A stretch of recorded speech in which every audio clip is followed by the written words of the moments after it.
in my soul.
尊敬的各位嘉宾朋友们，早上好！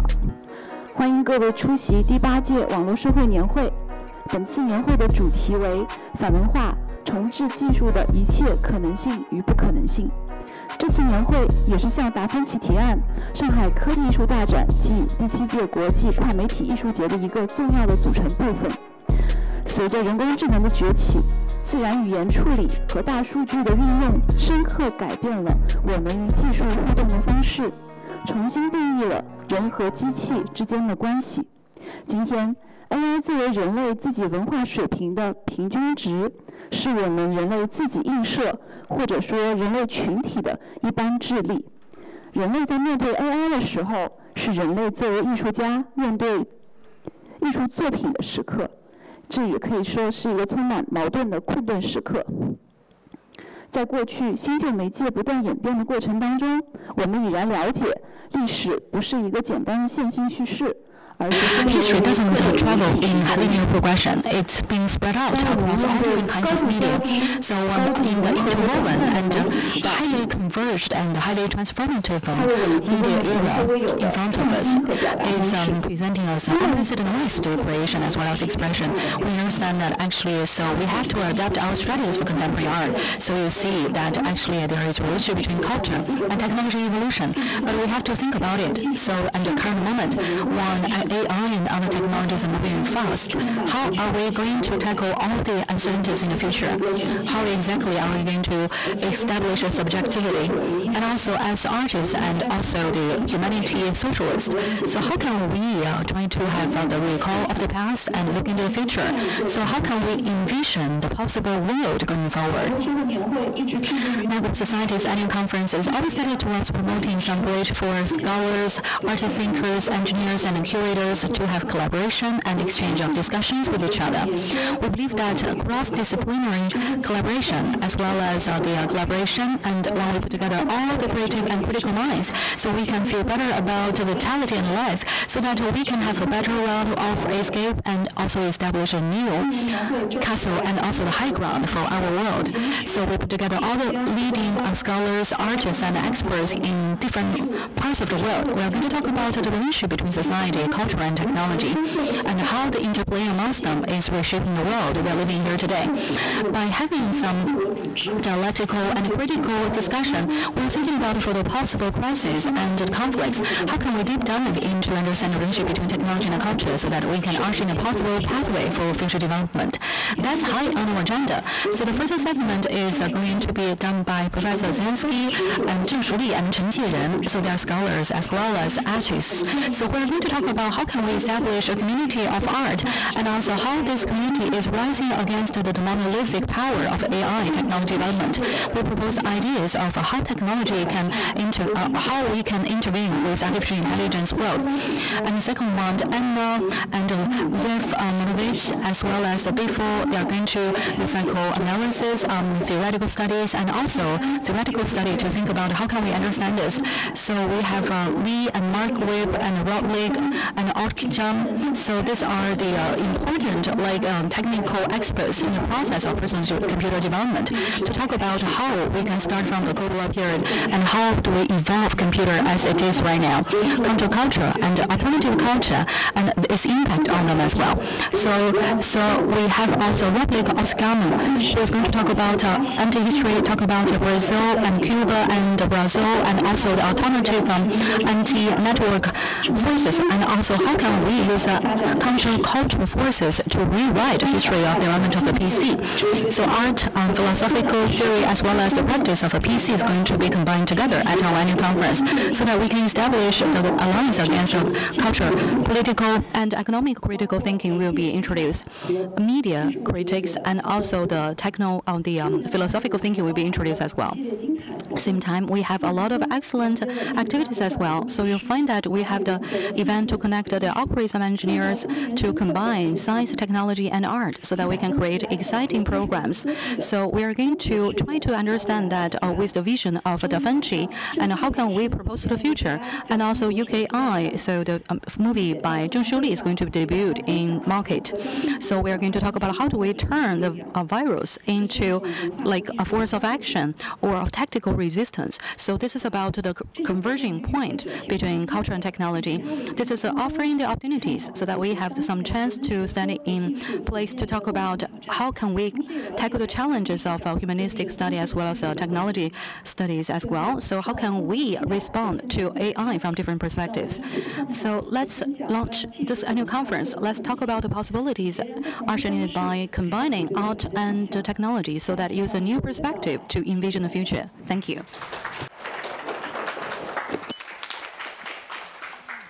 Thank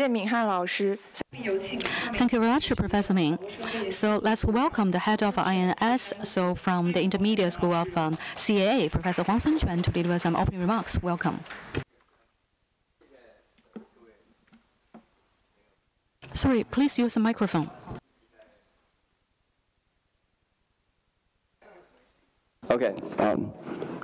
各位早上好。Ladies and gentlemen, good morning. Thank you very much. Everyone has got up very early to come here. Thank you for showing up for this annual conference. So let me try to walk through the past 8 years of our history. In the year 2015, INS was established. Ever since the year 2016, there was this annual gather-together of an annual conference of Network Society.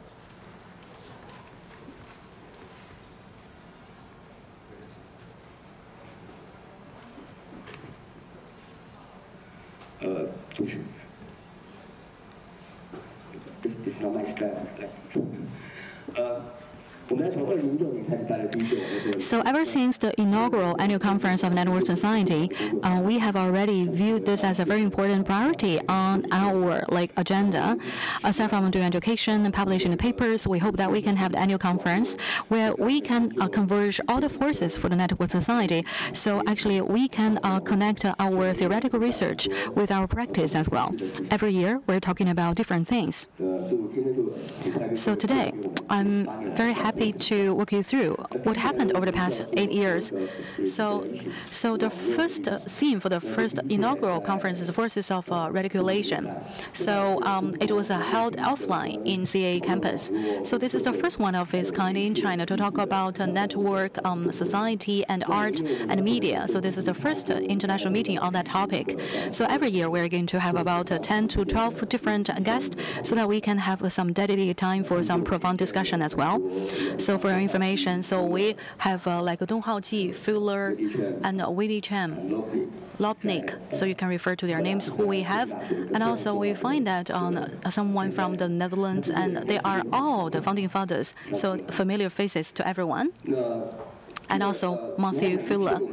So it's our tradition that every time we really hope that we can try to document all the different speeches and the videos. So there's like an open library for everyone to access. So we can connect the dots for every annual conference. Second one is that, working together with Lefebvre, and Harry Lefebvre, who is expert in Lefebvre, so to come to Hangzhou to talk about in 1940s and the 60s, and also how are we going to write some books about the critical comment of the daily life, and how can we have some reflection for the algorithm era. So from the Europe and China, Italy, and European countries and Hong Kong region to talk about actually working together with Lefebvre.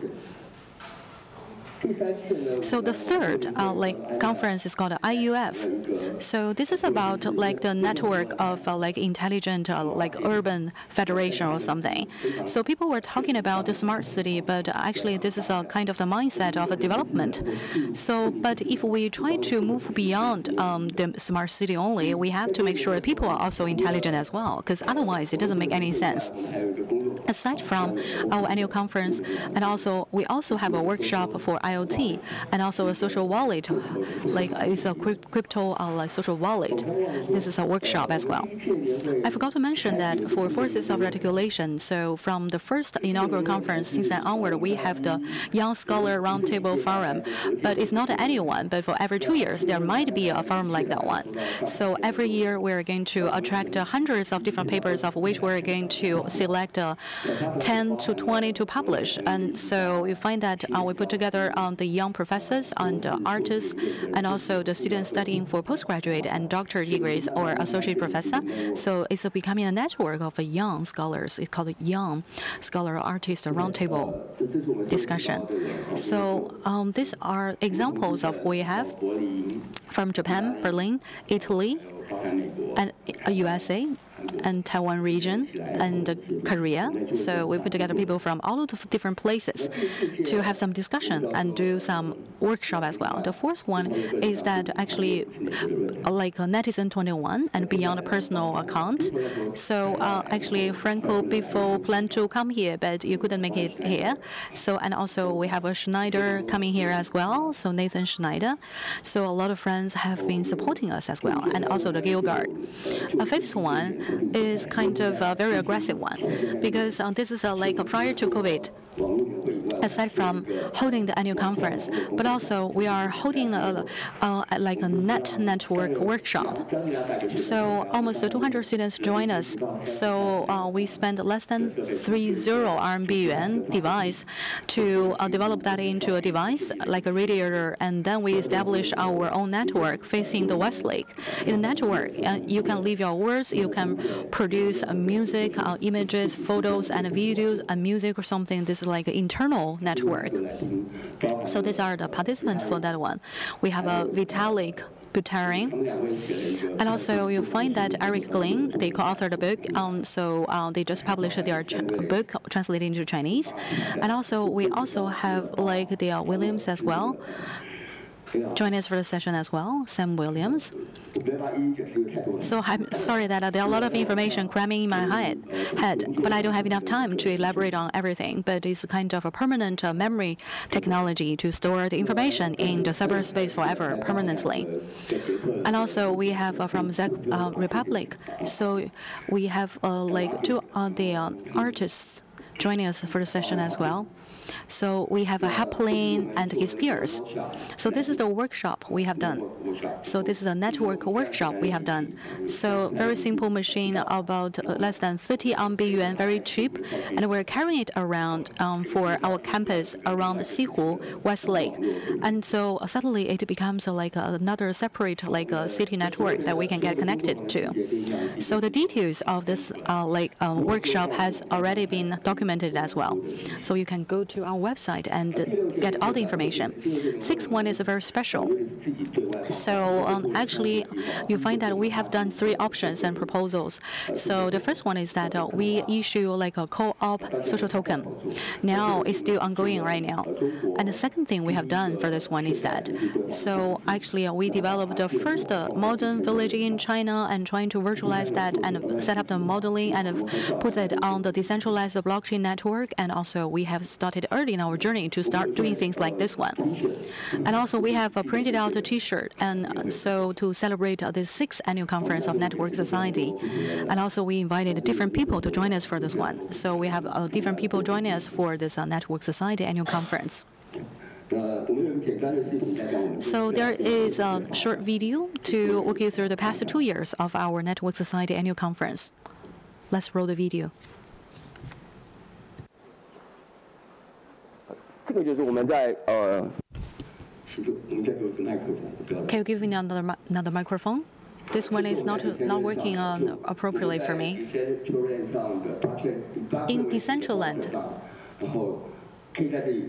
on the blockchain, we did this thing. You can gather together here virtually here, but you can see what's going on in the virtual network.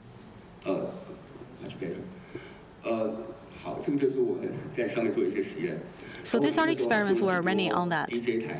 And also, we have developed a lot of DJ stations, so you can click onto them, and there are some oral collection of the history of what happened, and there are some clips of the interview with the local dwellers or something. Let me tell you something. So, Beibei is the archetypical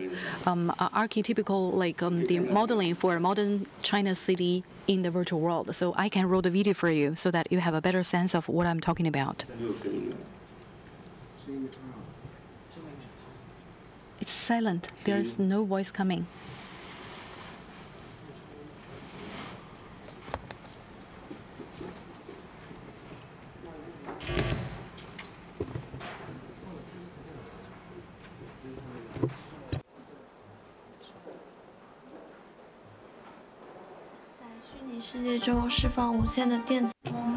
So let's unleash digital romanticism in the virtual world. I believe that history is going to repeat itself again. It's going to be a beautiful world. So imagination is going to make a difference to the world. So actually, I'm trying to use a different language to say, like imagination can make a difference. Time will not pass by here. So I'm going to solicit volunteers to set up this metaverse so that we can establish this virtual space for us to shape our future life. 这是一个非常简单。OK， no， 这是非常简单的So that's a very simple project of ours. 打一个非常简单的网址叫 beibei.city。 beibei.city. beibei.city is called Beibei. So the Chinese pronunciation pinyin for this project, because it's the first virtual city model. So you can go to the website called beibei.city, C-I-T-Y, to get information. So on a scale of 1 to 1, we established a virtual city. Theme for the 7th annual conference, still COVID year. So we made a lot of trade-off because actually, so there is like the government censoring of Web3 and cryptocurrency. So that's why our name is Nevermind Web3, and here's the P2P. So aside from holding the Young Scholar Forum and in 7 different cities, that year we held panels simultaneously here together because on COVID year we could not be close to each other physically. So we have a San Francisco Forum, Shanghai Forum, Beijing Forum, Hangzhou Forum, Wuhan Forum, Taipei Forum. So every forum is honored by the presence of 7 to 8 artists, scientists, engineers, and scholars. This is a Hong Kong forum. So by connecting the network of 7 different cities, we are holding network type of panel discussions. So let's try to envision about all the different pains we have been through and how can we overcome the pains. Okay. Now here we are again, the 8th annual conference of Network Society. So equity points for Professor Ming. So this is very important because we have been thinking about what should be the theme for this annual conference. So we are trying to do a research-oriented documentary. We have spent a lot of time planning for that, and in September we did some shooting of some episodes in San Francisco. So thank you, Lee, for coming here, and also thank you very much for joining us, Weber, as well. And for us, we understand that the history of computer and network society history and theory almost all come from the Western world. So I don't want to return the picture, but I would like to give you a different perspective to look at the technology development and the theory development in Western countries. How are they different? So first of all, we will talk about San Francisco. We know that it's the birthplace of the personal computers and also the counterculture. And then next year, we will look at Shenzhen, the world's factory, to see how the world's factory to push the development of the prototype of the computers. Without Shenzhen, we wouldn't be having those personal computers at hand these days.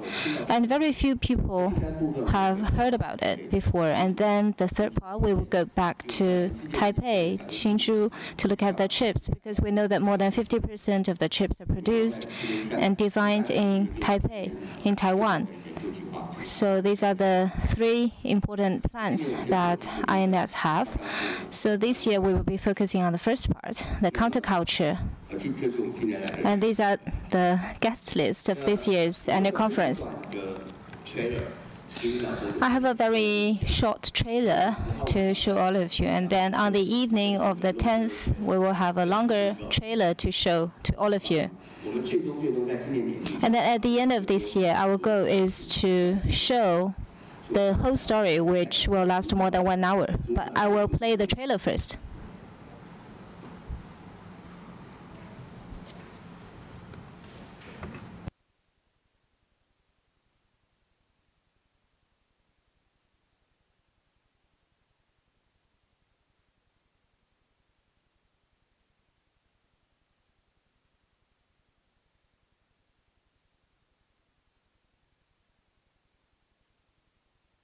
All right, that's it. It's only 15 seconds.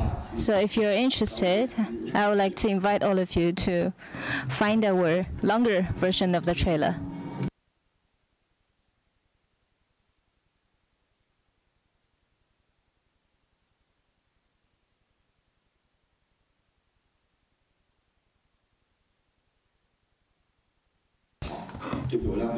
All right, I don't want to waste too much time, so I will wrap up very briefly. So in addition to the annual conference, we also have a hackathon. Maybe it's different from the hackathon hosted by the bigger companies. We're very artistic. And for each hackathon, we would invite a lot of the programmers, coders, curators to take part in our hackathon and play a game. And the first theme of the hackathon is called the loading zone, to be a new Hangzhouer. And then the second one is called Civic Zone. Actually, we did the VR experiment in 2018, but you may not know that in 2018 there was an open show, an open AI platform, and we did a lot of the experiment on it. We're not using the blockchain or the Web3. And we invited Mr. Tang Feng. And then the third one was held in Shanghai, called Utopia Shanghai. So a lot of people participated in this hackathon. And then the fourth one, we went to Hong Kong Chinese University to have a cooperation.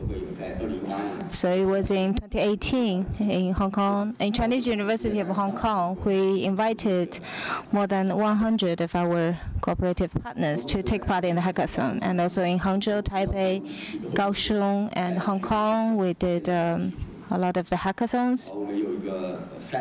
We also had a sci-fi zone to invite writers to write sci-fi stories. So these are our top-tier sci-fi writers in China.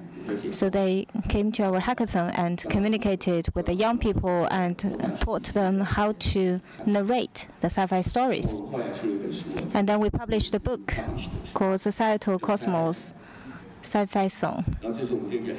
And this is this year's hackathon called Alathon. So at 2 p.m. this afternoon, we will have 2 people performing their program. So it will be very fresh.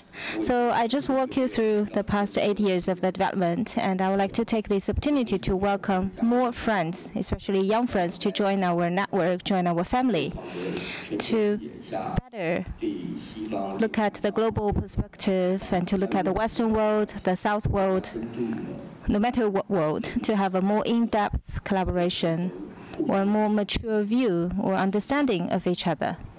So that's all from me. Thank you for listening.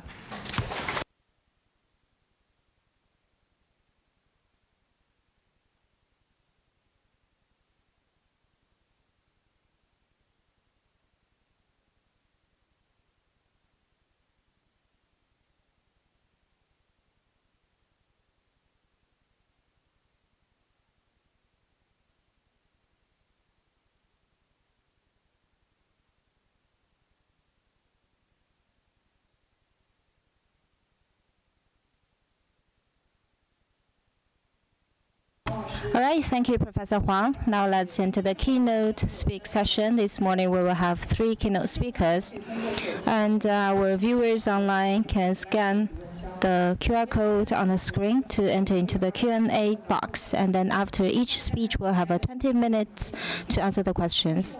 So you can go to Slido Q&A box to leave your questions anonymously. We'll also be broadcasting this online. And also I would like to invite all of you to follow our official account. As for the interpreting device, you can turn on the device, and then on the left side you can see the adjustment of the volume. On the right side you can see the adjustment of the channel. Channel 1 is for English, is for Chinese, and channel 2 is for English. Our first speaker is Siegfried Zielinski. He is a professor emeritus of media theory at Berlin University of the Arts, Michael Foucault Professor for Media Archaeology and Technoculture at the European Graduate School, and visiting professor at Chongqing University, Shanghai. He was the founding rector of the Academy of Media Arts, Cologne, director of the Wilhelm Flusser Archive, and director of the Karlsruhe University of Arts and Design. He has a lot of the experience in the arts and archaeological field, and he has also published a lot of the publications, and he also curated a lot of the exhibitions.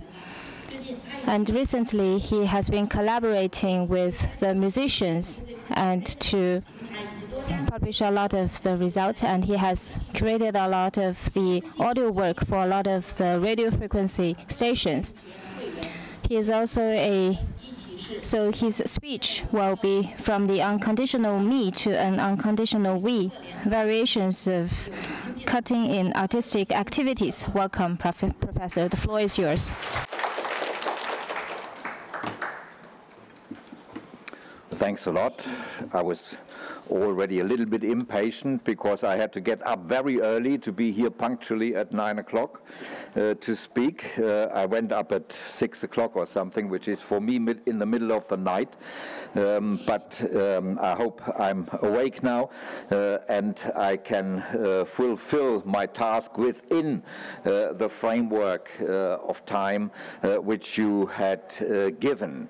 I know that I should be very focused in the speech regarding this time framework, so I did something what I usually not do.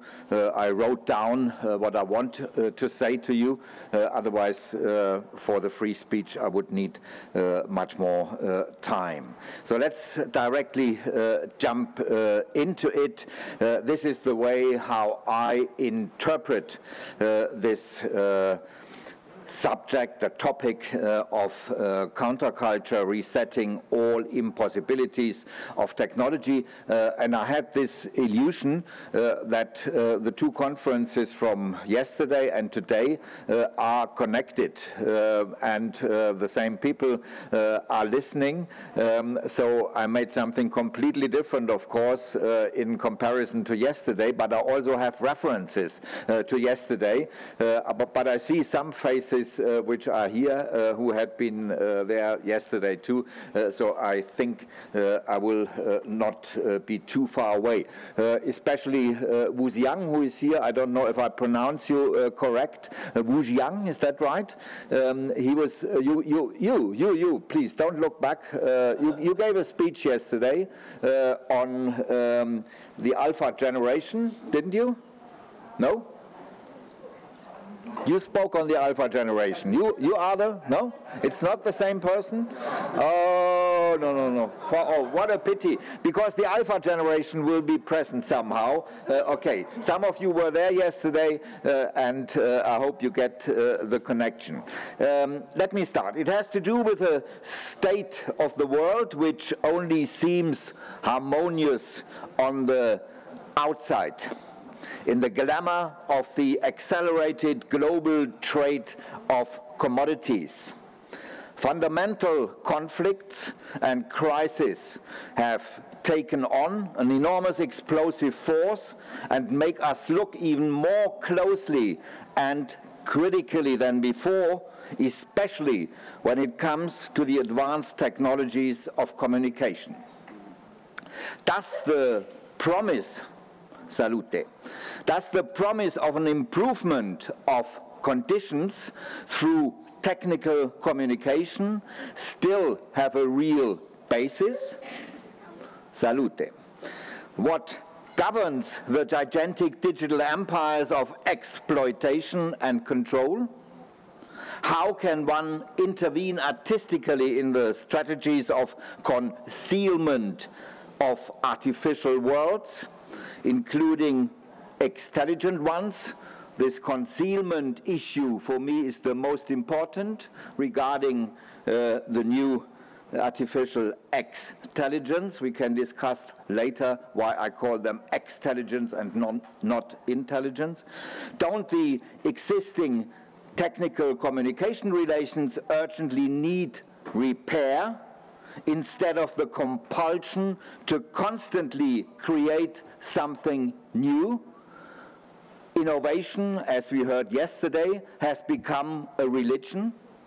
Do we permanently need to do everything new, or is it not time to think about repairing what is existing? This is, by the way, a big matter for architects at the moment. I'm very curious. Tomorrow I will have a personal tour through Shanghai with some architects, and they will show me new sites, new urban sites, and I'm very curious to learn what is developing there. Repair in architecture is already the paradigm for the next decades and not innovation. A very interesting thing. We can discuss that later.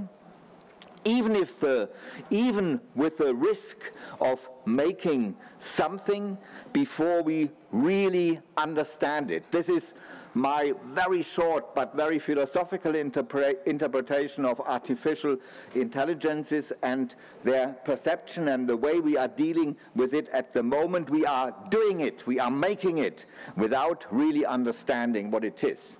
And this is something which is very peculiar, a kind of a gap which we have to work on. In recent months, I have been working on several projects where all these questions which I have formulated were addressed, discussed, and by artists intervened.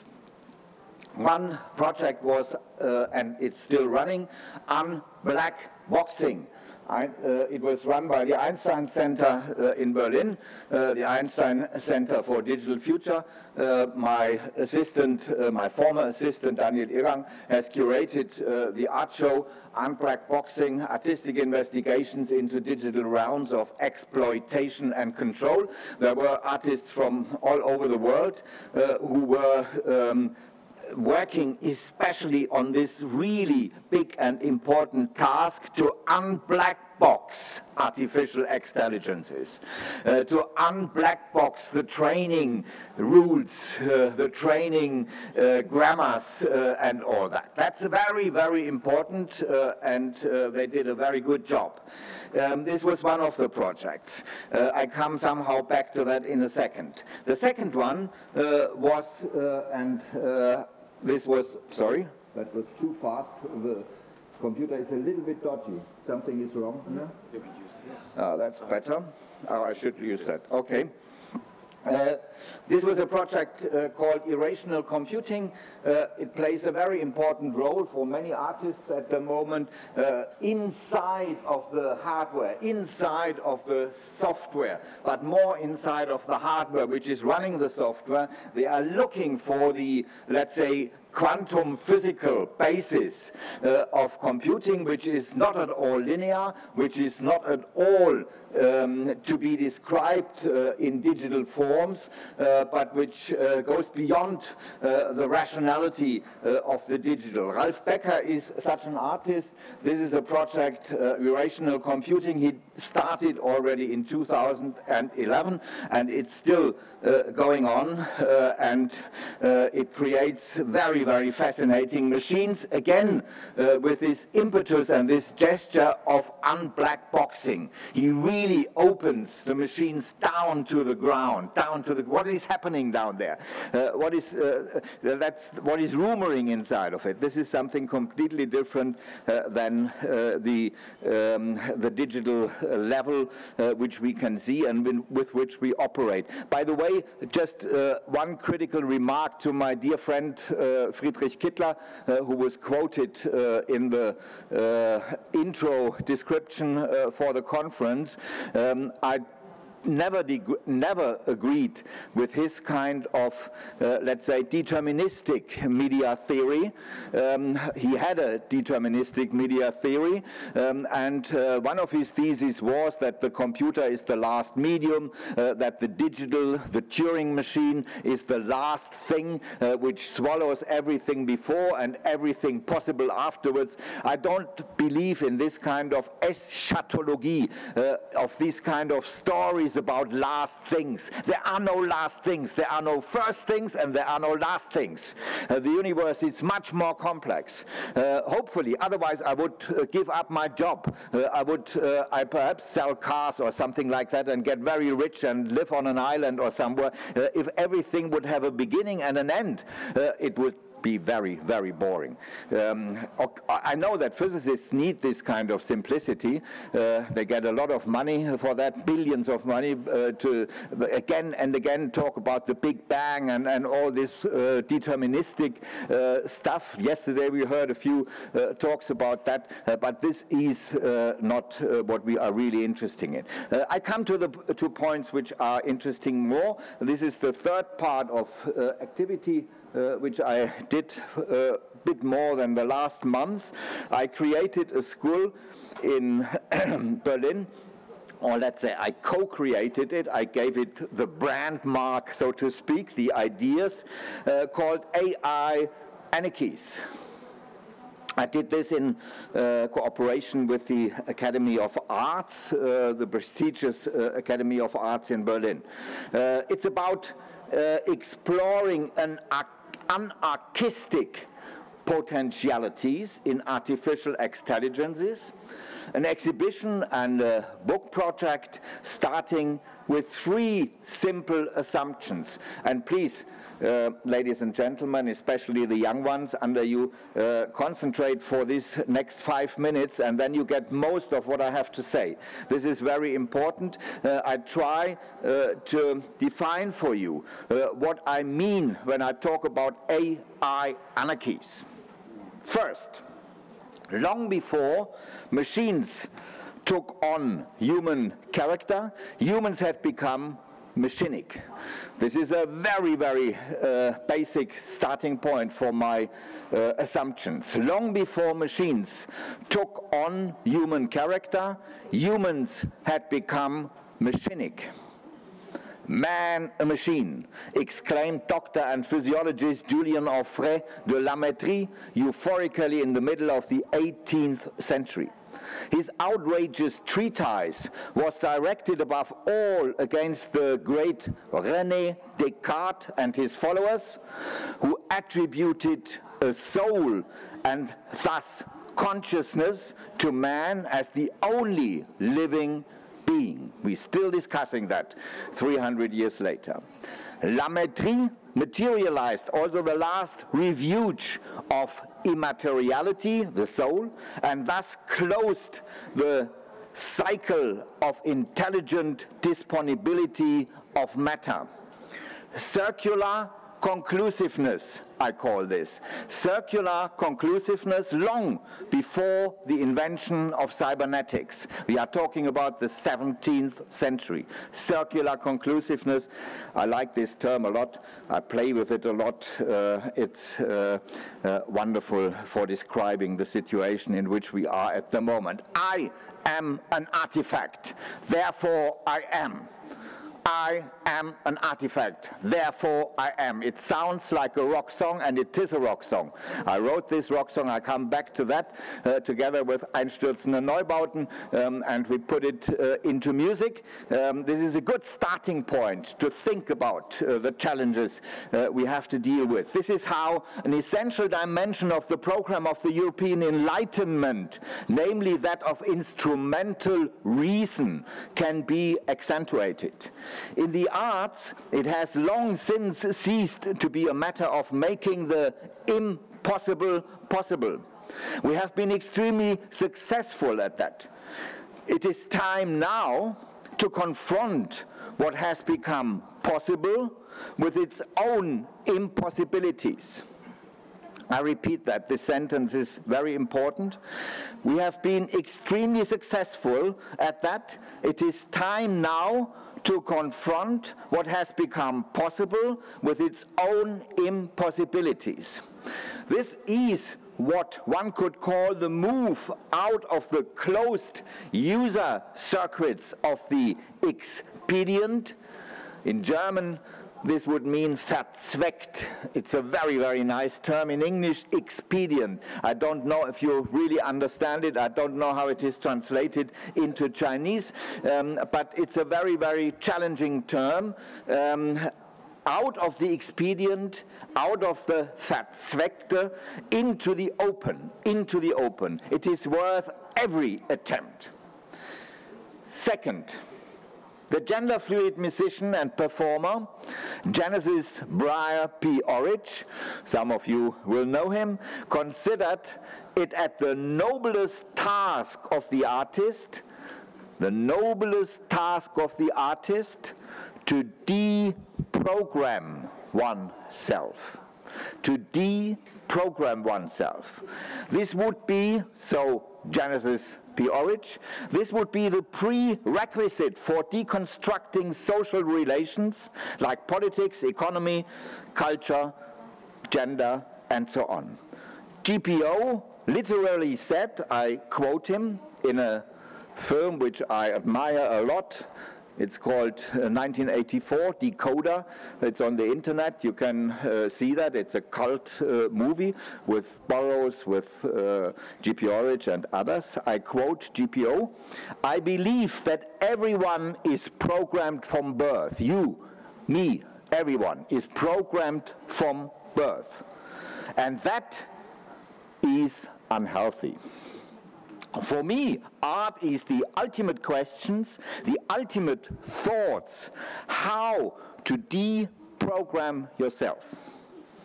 In an Orwellian 1984 film, I have included this here in my text, that became a cult movie for the late Beat generation and early industrial movement in music, titled Decoder. Genesis, in the spirit of William Burroughs, emphatically states, "Information is like a bank." Again, this is GPO, Genesis P. Orridge. "Information is like a bank.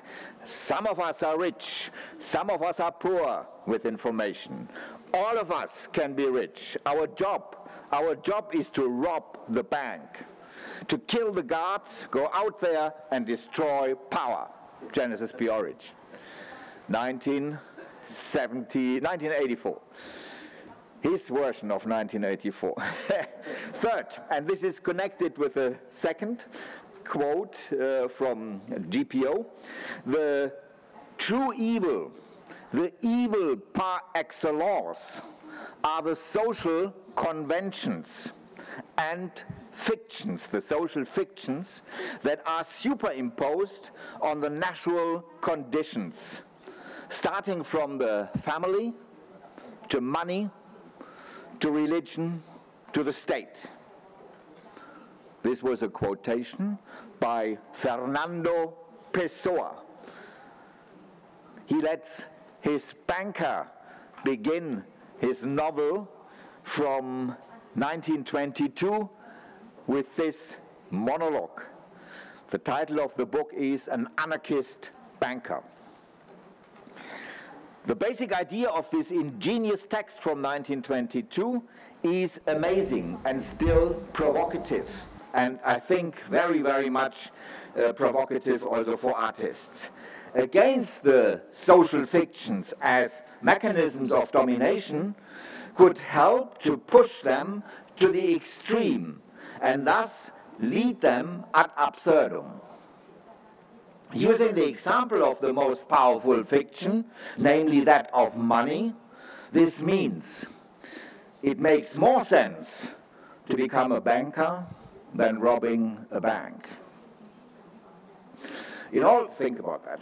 In all cases, intervening thought and action, the uncovering of the functioning of advanced technologies, which is hidden for the mass of users, and the materiological grounding of media relations play an important role.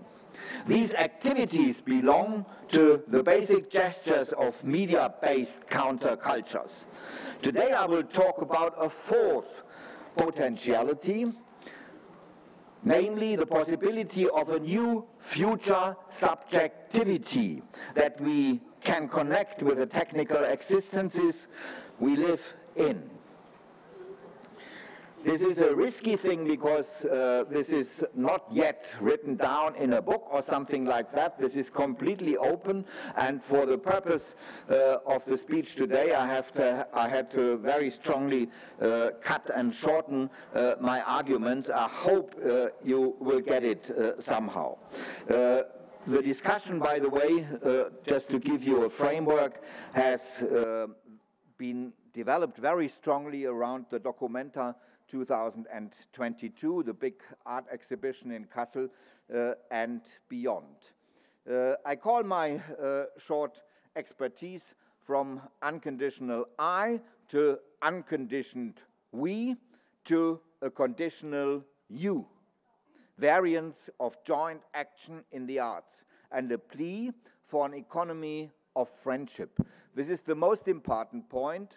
I need for that the last 10 minutes. So please give me a sign if I'm getting too long. I need this last 10 minutes, definitely. Then I will skip other parts in my speech, but I want to come back to that. First, very briefly, on the framework of my reflections. This is a little bit hard. Please concentrate. When we talk about new collective identities in the art context, there are essentially two intertwined questions at stake. What do we recognize now and in future as the subject of action, also in art processes? And what is it about art that interests us so much that we passionately engage with it or engage in it?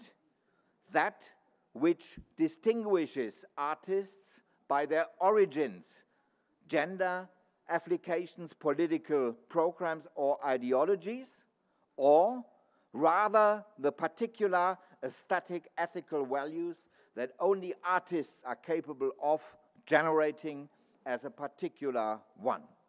Both sets of questions I circle here in my own way as an archaeologist, an unarchaeologist, and variantologist of media and the arts, genealogically, fragmentary, and hopefully thought-provoking.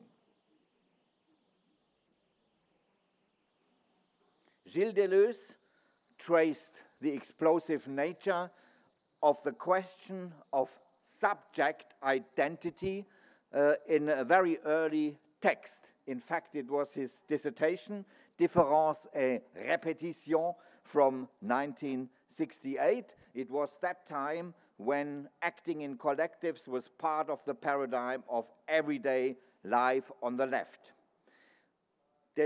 Deleuze emphasizes energetically in his preface the primacy of identity, however it may be conceived, defines the world of representation. Modern thought, however, emerges from the failure of representation as well as from the loss of identities and the discovery of all the forces that operate under the representation of the identical.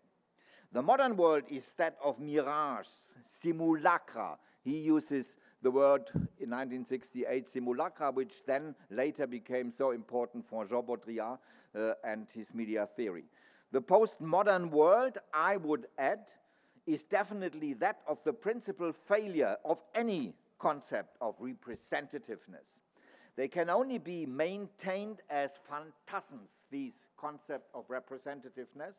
They can only maintained as phantasms, and in real can only be enforced with violence. This is one of our biggest political problems in the world at the moment. The new century is the first to be characterized by synthetic identities. Most of you are developing this kind of synthetic identities already. I have many students from Beijing, from Shanghai, from all over the world.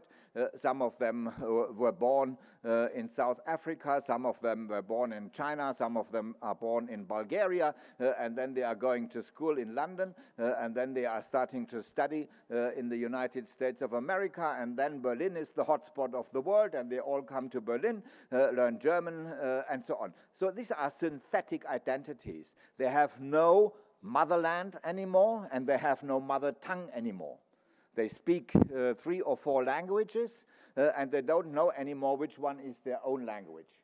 Of course, they have no, and this is very important politically, no fatherland anymore. No territorium which they can call, this is the land of my fathers. This is the territorium I stuck to. Very important. I will come back to that later, but this is the background of my discussion. At the beginning of Food for Thought, also in memory of a great symposium, unfortunately he is not here today, Gao Ximing has organized in Strasbourg some years ago. We tried to remember Gao Ximing and I yesterday. I think it was 2018 or 2017. When I started to develop some of these ideas. Cogito ergo sum, the ego of European modernity, as well as the multitude I. I contain multitudes. Do you know the new record by Bob Dylan? The one with a very long song, 16 minutes. This is dedicated to Walt Whitman. And he took some of the poems from Walt Whitman. I contain multitude. I am large. I contain multitudes. This was a concept of the artist which comes from the late 18th century and was very strong at the beginning of the 20th century. Goes too far. For example, Egon Schiele is one of these artists. You know him as a painter who was celebrating this multi-identity, the gender fluidity, and everything which is connected with that. So the multitude I is also has somehow faded out. Antonin Artaud, Valeska Gerd, and others were celebrating that. It seemed to be a fast-fading historical model of creating alternative worlds since the 21st siècle. Some of its fatal remnants of are articulated in the completely unbounded acting power politicians of the early 21st century. Others are obviously still excellently fitting as ideological fragments that can be hawked and expensively sold on the worldwide identity markets. The art market is part of the worldwide identity markets. Definitely the me of most actors in the art scene is no longer the multitude I, but only a more or less accidental intersection of the multimedia zeitgeist, or let's say the advanced cultural industries based on service technologies. I know it's a harsh thesis for you, but you have to live with that. The most important challenge for Western identity concepts is what I call the projectile subjectivity. Excuse me, when I speak very open about that, I think we understand each other. The most important challenge for Western identity concepts is what I call the projectile subjectivity, which I can at least find in contemporary Chinese culture as a reactivation of the unconditioned we, which is, for me at least, familiar to me from deep time, Weltanschauung in China. I just give you one example because we don't have time. Thought through Confucius, for example, the cogito from Descartes' famous phrase, cogito ergo sum, means to become disposable for something or somebody. Confucius, as I interpret him, thought as soon as one holds on to a position, an ego coagulates. To put forward an idea, this is my idea, to put forward an idea that is to set light already means to force others into the shadow. This is my idea means that others are in the shadow of this idea. A very important thought. This is how Confucius paraphrases his plea for disponibility as a basic attitude towards the world. Disponibility, a basic attitude towards the world. A concept very close to the dialogue philosophy developed by Vattimo, for example, in Italy, or even a Jewish philosopher like Martin Buber. I am the one to whom you say you. Again, this is a title of a rock song. I am the one to whom you say you. This is Mouse on Mars, the electronic duo, two of my best friends. I have to make my argument very short, but it's simple. In a deep time perspective, cultural phenomena like the hippie-esque One Earth movement, headed by Stuart Brand, who, by the way, nowadays is one of the most powerful preachers on nuclear energy. So you can see what the result of the hippie movement in some cases can be. Everything which becomes religious at one moment is suspicious, but another story.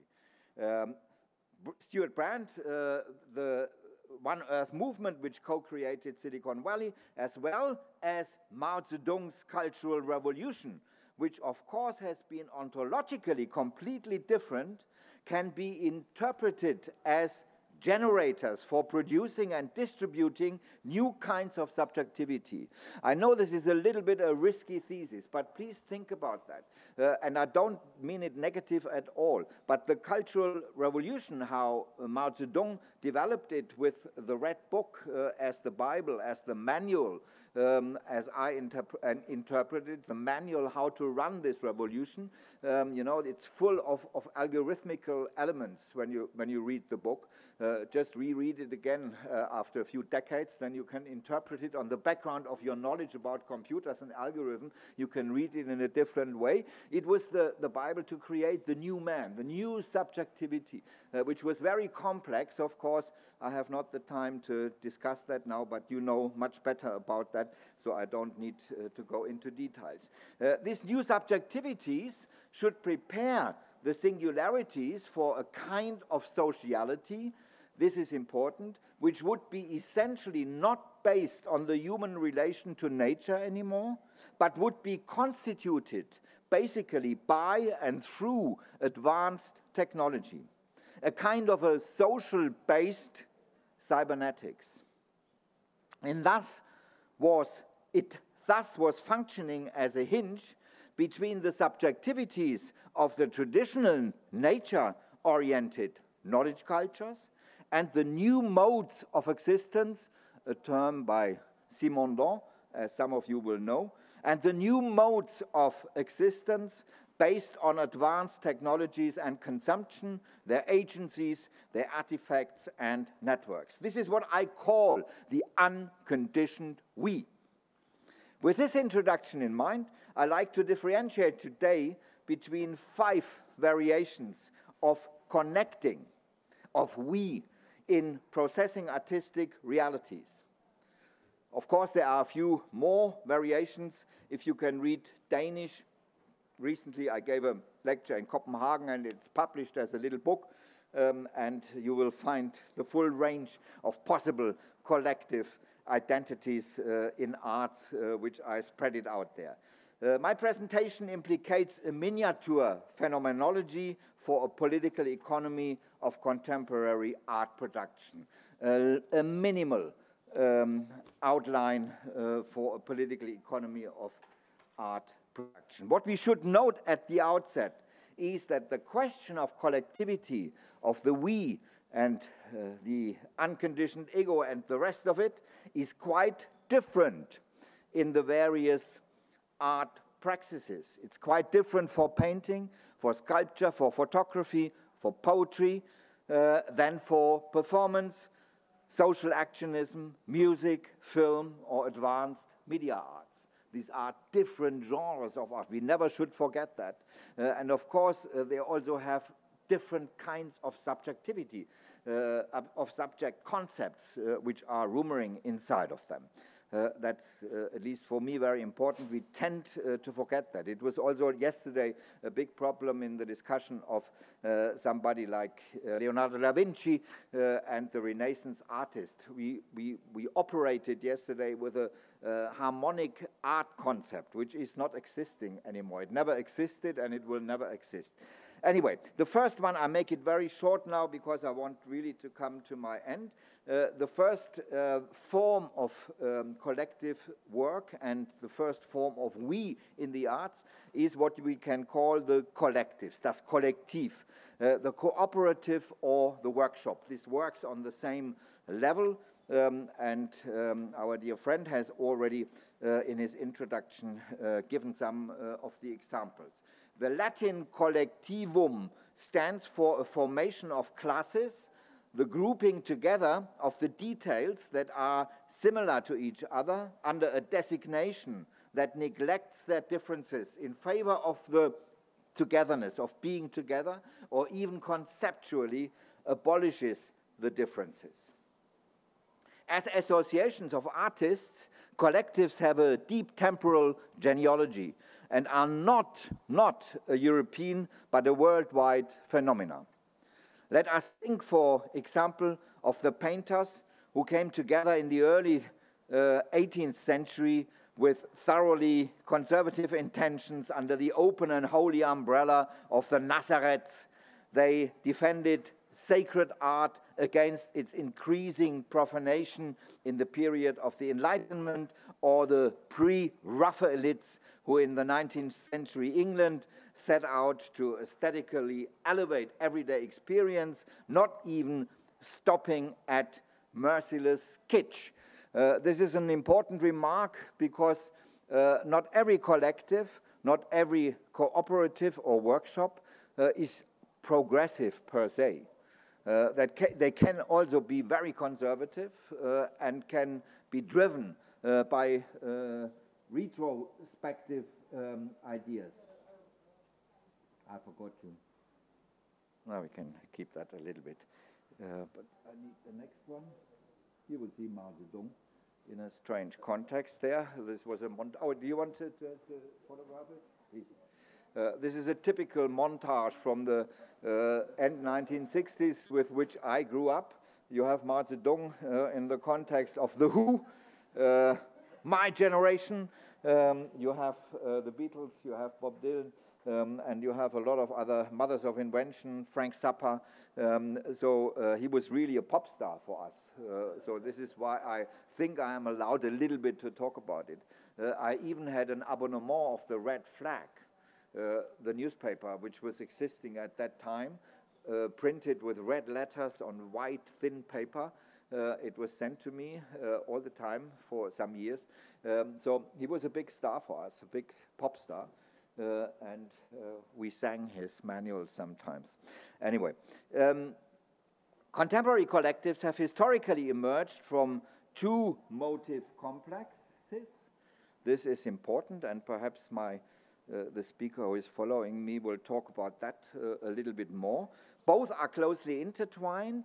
The rain dance cooperation, for example, or the feminist grouping around Paper Tiger TV in the United States of America, the media cooperative in Berlin, from which Transmediale emerged, Sankofa, or the Black Audio Film Collective in England, Radio Liberté in Paris, or Radio Elice in Milano, had strong programmatically oriented ties, identified themselves blatantly with the rebellion against capitalism, raved about the utopia of a just society without racial discrimination and with equal rights for all gender identities and professional qualifications. Groups with a strong artistic orientation, such as Ant Farm, which was connected here with his guerrilla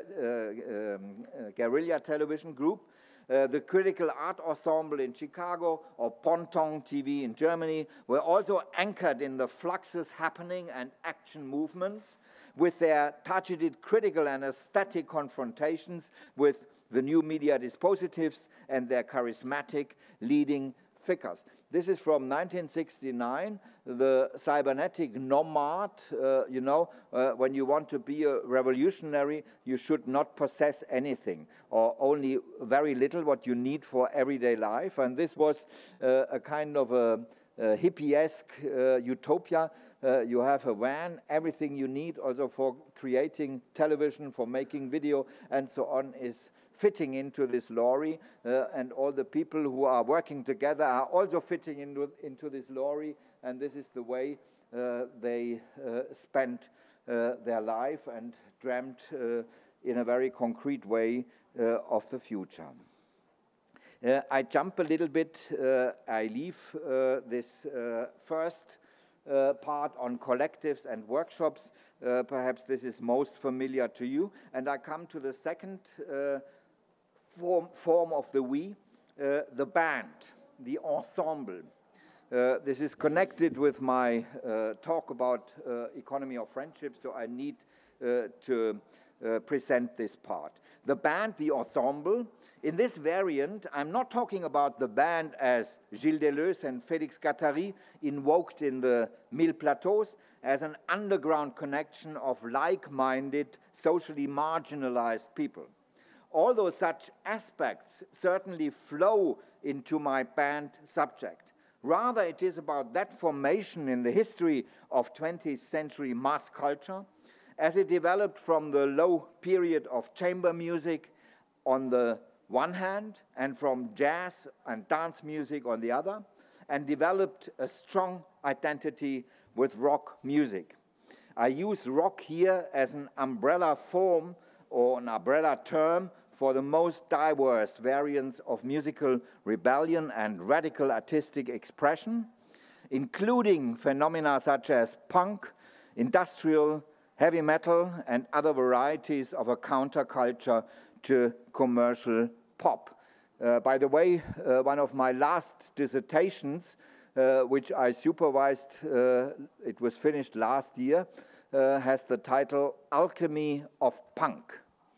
This is a very, very interesting dissertation by a Polish author named Aneta Panek, and she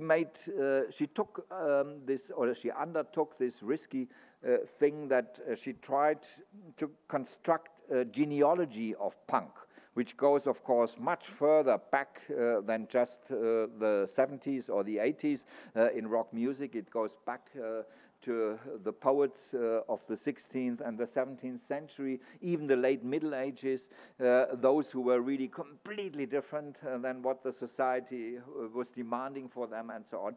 A very interesting dissertation. I hope it will soon be translated at least into English. No, it is in English, but it will soon be published as a book, so you can read it. The music scene has the richest experience, no doubt about that. Oh.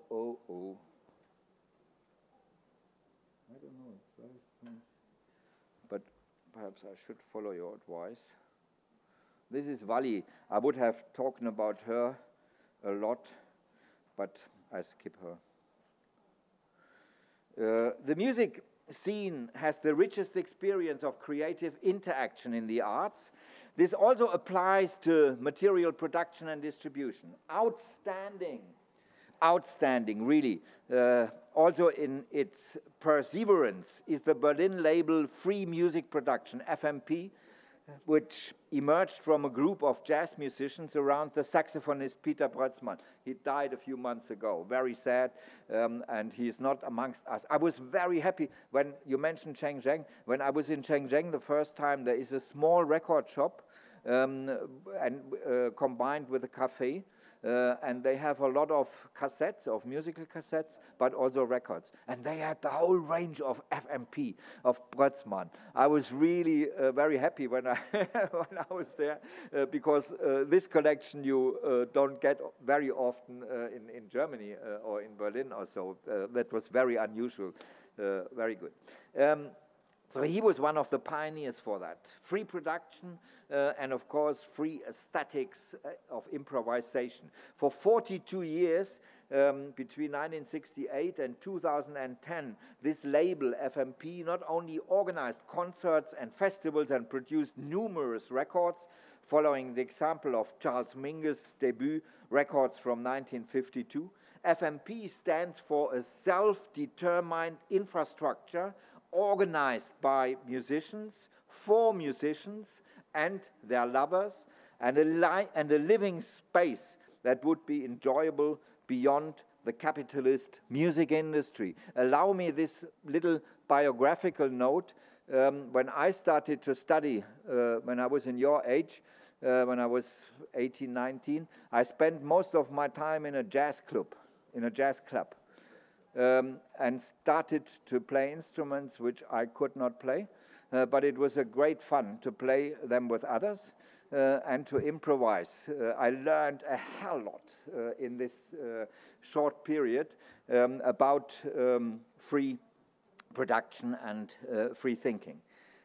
I quickly, do I have a little bit more time, or do you want me to jump already to the end? Huh? No, I have a little bit more time. Bands, for example, I just try to make sure, to make clear why I think the bands are so important. What interests me most in our thematic context are two aspects. Bands, like musical ensembles, are social constructs. The prerequisite for an aesthetically satisfying and artistically demanding way of making music is to listen carefully, to explore how the other voice, the other instrument sounds, and how we can develop our musical abilities in common power. I learned the millennia-old deep temporal dimension of this thought from the Chinese physicist and archaeoacoustician Xu Fei, X-U-F-E-I, Xu Fei, in a discussion devoted to tuning. Xu Fei firmly held that musical tuning with others, only become necessary at all when one begins to make music in community with others.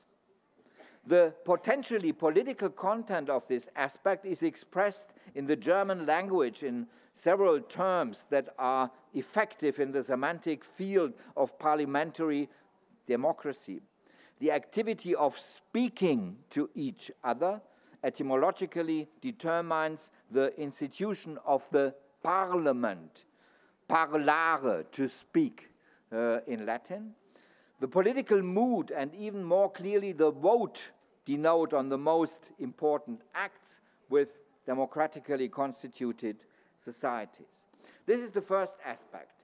Tuning only becomes necessary when you are playing together with others. When you are playing on your own, you don't need any tuning. You just can play. This is something completely different.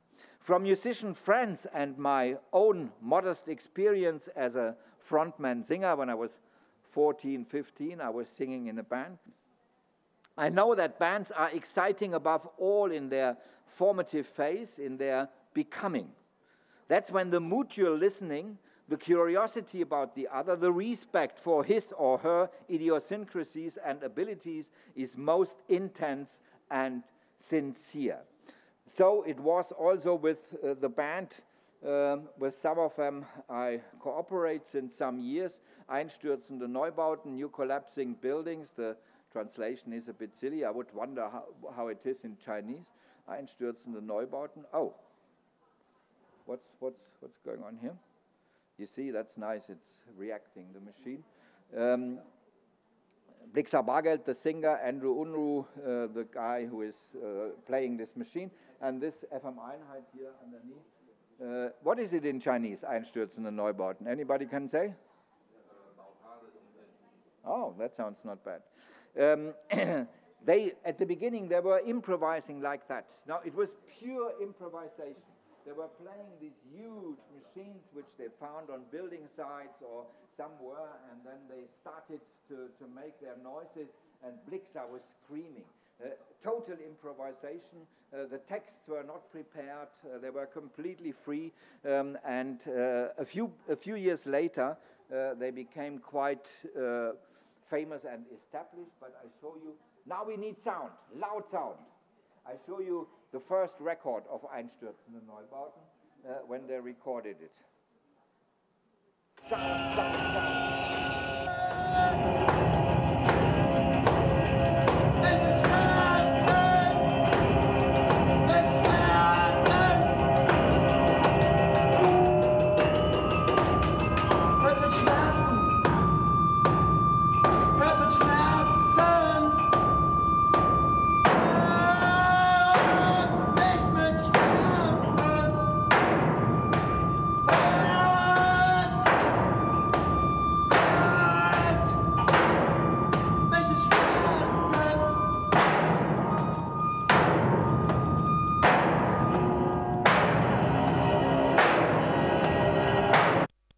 Every hit with a stone on the ground, the windows should be thrown out in the back there, but we can't do that here, of course. The guy who was playing on the left with the stones is FM Einheit. With him, I developed a very intensive economy of friendship in the last years, and I will come back to that in a second. I think I have to jump now. I know it's already very late. The next form, the next mode of working together, which I would have presented, would be collaborations. With the example of a group like Nobotic Research, I would have explained what that means. I think it's pretty close to the cooperations which we have already seen in the introduction and already heard about. A next group, a next form of grouping, of the collective, would have been the siblings and couples. This is very important. We forget about that. This is the smallest units of collectivity in the history of arts, but they are very strong. There are a lot of couples, and for some years sometimes, but sometimes for decades. This is Wally Export leading her friend and later husband Peter Weibel through the streets of Vienna. He was playing the dog, and as you can see, it's from the map of dogginess from 1968. I also wanted to show you, but we have no time, the Tap and Tast Kino from their expanded cinema, where Wally Export was standing on the streets of Vienna with a big box in front of her breast, and people from the public could play her breast, and Peter was giving the discourse through the megaphone on gender, on psychoanalysis, on desire, and so on. But we skip that too, I know. That it's becoming late. Twins, a very important micro part of this sibyls and pairs. The Quay brothers, for example, again, two of my best friends since many decades. I admire the work they are doing since the early 80s. And they are working still. They are 76 now. They are working still together, completely symbiotic. It's amazing, and the results of their work is amazing too. If you know a little bit about animation, you know what I'm talking about. So I come to my end, which takes a few minutes, as I said already. Is it okay? Yes, may I? Good. This is an exhibition which recently was done by Jean-Jacques Lebel and some other people from France. He was the main curator. Amitiés, Créativité Collective, and it's a beautiful catalog, a beautiful exhibition, and I was invited to write about an economy of friendship there. So what you hear now is some fractions of that.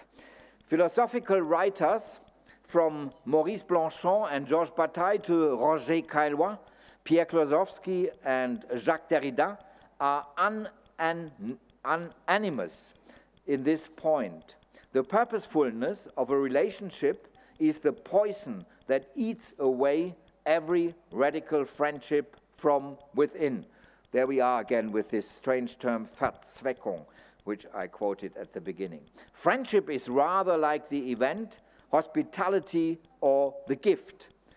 These sensational phenomena exist essentially only on the condition that they expose themselves to the unconditional. To give would mean to do the impossible. Derrida insisted again and again in his numerous writings, for example, to alienate what one cannot possess. The distance to what is realistic and the proximity to what is impossible connects friendship most closely with the arts, not only in the way that the history of contemporary arts would be inconceivable without the concerted energies that friendships are capable of releasing. The book here and the exhibition is telling the story behind that. In what essentially constitutes art in ethical terms, friendship and artistic affinity join hands in an outstanding way, complement and support each other, art and friendship, namely in the extraordinary and devoted effort to make or keep sensitive to the other, to that which is not identical with us. This is for me the hard core of art praxis. To keep sensitive, to keep us sensitive to that which is not identical with us, that which we do not or not yet understand, through, of course, or by aesthetic means. I know that it's not very academic to talk very personal about subjects, but let me do that at the end. I will give you an example of an experience which, of course, I will never forget. Blanchon calls friendship the feeling of being a stranger in this world, shared uncompromisingly with another. It was only long after I was able to experience this sensational feeling that I came to understand and formulate it. In middle adolescence, so when I was around 15 or so, when the first deep friendship with another person developed, we had no language for the existential dimension generated by many small events that was difficult to describe. Nor was it necessary to put it into words. We lived this experience and filled the days, but above all the nights, with the activities that over time formed the living microcosm that we experienced as a deep friendship. If people outside our relationship had observed us, they would have found our joint activities at least suspicious. That would not have prevented us from carrying them out, just the opposite. On the contrary, any hostile reaction from the adult culture that surrounded us led to a radicalization of our practices.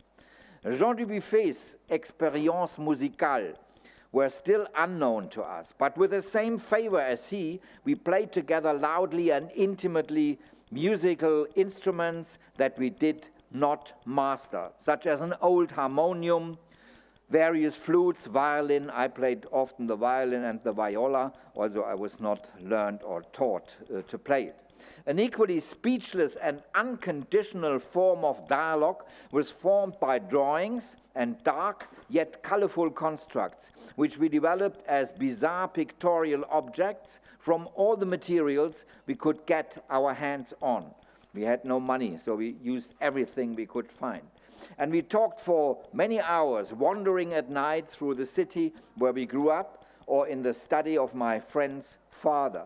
He had been a scientist and president of a university.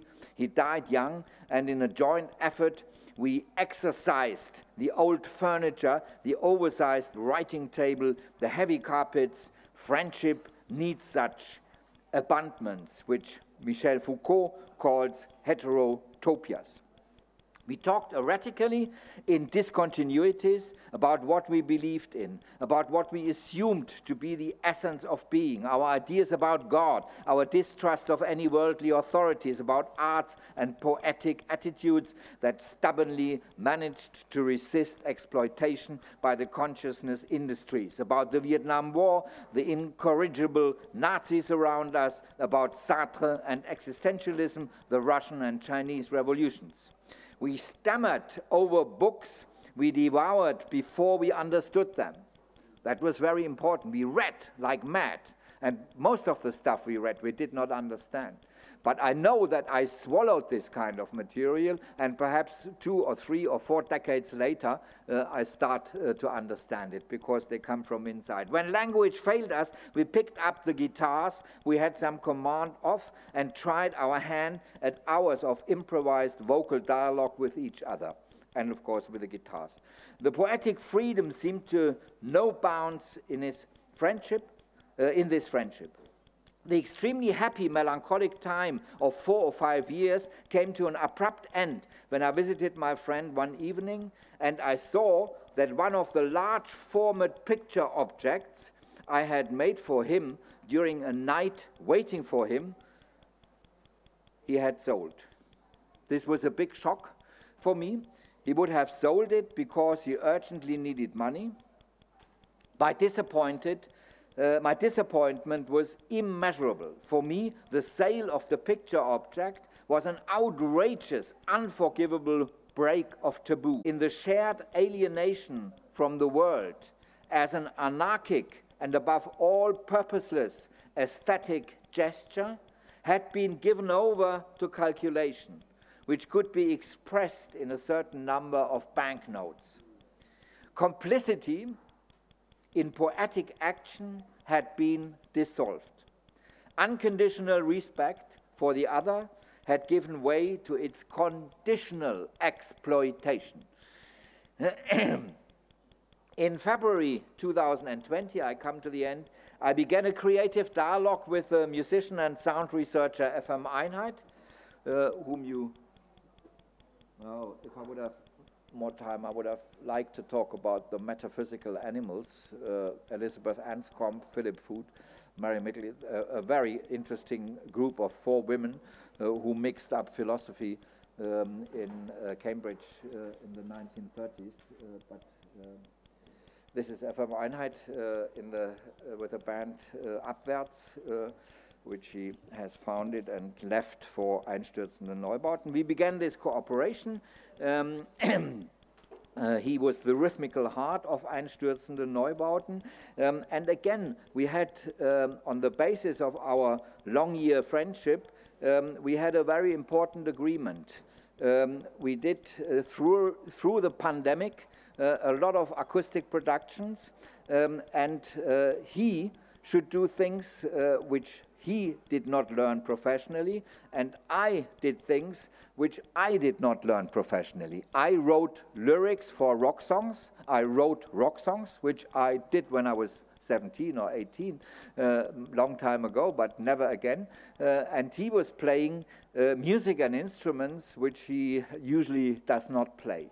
And with this combination, we invited a lot of friends from all over the world. Some media scholars were also in between, some famous ones, I don't mention them now, and the famous director, Kurensis, some of you might know him. He's one of the most prestigious conductors at the moment. He gave us a platform in St. Petersburg to present this kind of music. It was an open invitation to many other co-actors from philosophy, media theory, the natural sciences, poetry, the visual arts, and music, acted as a decision that FM Einheit and I initially made intuitively. William Burroughs, Genesis B. Orridge, Heiner Müller, many others who were dead already were joining us because we used their archives and scrapped them and scratched them and played them together. I finish, I know I have no time anymore. I play one song which I wrote immediately when the pandemic started in 2020, under the impression of the beginning of the pandemic. Perhaps I was too realistic in my anticipation of what might come after the pandemic. I finished that in April 2020, and within one night we made the music together. This is the song, After the Pandemic. After the pandemic, we need stronger cars to be able to escape faster. Walk through the streets of Shanghai or Berlin or whatever, you will see them. We need safer cars to protect us from the other. We need mobile fortresses, strongholds on wheels. Fast tanks would be ideal. We need more, and more. I will play the song for you.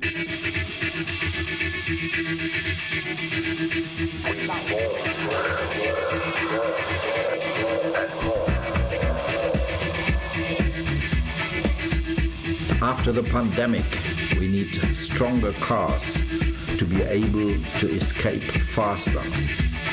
We need safer cars to protect us from the other. We need mobile fortresses, strongholds on wheels. Fast tanks would be ideal. We need more and more. After the pandemic, we need higher fences to protect our properties. Alpha 60 on all continents. We need to accelerate our communications in order to increase the online delirium. We need more virtual commodities. We need more virtual sex. And we need more and more. After the pandemic, we need bigger football stadiums. We need bigger concert halls. We need bigger and faster aeroplanes.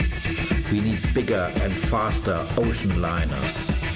We need flying and floating castles. We need to heat up our planet until it is glowing. All we need is more and more. From everything, for everybody. After the pandemic, after we had slept so much and so long, we could also wake up, interfere into the saturated system, recognize the other as our possible neighbor, meet the others with dignity, take care for an unconditioned dialogue, and dance the unconditioned we. We need more and more of this. Thank you very much. That was it. I'm sorry that I took so much of your time, of our time, but I thought I started at 9. Sorry. That's the only excuse I have. No? Of course. Oh, we have time for questions, yeah? 谢谢麒麟斯基教授，也感谢大家在 Slido 中的留言。我们已经收到了很多问题，由于时间有限，只能选取一个。目前排名第1的问题是：今日媒介日益整合化的情况下，尤其当我们在疫情中看到安全社会作为意识形态以及国家权力的庞大时，艺术的开创或者对抗，是否是一种对更激进的努力的逃避？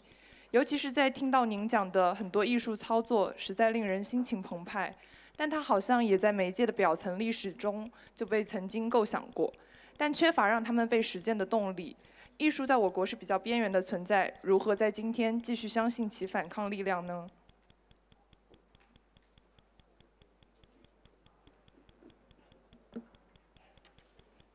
Okay, I mean, the very simple, the very simple answer, the very simple response is you have to decide that. You have to answer that as artists. You have to find your way how to do that in your situation. Of course, I'm speaking very strongly from a perspective of my own biography and my situation.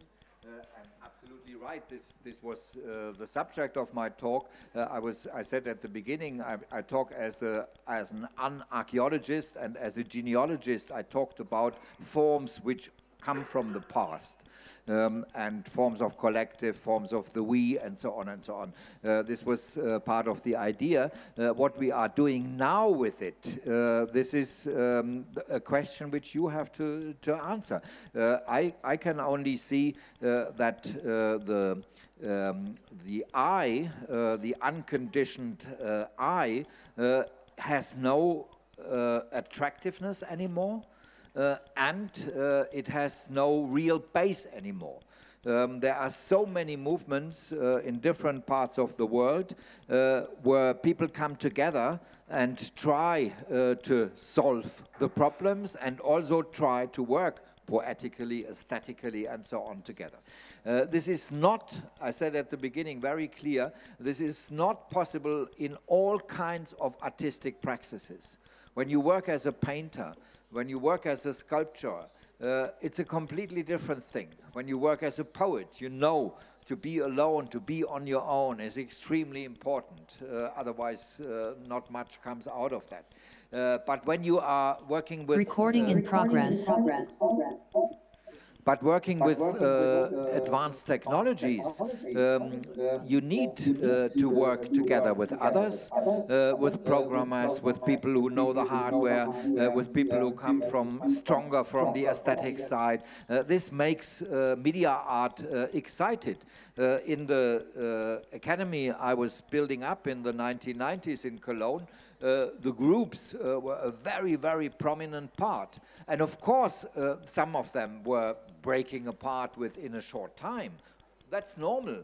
They have different interests, competition is coming up and so on. That's absolutely normal. We should not think about the unconditioned we, but the conditional we, the conditional you, so to speak. That means there are conditions for this cooperation. And if these conditions are not given anymore, the cooperation does not work anymore. As I made clear with the example of the friendship at the end, you know, when I could not trust this person anymore, it's over. You can do whatever, it's over, and you have to start anew. That's normal. You know that from all your relationships that you have by yourself. It's productive as long as it works, as long as you share this alienness towards the world, then you love the other one very deeply. This is the precondition, I'm absolutely sure, especially for young people. You feel together alien in this world. When you look at lovers going through the city, they feel absolutely alien in relation to their surroundings. And this is very important. Yesterday or the day before yesterday, I was invited by the boss of a company which produces video games here in Shanghai. The company is called Boke. Don't know if you know that. This young man, Robin, who owns the company, has 1,200 young people working for him. 1,200 people working on video. games. I was discussing that with him, and I asked him, when did you start this crazy idea about the company you want to found? This was 15 years ago or so. And he said, I was one of these guys who was playing in the dark room, the curtains closed, completely cut from the world outside. I had no relations to any other people, and then we started online gaming with a few friends, with a few people, which then became friends. And these were the guys with whom he founded the company. And within a short time, of course, he was the boss, and then he got millions and millions and millions, and now he has 1,200 people working for him. They built a new museum. This is why I was there. He wanted some advice for this new cultural event which he's creating. And I plead for an absolutely open experimentation. So we will see what comes out of that. But no, that's the same kind of alienness. Sorry, I'm talking too long. Another question? Yeah, I need the.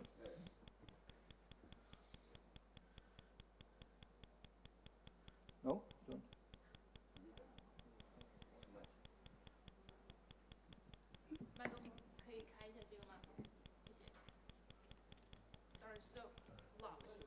Say it in broken English. Yes. Yes. Thank you, Professor. 很抱歉，因为时间有限，我们可能只能提一个问题。但是呢，我们在 Slido 中有非常多的问题，然后观众朋友也非常感谢热心的观众朋友们。我们也期待将来有更多的机会。It's not working? No. It's on, but it's not working. I don't hear any translation. So I'm just, using my broken English for you. So we have a lot of questions for you, but I think the time is really limited. So it's really a pity that we won't have this so many questions for you to answer. So there's only one chance. So thank you again for Professor Zelinsky. Yes. I will be here. I will be here the whole day. So everybody who has questions can ask me. I will be here the whole day. Don't worry.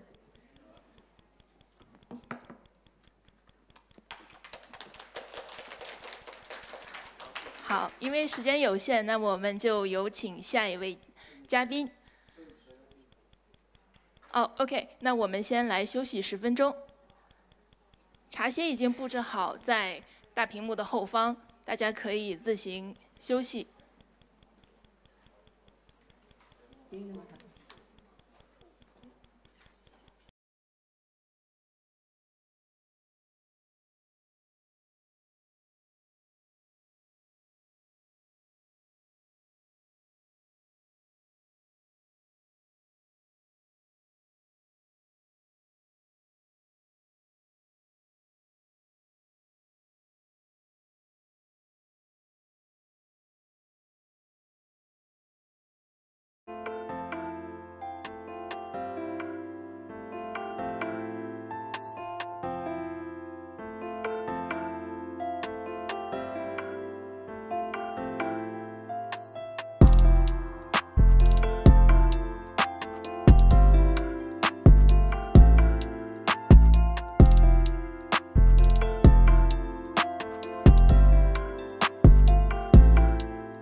爱 shine， 把声音调大点儿。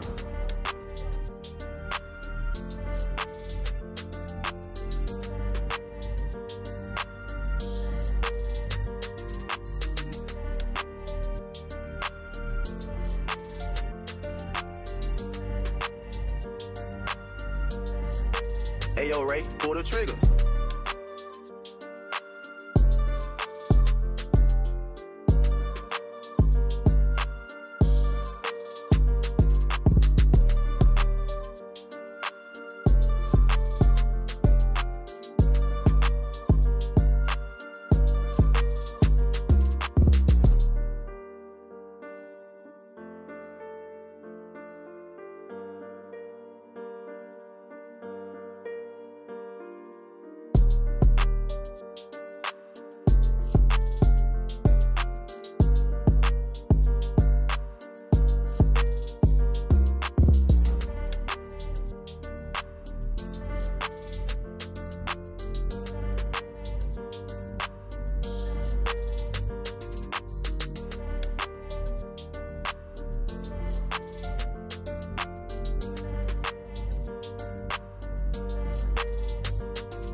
还有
Africa. Radio is dispatched.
把 Room 打，我看一下，你现在这边打开 Room 了对不对？对，但我还没有那个 sharing， 我是暂停 sharing。现在可以了，我刚刚这边已经看到了有。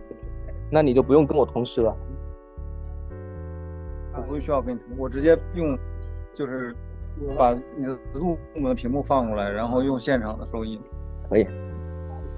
好，太复杂了。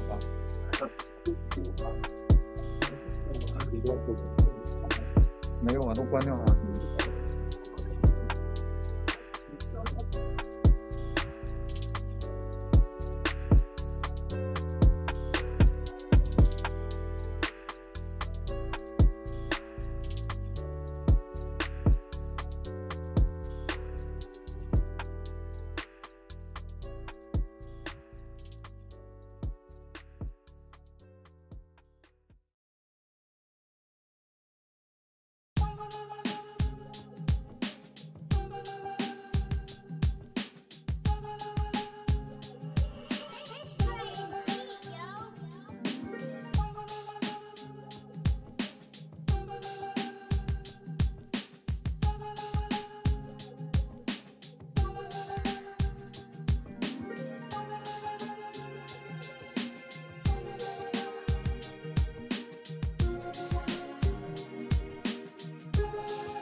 Artist and a filmmaker who engages in the genre and also genre bending, gender hacking, art practices. Celebrated as a net art pioneer with Brandon 1998 and 99, the first web art commission and collected by Guggenheim Museum, New York, and Chang'an represented Taiwan with 3x3+6, and the Xiansha IKU and Bodily Fluid and UKI. The long film has been presented in experimental diversified way in order to open up the imagination for the core thematic film. So the LAS has been showcasing, and also Pompidou Center, and also MoMA, and also the London Contemporary Art Museum has also been touring the exhibition for her work. So today, topic of Professor Zheng is about a virus becoming as a tactical resistance. Welcome. Thank you.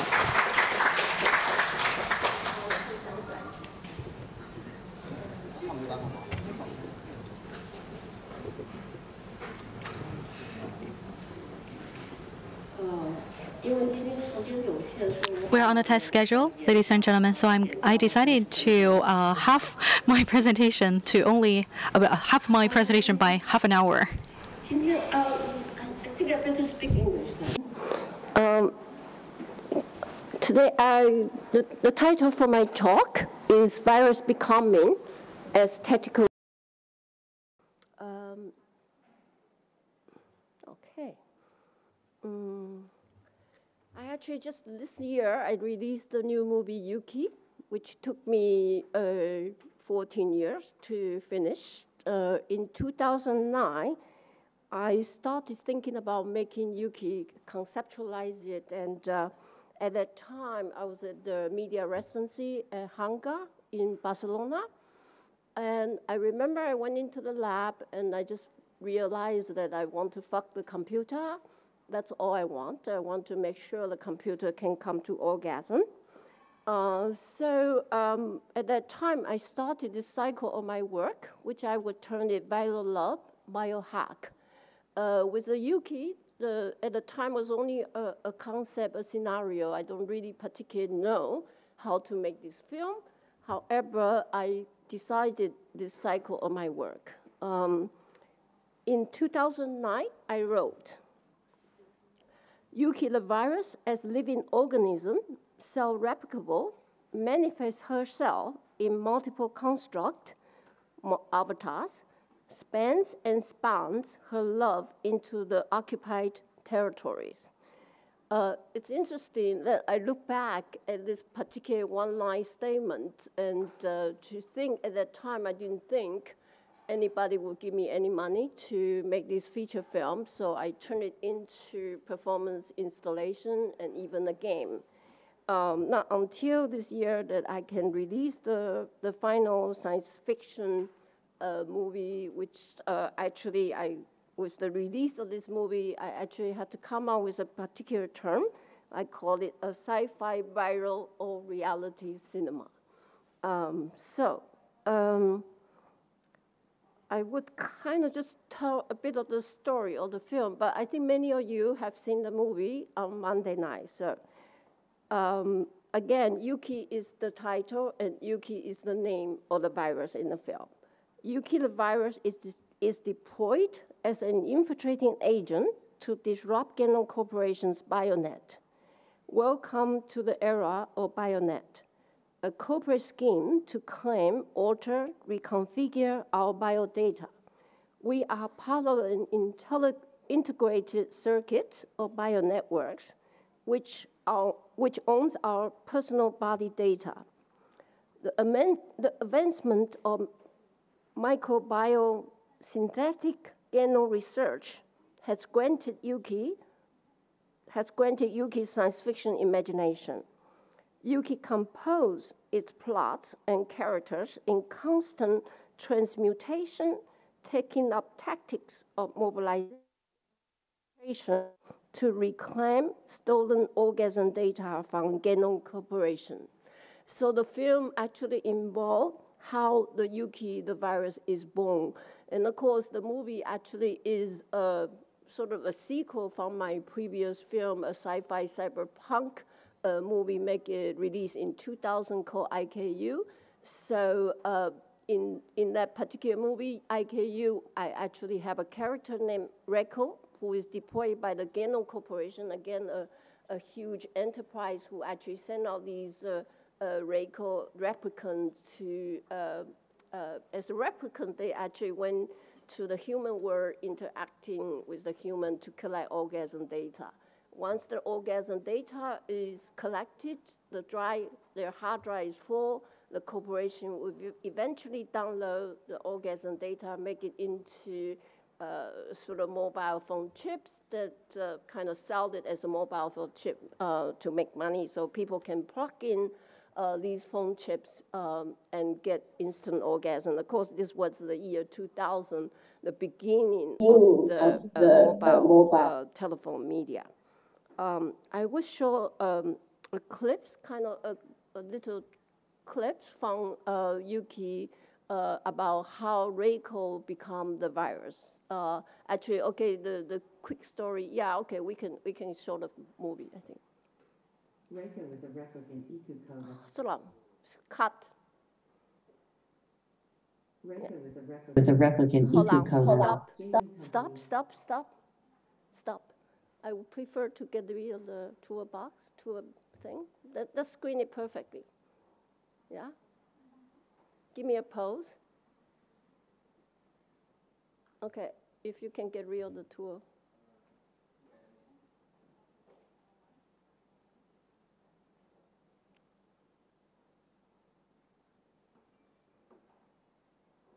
Okay.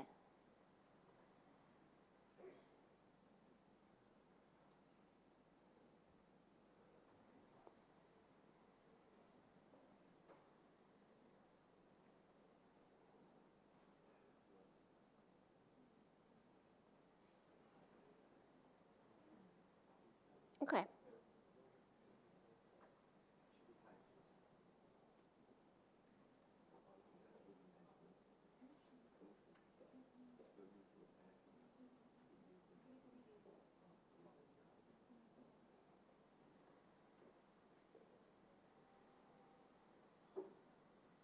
Regular.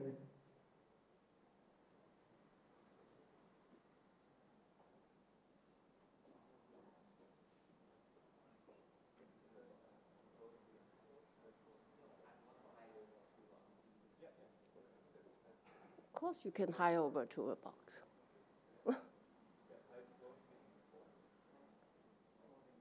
Okay, thank you. Could you play from the beginning? Reiko is a replicant EQ coder. Gingham Company owns Reiko. Reiko is dispatched to the human world to collect orgasm data. Full hard drive of orgasm data downloaded. Reiko is deemed redundant. Reiko is dumped as a piece of e-trash by Gingham Company. Reiko lies horizontally amidst the AC charger, fans, motherboards, CPDs. Reiko attempts to get up, but the body is glitched. She can barely keep the body aligned in shape.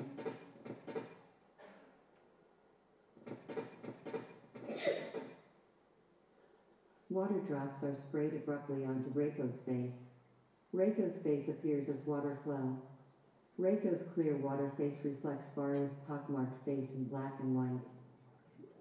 Reiko's body is taking new shape, blobs pumping gently like bread dough rising. Alba stretches their tentacles and wraps Reiko's ever-forming dough body.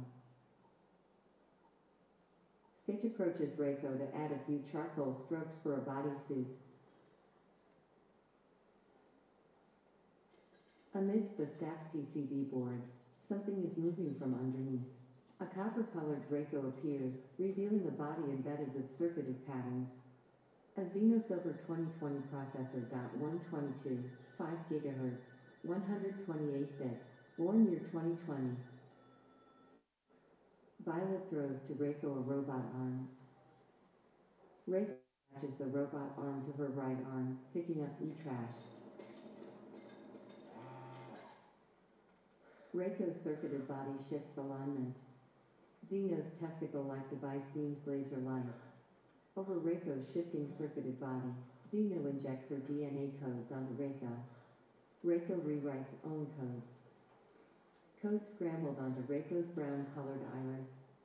Ozone bends down, sucking codes out of Reiko's iris. Reiko makes a sudden sneeze, discharging micro droplets into the air.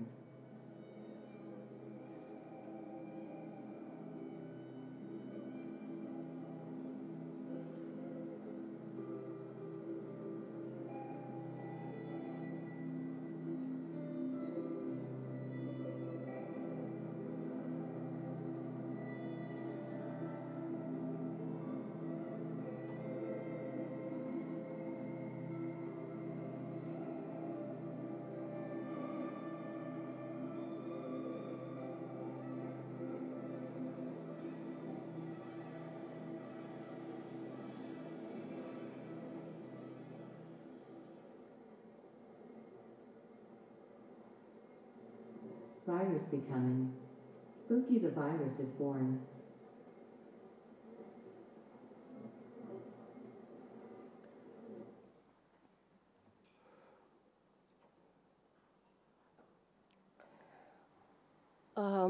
We have all come from living through the relentless viral reality. We have negotiated the state or self imposed confinement. We are dealing with our digital or corporal sexuality, and we are experiencing the data surveillance on a daily basis. We have submitted ourselves to face the virus in solitude during the obligatory quarantine as we cross borders or when infected with viral variants. We bravely subject our bodies to vaccine experiments. We have forsaken,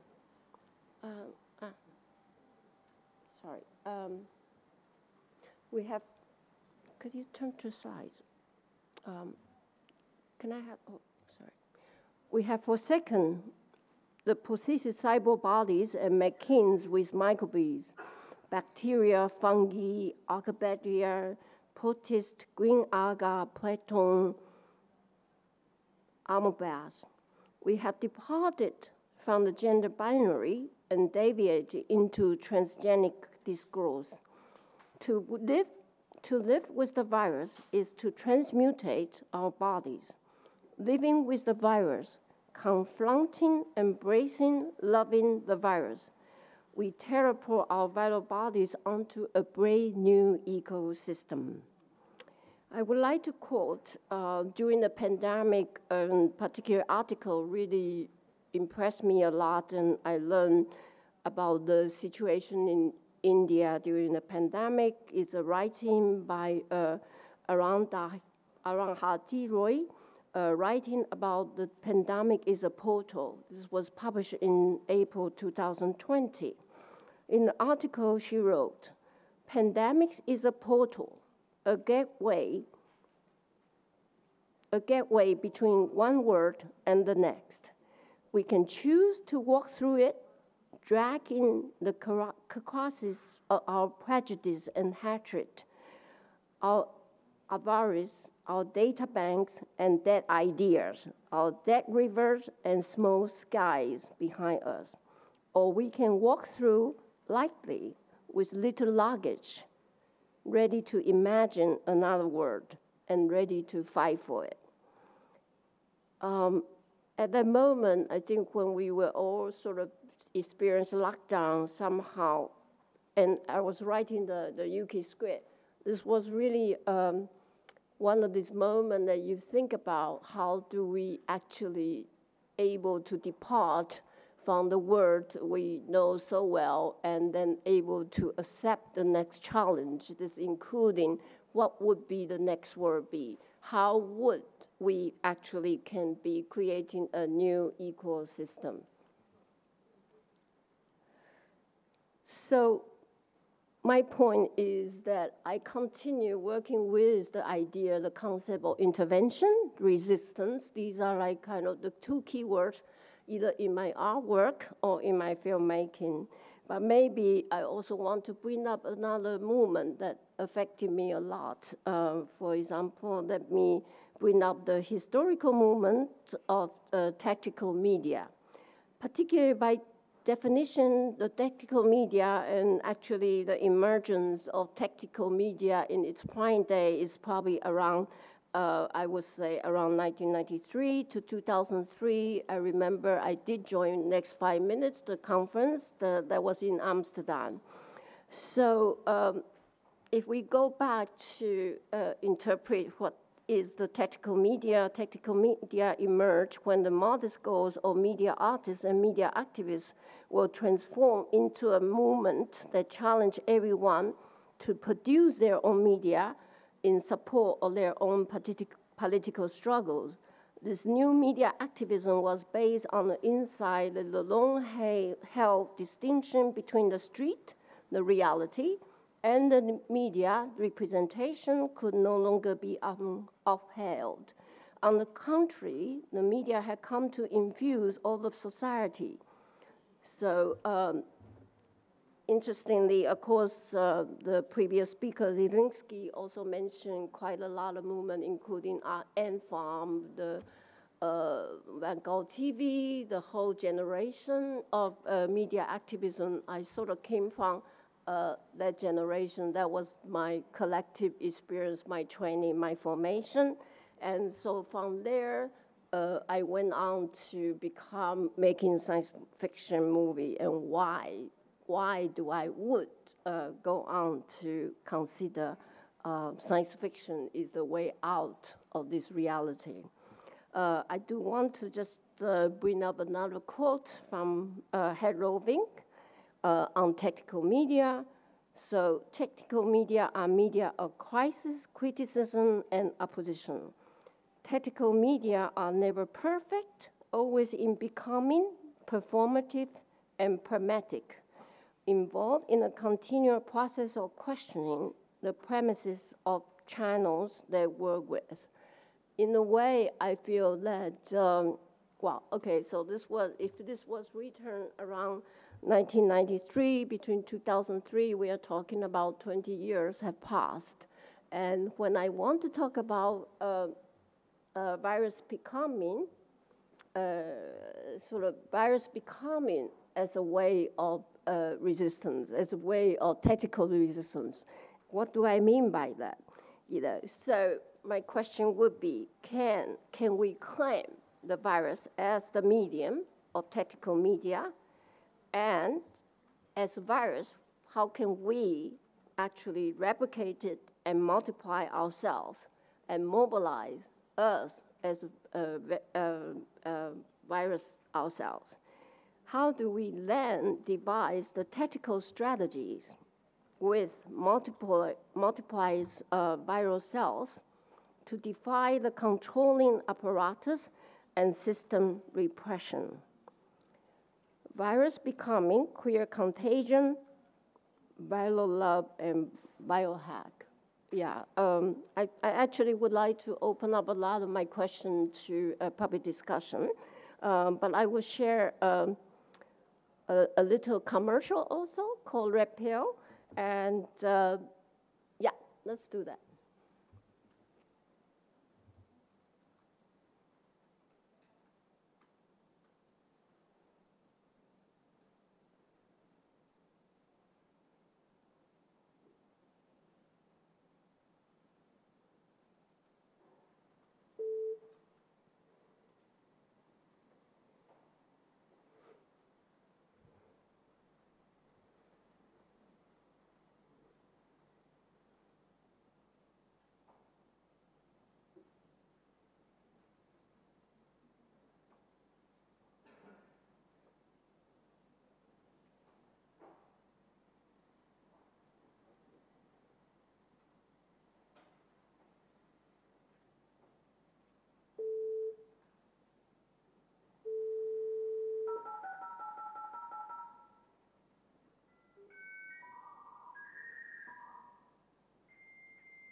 Okay, so the Red Pill is actually made by, can we go back to the Red Pill portal? The Red Pill is actually an instant pill made by Genom Corporation. We collected human orgasm data, and the human orgasm data actually is collected through the handshake, through the web data exchange by handshake. And the Genom Corporation also built a bionet, the network of with bioengineering red blood cells inside human body, so the red blood cells is capable of cell-generating orgasm, and through the handshake among human beings, like a mutual handshake, that the network is built and inside human body. So basically, each human is a knot, and so if we want to talk about P2P, each human become a knot, and this data of the orgasm can be collected. Finally, the Genom Corporation will want to make it into red pills. Red pill is made out of the blood cells. With red pill, the blood cell inside it contain with extreme delicate enhanced orgasm data. So eventually, it would become a pharmaceutical success selling in the market. So I want to end my talk by sharing with you this red pill. You can decide to take it or leave it. You choose to live in the system or exit the system. Thanks.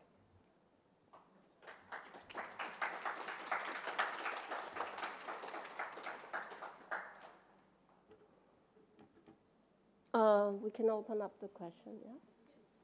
谢谢舒丽老师。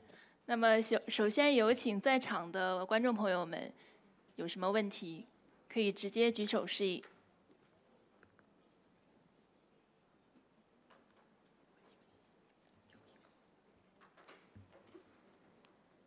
机会难得 ，Only one question， 只有一个问题。好，如果现场没有提问的话，那我们再来看一下 Slido 中的问题。目前在 Slido 中收到的问题是，舒丽老师想提问：您觉得媒体及相关运动的不断发展是有利于我们女性去获得性别平等或者平权的可能的吗？网络上把您作为当代具有代表性赛博女性主义的艺术家之一，在大陆比较有名的是从唐纳·哈拉维开始，包括朱迪斯·巴特勒一脉相承的一些理论，您怎么看他们的一些论述？当然我们都有受到这个 Donna Haraway， 我想他最有名的著作就是《Cyber Manifesto》，当然是我们一直 follow 的，觉得。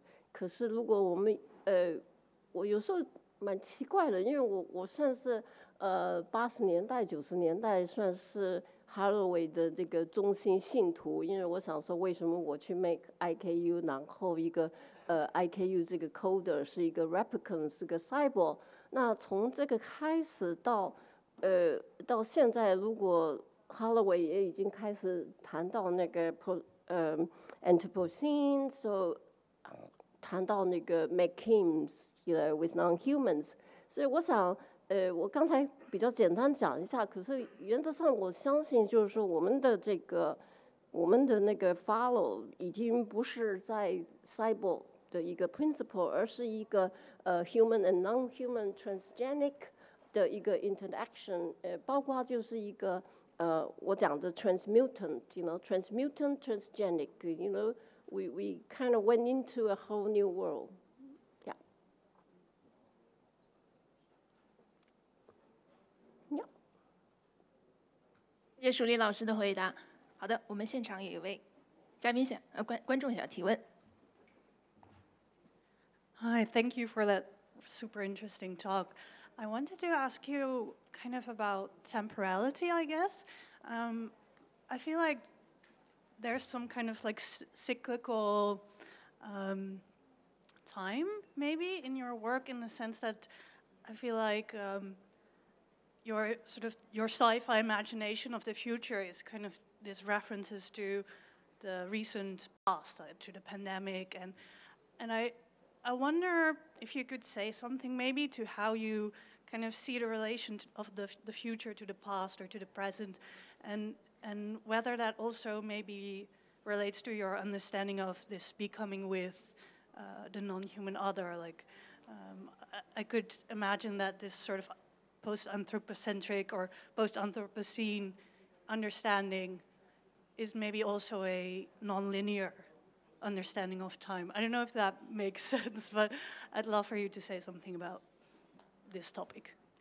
Basically, I think we have lived the future, so I do not consider we are anticipating a future at all. I think the future is the past, or I would say a retro future. So the future, the science fiction did come from our own real life imagination. That's why I talk about like why I could make this movie, Yuki, actually coming from a lot of study, research with the biomatics, what's happening in the field of bioengineering. And also, we have to reflect upon the rise of the generation of kind of DIY bio-artists that are actually building their own lab. They are actually taking the examination of your own body, and particularly in this, I talk about a generation of young queer, really cyber feminism women that they're doing that.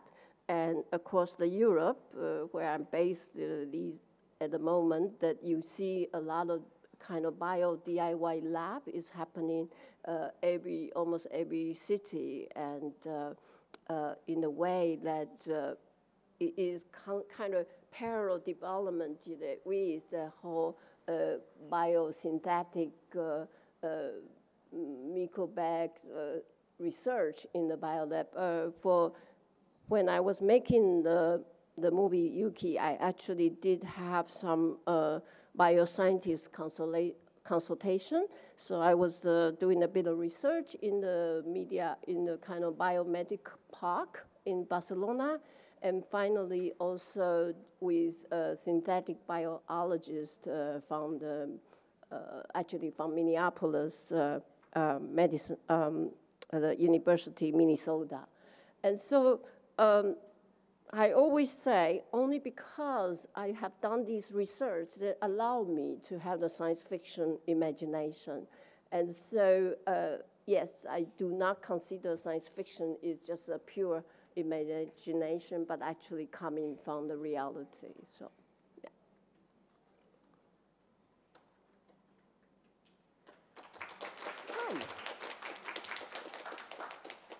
谢谢舒丽老师的回答。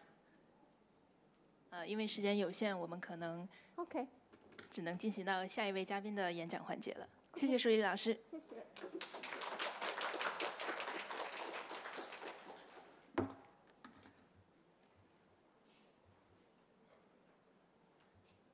我们的下一位演讲嘉宾是陈介仁。那么非常遗憾，今天陈介仁老师无法来到现场，他会在线上为我们带来演讲。陈介仁1960年生于台湾桃园，目前生活和工作于台湾台北。陈介仁长期和失业劳工、临时工、移工、外籍配偶、无业青年、社会运动者等进行合作，并通过占据资方厂房、潜入法律禁区、运用废弃物搭建。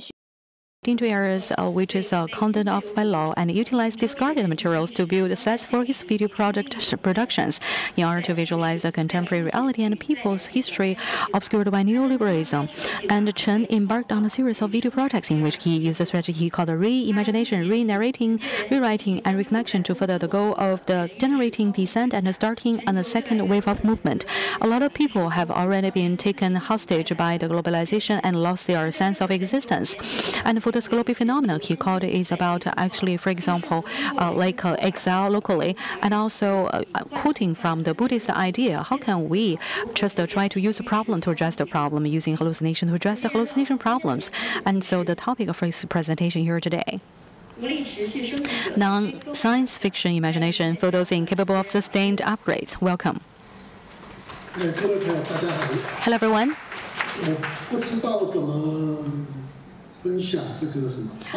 I'm not quite sure how I can share the slides on my Zoom screen. Can you see my slides? Yes, we can see it.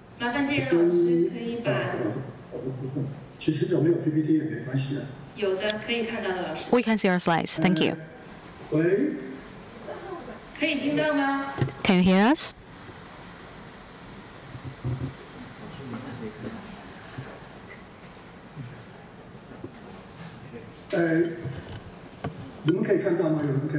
Can you see me? Yes, we can see it. Thank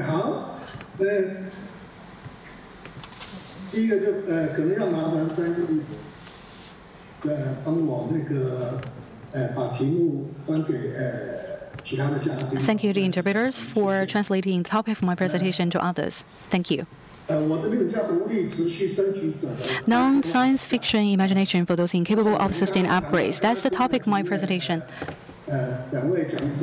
So, following the two excellent presentations done by the previous two excellent speakers prior to me, now it's my turn to talk about it. But before I start, I would like to ask you this question.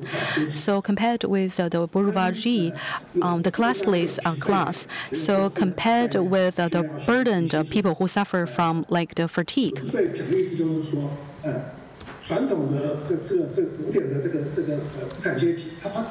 So my question is that, the ones who doesn't have a lot of money or capital, actually proletarianism, so they don't have a lot of burden. But here today, people seem to have more money, but they have burden. They feel fatigueness from life.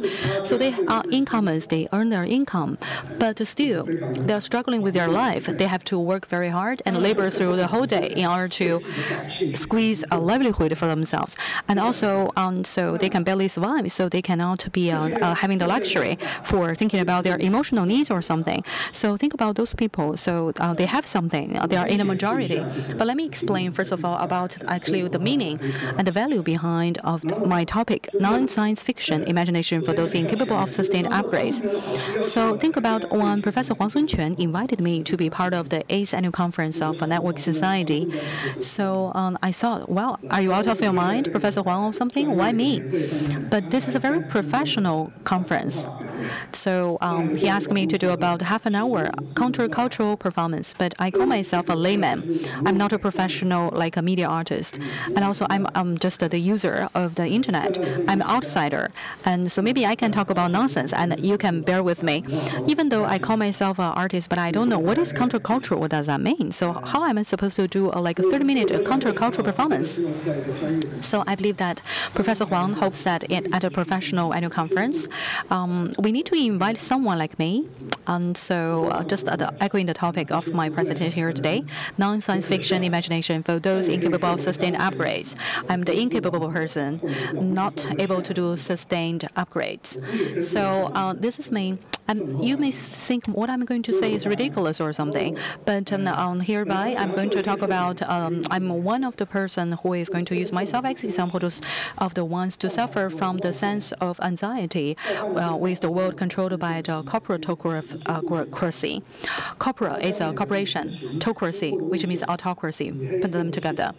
So hereby I'm trying to do an experiment. So I'm going to develop the software with the sensor to collect information from all the deliverymen in Shanghai, and then I'm going to use a color black in order to mark the route they have trodden on the big screen. And then there will be a lot of overlapping black lines in Shanghai, right?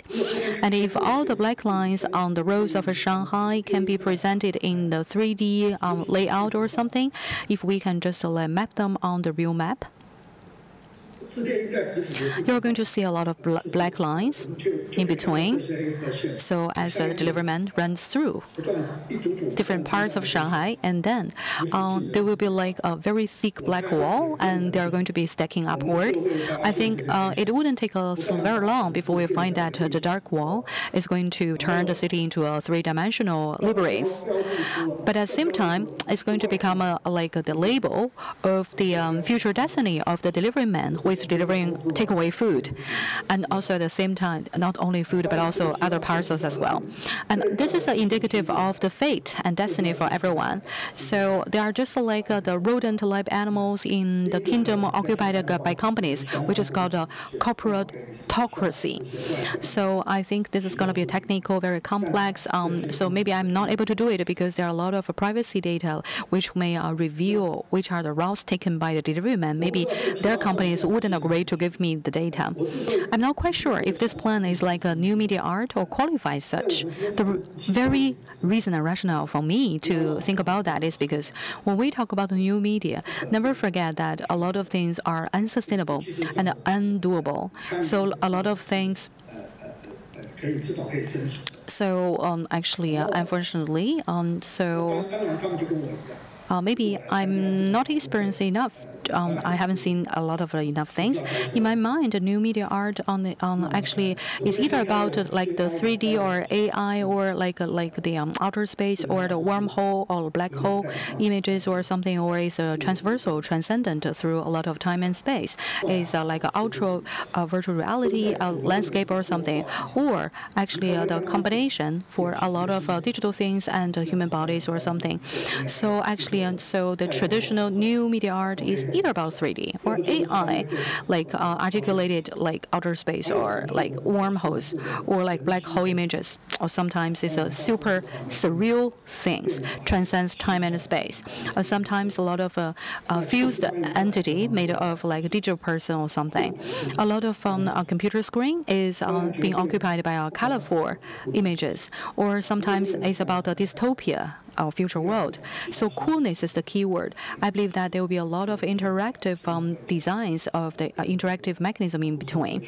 But I don't think I'm qualified enough or experienced enough to comment on that. So I believe that there are other different types of new media art as well. So as I said before, so I only have a limited impression of what new media art is about with previously with the above mentioned description. So back to my project, I'm trying to like mark the daily travel trajectory of the delivery men as they ride on their motorcycle through the cities. So as the lines are being built up, there is like a thick dark wall being raised up in the city. So most of the time, what they can do is look up at the sky or to look up at all the different skyscrapers. Of course, we can try to use our remote control to control some drones under this black thick wall. And the drones can fly high above the sky and capture the bird's view of the city. And we can use like Google Map on our mobile phone. And so we have the bird's view of the world, of what's going on. So actually, for example, think about in the recent conflict between Palestine and Israel. So we can think about the shutdown of the traffic there. We hope that wouldn't happen. But unfortunately, our body and flesh will be under this black wall. So it sounds very pessimistic. So this is reminiscent of the new Luddism type of anxiety syndrome or something. So it reminds me of something which I have seen. So I have done a film shooting in 1999 to 2000. It's a very short movie. So I think the duration of that is about 5 minutes 11 seconds. It's done due to like during the year when there is the height of the bursting of the bubble of the stock market in 1990 and 2000. So can you see that? It's a silent movie.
就是怎么说，就是1999到2000的时候，是我们明显可以看到当时的资本与技术结合下形成的，至少我们从一般大众媒体啊，就是这些另类群体或者比较激进的团体的观点，就是我们会看到当时的这个在资本跟技术结合下形成了席卷全球的科技乐观与投机主义，但是同时对于提出警示的平衡观点显然不够多，或者是根本被排除在主流媒体之外。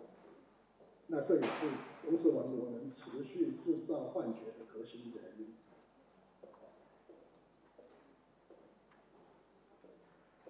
在这个在此刻，这个随着这 AI 热的兴起，新的科技乐观主义显然已成为讨论人类社会将走向何方的主导叙事。那此时在这个拿奥米格莱恩的这个 AI 不会产生幻觉，但它的制造者会。有这篇文章里面指出，科技公司的 CEO 们至少制造了4种幻觉，就是一就是 AI 将解决气候危机，2 AI 将带来明智的政治治理，第三个是可以相信这些科技巨头不会破坏世界，第四个是 AI 将把我们从苦差事中解放出来，这苦差事就如刚刚的这些刚提到的外送员，然后米凯尔接着指出了这4种幻觉为何不可信，以及这些幻觉是如何遮蔽人类社会解决当前各种危机的关键理解。那关于拿米格莱的观点，就请大家参阅原文，在此赘述。但在讨论相关问题前，我们先简短重提几个众所周知的当前人类社会的危机。第一个是根据乐施会的报告，是2023年掌控公司王国的前81名富豪所占有之财富，所占之财富已超过全球1半人口所拥有的财产总和。那简单讲就是80亿人的财产面积要全球1半人。然后第二个是我们根据这个世界卫生组织的报告，仅直到2020年，全球患有心理疾病的人数已近10点，1集每8人中就有1个患病，其实就是我们1/8的人都患有心理健康疾病。第三个就是同样是根据世界卫生组织的报告，全球每年约有80万人自杀，平均每40秒就有1个人选择结束自己的生命。最后一个根据联合国政府间的气候变迁问题小组2023年的最新报告显示，地球升温已达摄氏1.1度，若无法在2030年前将地球温度控制在升温的1.5度的摄氏的1.5度的临界值内，极端气候将成为常态。我想这些上面这个大部分在场的观众大概都知道。那我的问题是，那些科技公司的 CEO 所制造那些其实根本不能破解的幻觉说辞，为何总是一而再的有效？然后我想同样回应这个问题，我就放一部也是近期今年初完成影片的片段，间接回应那些简单的幻觉总是不有效。这是一个从一个长的影片，中间我剪出来的4分08秒，那就麻烦大家再看一下，就麻烦工程师。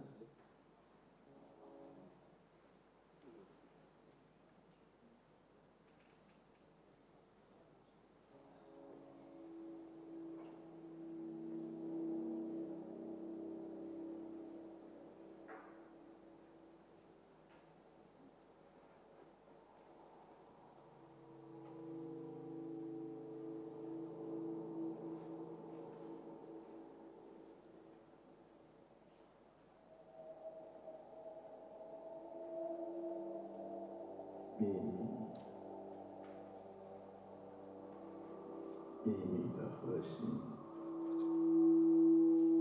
始终是公开的。公司王国的操控技术一直是公开利用我们无止境的欲望，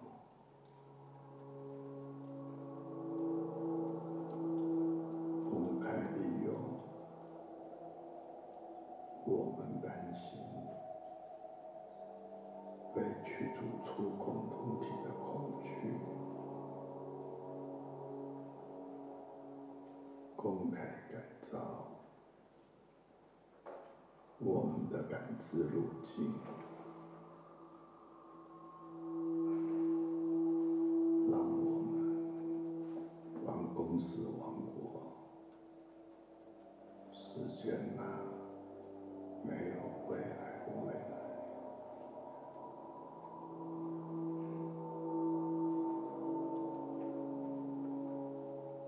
只要不断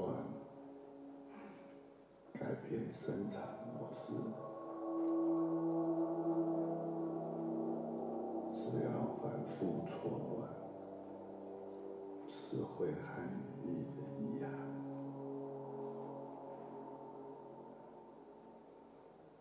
只要不停调动我们的欲望与恐惧，公司王国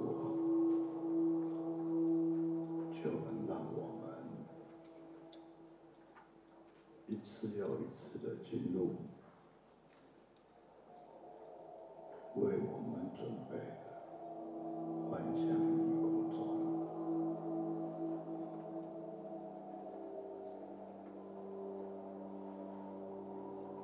就能让我们以为终会到达那不断改变位置的彼岸，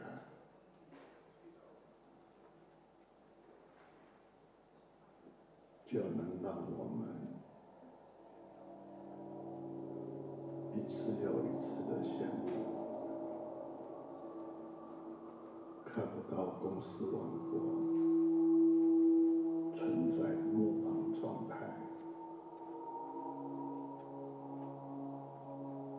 并在目盲中忘记我们生活的社会才是公司王国真正的实验室。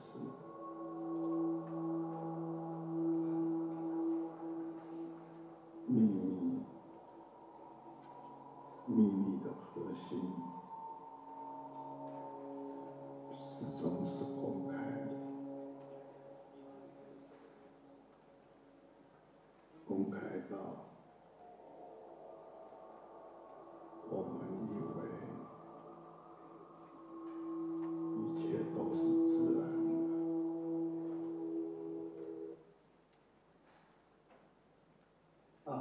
非常谢谢大家一样有耐心的看完这个影片。然后最后我想说的是 My last point is, I really believe that very few people are truly against technological improvement. Of course, I'm not against it at all. But the problem is, currently the super technologies are controlled by a very small number of the shareholders in the super multinational corporations. And it is not virtual at all, but by the supercomputers, huge server bases and data centers, satellite chains, fiber optics, and countless base stations of the super hardware body. And this is no longer something that any medium-sized countries can do alone. Or maybe they can do it, nor can a traditional hacker organization can do it. The only one that can possibly compete with the empire is mainland China. But under the rapid development of science and technology, is mainland China also constructing what is a reasonable way of life and operation of human society, as well as the spiritual structure of human beings, like Professor Huang mentioned, the alignment of these two. Let's not forget that official data from mainland China alone show that nearly 100 million people in China suffer from depression, and at least 100 million people's working conditions are strictly controlled by algorithms like I've mentioned, the delivery person. Okay, let me conclude briefly, because we don't really have a lot of time left. China named the first quantum satellite as Mozi, the name of Moist. I believe everyone here knows the contribution of Moism to science, and more importantly, in the Moist philosophy. And because Moist mentioned the universal love and opposition of unjust attack, as well as the reasons for the decline of the Moist school of thought. And today, not only China, but also the entire human society, in addition to focusing on technological issues, must not forget the significance of universal love.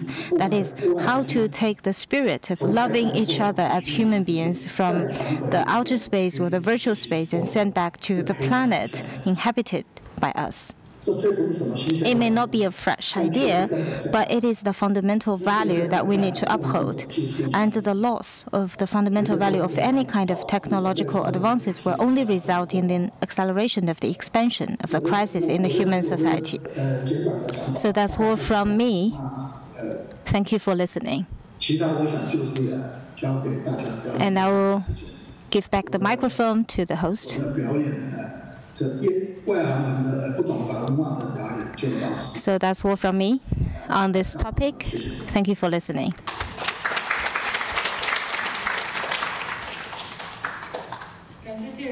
Thank you so much, Mr. Jie Jian, for your wonderful speech.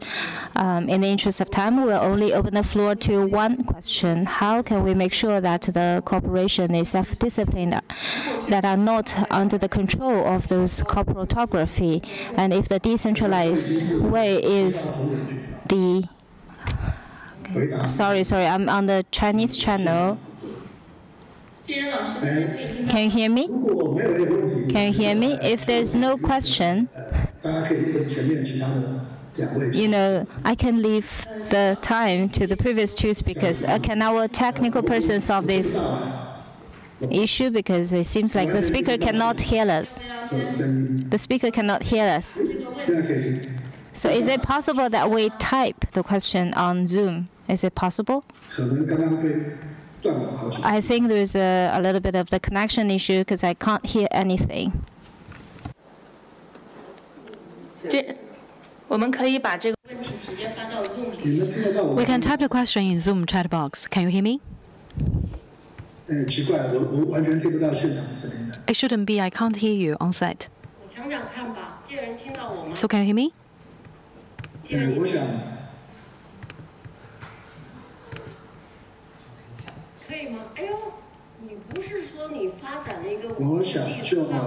Didn't you say just now that you developed the technology to make us at the forefront of everything or something? You can hear me? I'm sorry, I cannot hear any one of you on site. I'm sorry to say that. So it is okay. Yeah, that's my part. So can you hear me?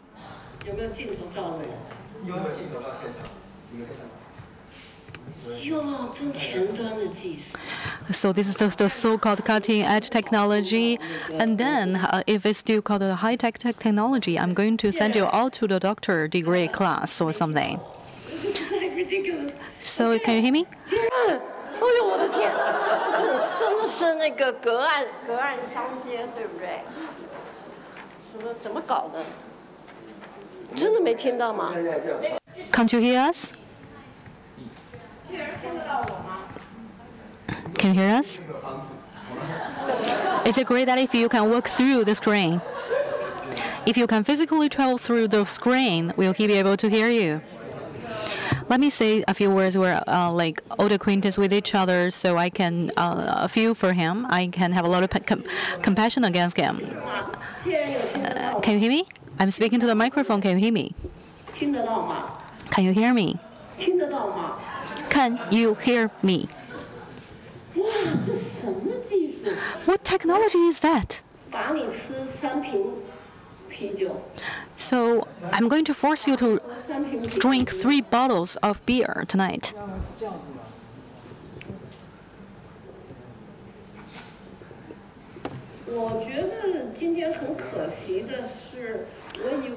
Sorry to say that, unfortunately, I thought that when I came here, I thought I'm going to get to see my old friend, Jiren, because we are old acquaintance. We have been friends for decades. We haven't seen each other physically for years. And quite unfortunately, I didn't get to meet him in person. And secondly is that, so we are on a tight schedule. So we are supposed to go from 9:30 to 12 o'clock. I thought I should have some time to have a dialogue with Jiren, but I didn't have that either. So for me, it's very sad and frustrating to me. So I just want to tell Jiren, can you allow him to hear me? Can you let him hear me?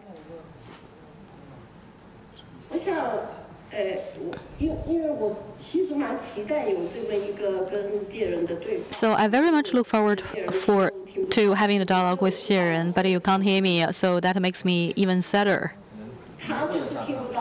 He can't hear me. Do we have an alternative technology or something? A backup plan or something? You can call him. Put him on the call. I know, that's what they're talking about. A gypsy, maybe.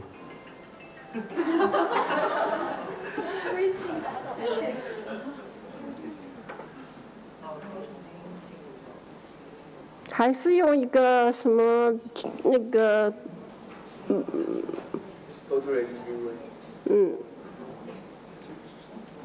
哇！现在我有 multiple self， 所以我是已经我。How I hope that I have like a multiple self, so it looks like a mutated virus me. So that's incredible. Who did it? So drink more wine or beer tonight. So is it you? So is it you? You developed such a high tech. You're great, amazing.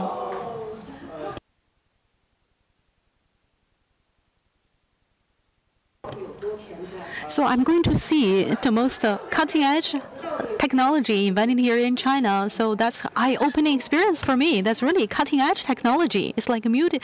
She just now said it's like a muted virus.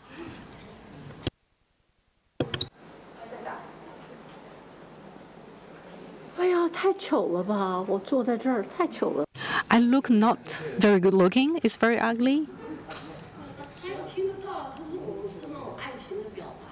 So I'm going to express my romantic feeling towards him because no matter how much love I express to him, it doesn't make any sense because he can't hear me.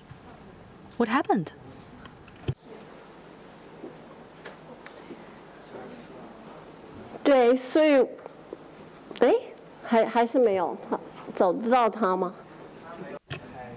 He disappeared? So he didn't turn on the microphone. It's just me doing the solo talk. Just bring him back. Put him on a call.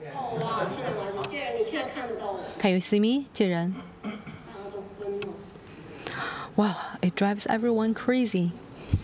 我不晓得是那个孙权怎么样把我们两个凑在一起做这个演讲，虽然今天实在是。So it's a rare chance that the two of us got to meet with each other like this way. So we have used up all the time, so we didn't have any time to have a chit-chat conversation with each other. But I really hope that I can have a dialogue with Jiren because we haven't been able to meet each other for a while. So just now when I was watching the short movie of him, I have to say honestly I haven't seen them either as well. Okay, I can settle with this.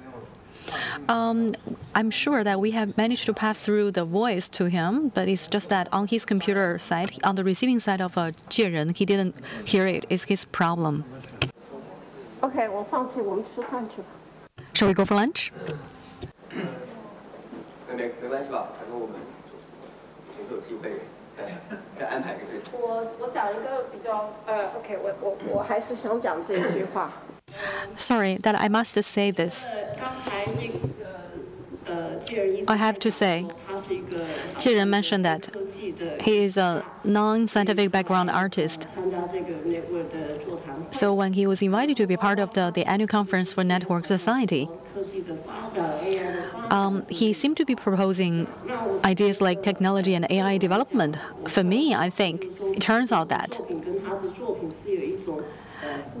my work is like having a dialogue with his work, especially for thinking about UK corporation control and how the company is manipulating like human beings. And he is talking about corporate autocracy or something, Coptocracy.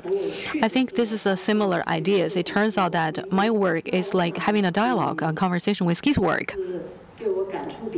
As a matter of fact, what impressed me is that by my very instinct, why I'm so hungry for technology, because why do I want to have technology?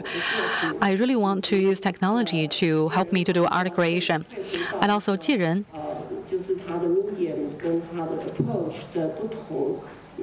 is going to go back to the issue of how his approach is different from traditional media approach. So for me, as someone of a very minority nationality, so women are queer and Asian, so I'm like a senior citizen right now, not young. So these are the multiple hats I'm wearing. With that point of departure in me, so thing for me is that how should I learn technology? How should I be able to use technology to steal, to hack, and to grab, and to rob or something? So how can I use scientific technology as a point of departure for me to do my art creation? So on that front, I believe that the path of me versus 技人 crosses with each other. This is exactly the reason why we are adopting so different approaches. So thank you for allowing me to be here. Thank you for allowing me to say this. He managed to hear you, I think so. Yes, I can hear you. I finally got to hear you. That's great. I can hear you. Keep talking. If you. I finished my talk. Would you like to respond to my talk? What did you say? I sort of heard you, but I missed the conclusion part. Okay, the conclusion is that theoretically speaking, in principle, I thought my art creation is powered by technology and network technology. But just now, clearly that you mentioned, so your work is a low technology and your topics is based on the non-sci-fi like imagination. You are incapable of upgrading yourself. What I meant is that just now the point of departure for my work is different from yours because I have to use technology. I have to grasp the most cutting-edge technology and how I can use that in reality. Because I have an ethnic minority background. With that,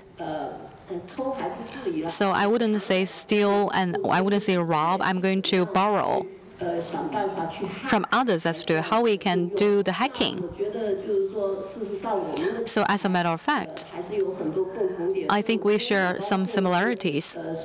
On the topic of our artwork, great that Professor Huang Sunquan managed to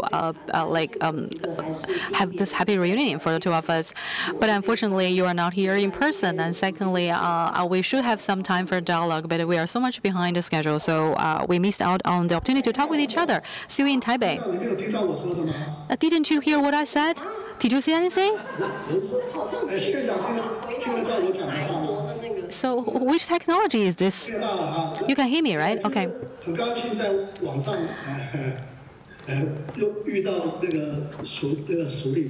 Glad to see my old friend virtually here. Let me give you some response to answer your question. So I'm aware of the time we have. I didn't have the time to illustrate my points. I'm not anti-technology. I'm talking about like homoism.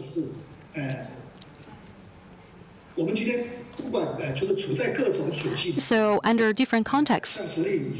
So Shu Ying is an excellent person. I fully agree with your methodology. So from your work and to the topic you're discussing here today, I totally agree with you. I totally agree with you. So I want to emphasize on the importance of the science of network society Because given that in the context of where technology can disrupt the landscape dominated by the corporations' manipulations. And also just now, I talked about some other aspects as well. So we cannot upgrade ourselves due to many reasons. So that's why. So there are some gaps in technology. So in our way to deal with technology, so what we need is to have a media like the science of network society or network sociology. So no matter when you're talking about tactical resistance of me, incapable of upgrading or something. So the divide between us, the gap between us, needs to be filled in by different media. And the media is needed so that we can have the entirety and totality of the picture. I'm talking about so the 墨子. So the Moism is called like the working class communism back then in that period or something. So what I did, and compared with what Professor Huang Sunqian has been doing, we can connect the dots together. Because due to lack of technology access, people in the past were not able to reproduce their ideas in the format of art creation. Or in front of technology, they may be like the proletarianism class. So, but hereby, I hope that we need to connect the dots to some extent, because otherwise, it wouldn't work. So first of all, I'm not anti-technology. That's the first thing. Second one is a sensitive thing. The reason I'm saying this is because so I got disconnected several times when I was trying to roll the short movie into you. So I was talking about Moism, and also not having to like the utility when you are having a generous love for everyone. So this is also the and also there is like Moism is used as to name the satellite trying to study the outer space. So this is echoing the points by Professor Huang Sunqian. And so how can we use technology to connect people with our society dominated by human beings? Just now, I was ridiculing him a little bit and joking with him a little bit because I think a lot of things are like we media art or self-media art. So it's not just about using 3D technology. It's not about using AI or non-human technology. The point should be about what are we using that for? What should be the topic of our discussion? So that's what I'm thinking. Nothing other than that. So how we can popularize technology so that people like us who are incapable of upgrading ourselves, how can we be empowered by technology to have a user-friendly usage of technology? Especially in mainland China, I remember in around the 60s, there was a pamphlet. And at the time, we were facing globalization, and before the medical system was established in China, we needed to adopt a global perspective. And after I read the pamphlet, I was thinking, so the thoughts put forward in the pamphlet was very good because we were talking about the virus, virus becoming, so maybe we can find relevant materials or relevant methods to have self-treatment or even ask for help. When we're facing the new era, it seems like we do not have enough books or enough theories on this topic, that is how to help us bridge the gap. That's the message I wanted to convey. I'm not only criticizing the new technologies. I feel like the installations is just re-showing or reproducing the logic behind my ideas. So please do not misunderstand me. Oh, I'm not saying that you're anti-tech. I'm only saying that your way of expressing art, I don't really think that you are anti-tech, because when we're talking about techno-humanism, we have to bring the idea of techno-humanism into the debate. Anyways, I think that's the end of this morning's discussion. I look forward to the AI discussion this afternoon. Thank you for listening.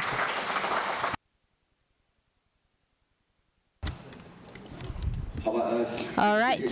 Thank you so much, Chen Yan. If you can hear me. Yes, I can hear you. All right. Thank you, all of our speakers from this morning.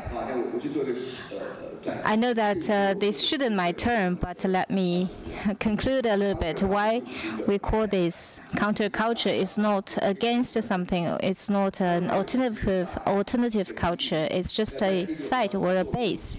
And we need to talk about communication or talk about the possibilities of the culture or technology. And most importantly, we need to have this site. So we also always see this site in the good researchers or in theories.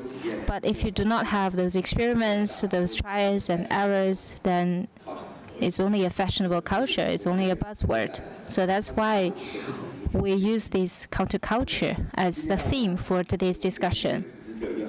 I know that the organizers are quite fatigued, tired, so it was a little bit chaotic, as actually every year's annual conference is a little bit chaotic, but I know that you don't mind. But we'll have a lot of informal discussions anyways. And some of the guests won't be attending us this afternoon, so they will be sharing with us online. And we will start the afternoon session at 2:30 p.m. We will see some digital installations, and those 3 digital installations have just won the prizes. So we will start at 2:30 p.m. Please come back on time. Look forward to seeing you this afternoon. Thank you for your participation. Thank you.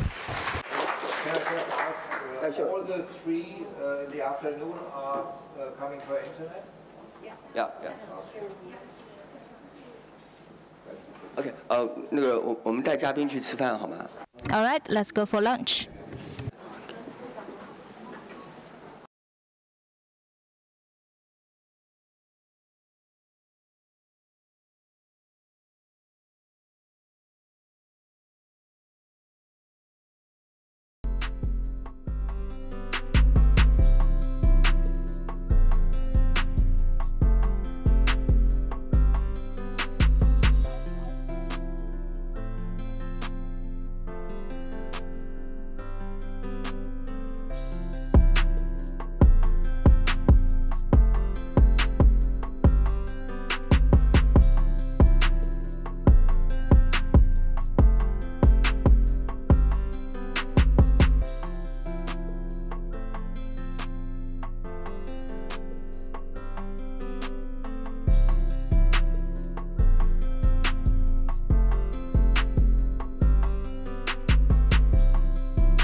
you're going crazy.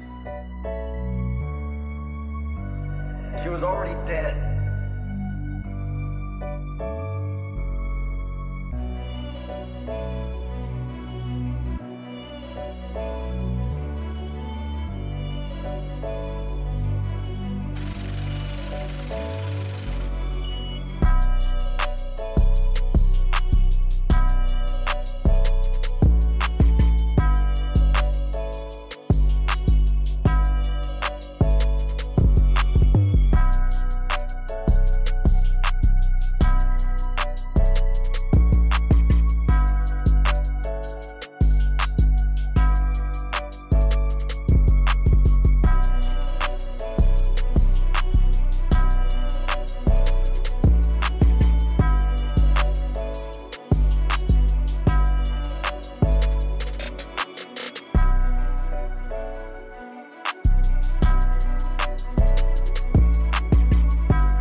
You're going crazy. She was already dead.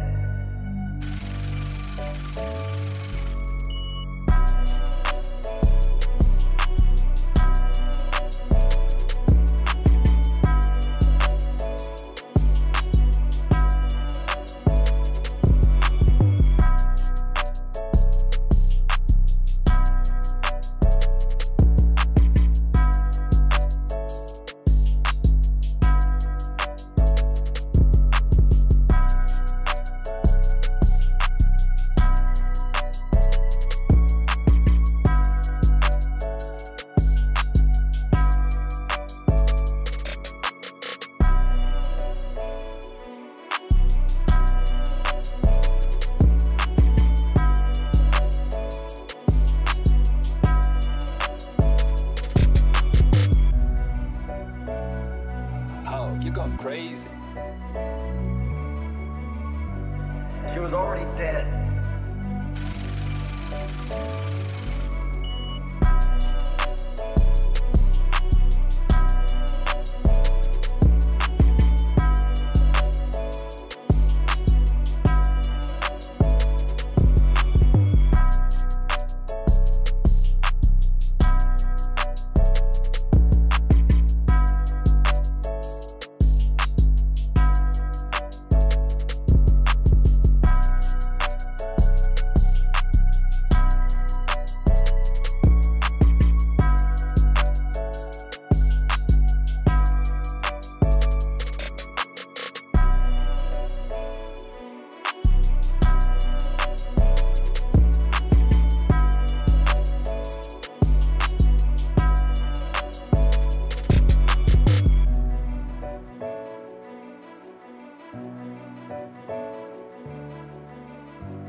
Money XO, let's get it.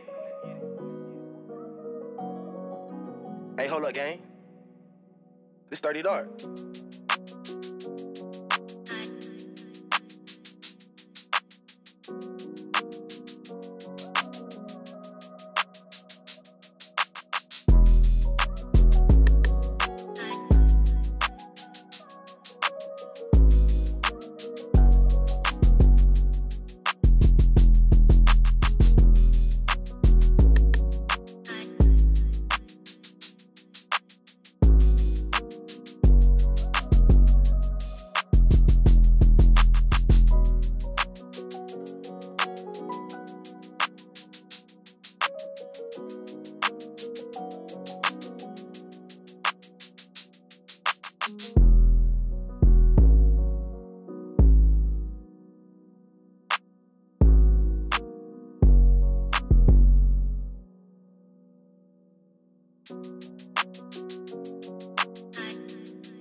Critical value, I told you.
挣钱嘛，生意不寒碜。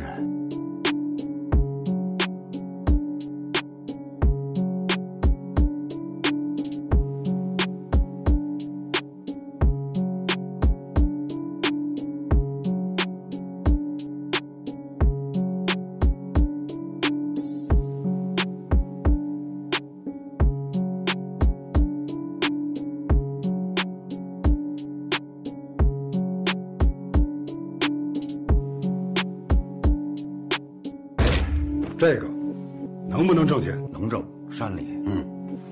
这个能不能挣钱？能挣，跪着。这个加上这个，能不能站着把钱挣了？敢问酒桶大鳄，何方神圣？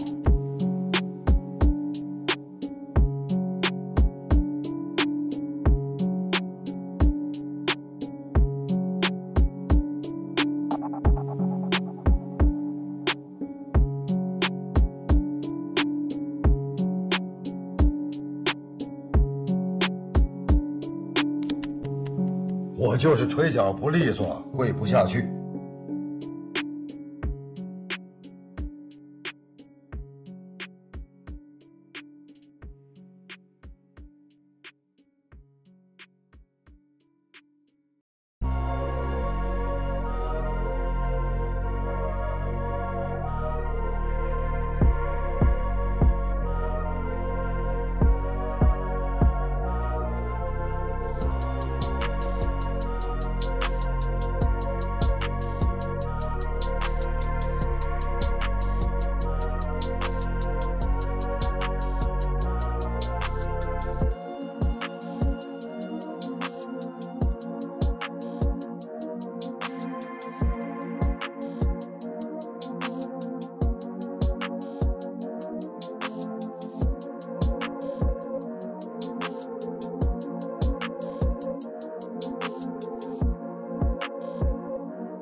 Riverside, motherfucker.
Distinguished guests, faculty members, students, hello everyone. Thank you very much for coming to the afternoon session of the 8th annual conference of Network Society. So we conducted a live streaming of our conference in YouTube and Bilibili. So you can tune in our online live streaming. You can follow us on our website and public WeChat account from INS so that you can get more information. Okay, without further ado, let's welcome the winning numbers and teams from the hackathon we just finished up to do some performance together. So VTIP, can you do a demo of your project? And we are VTIP. So actually, we are the one that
我看到了我们现在在网络社会年会，有很多人。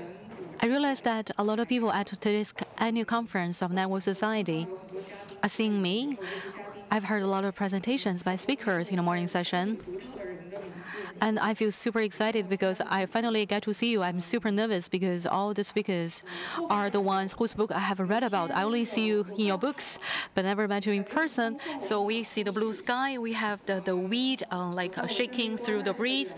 I just want to check out the outdoor air. So to have some fun. It feels that I'm enclosed in a cage like this one. And also I'm speaking Chinese, but I cannot communicate with other guests with the same language because I only speak Chinese.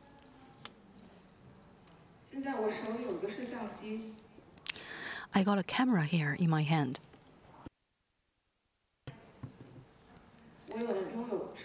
The camera is capturing what's going on. I got the rights to capture everything. So did you see anything? So the exposure and the contrast of this camera is not very sensitive, not high resolution. So that's why it's darkness and the light interspersed with each other. So I cannot see clearly. The images on this one is going to be a broad angle for the camera. So you see that not linear, distribution of the tables. People are spread out from the front seats and the back seats, and the table or chairs are not in straight lines.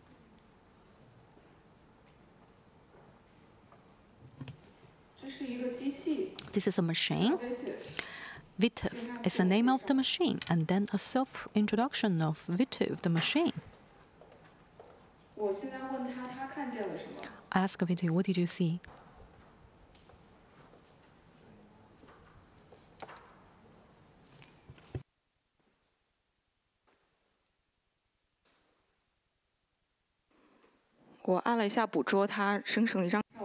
I pressed a button called capture, and then a photo is automatically generated. You.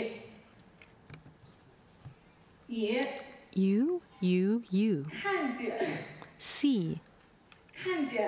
See. Sorry about that. So it doesn't work very perfectly, so I'm going to type that. I thought about using my voice-to-text conversion technology. I was trying to ask this VTIF, the machine, what did you see? But he didn't give me any response. Didn't recognize what I said, so I just type it there.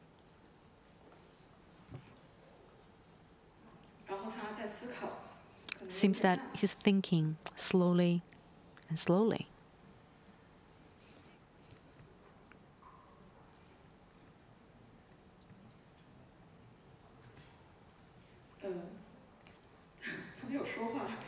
No response. Speechless. I seem to hear his whispering or something. He's saying that what I saw is that in the photo there is a young lady wearing a black top and a high bun. I'm sorry about that. Sorry about that. Can I do it again? Can I redo it?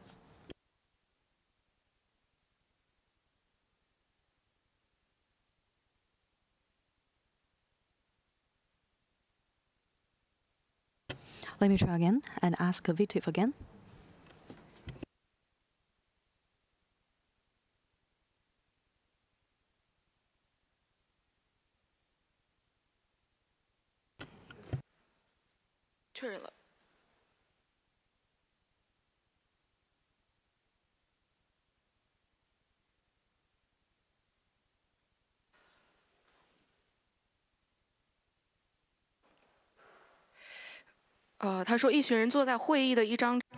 Well, I saw a group of people sitting next to a long table, and there are pink signs on the side, and there are the one in blue and in black. There are white people. On the right-hand side, there are one in black and green, and also there are some like transparent bottle of water, as well as like coffee cup.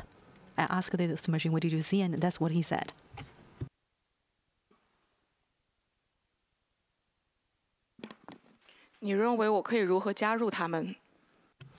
Do you have any suggestions how I can join them?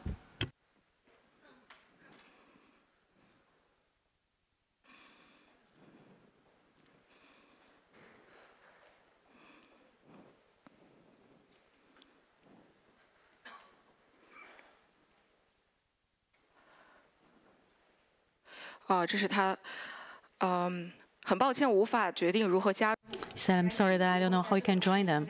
But if you are one of the participants for the seminar in this room, you can show up timely. And then you can find an available seat next to a long gray table and take your necessary documents with you. So actually, so that you can effectively take notes of the meeting. 然后他是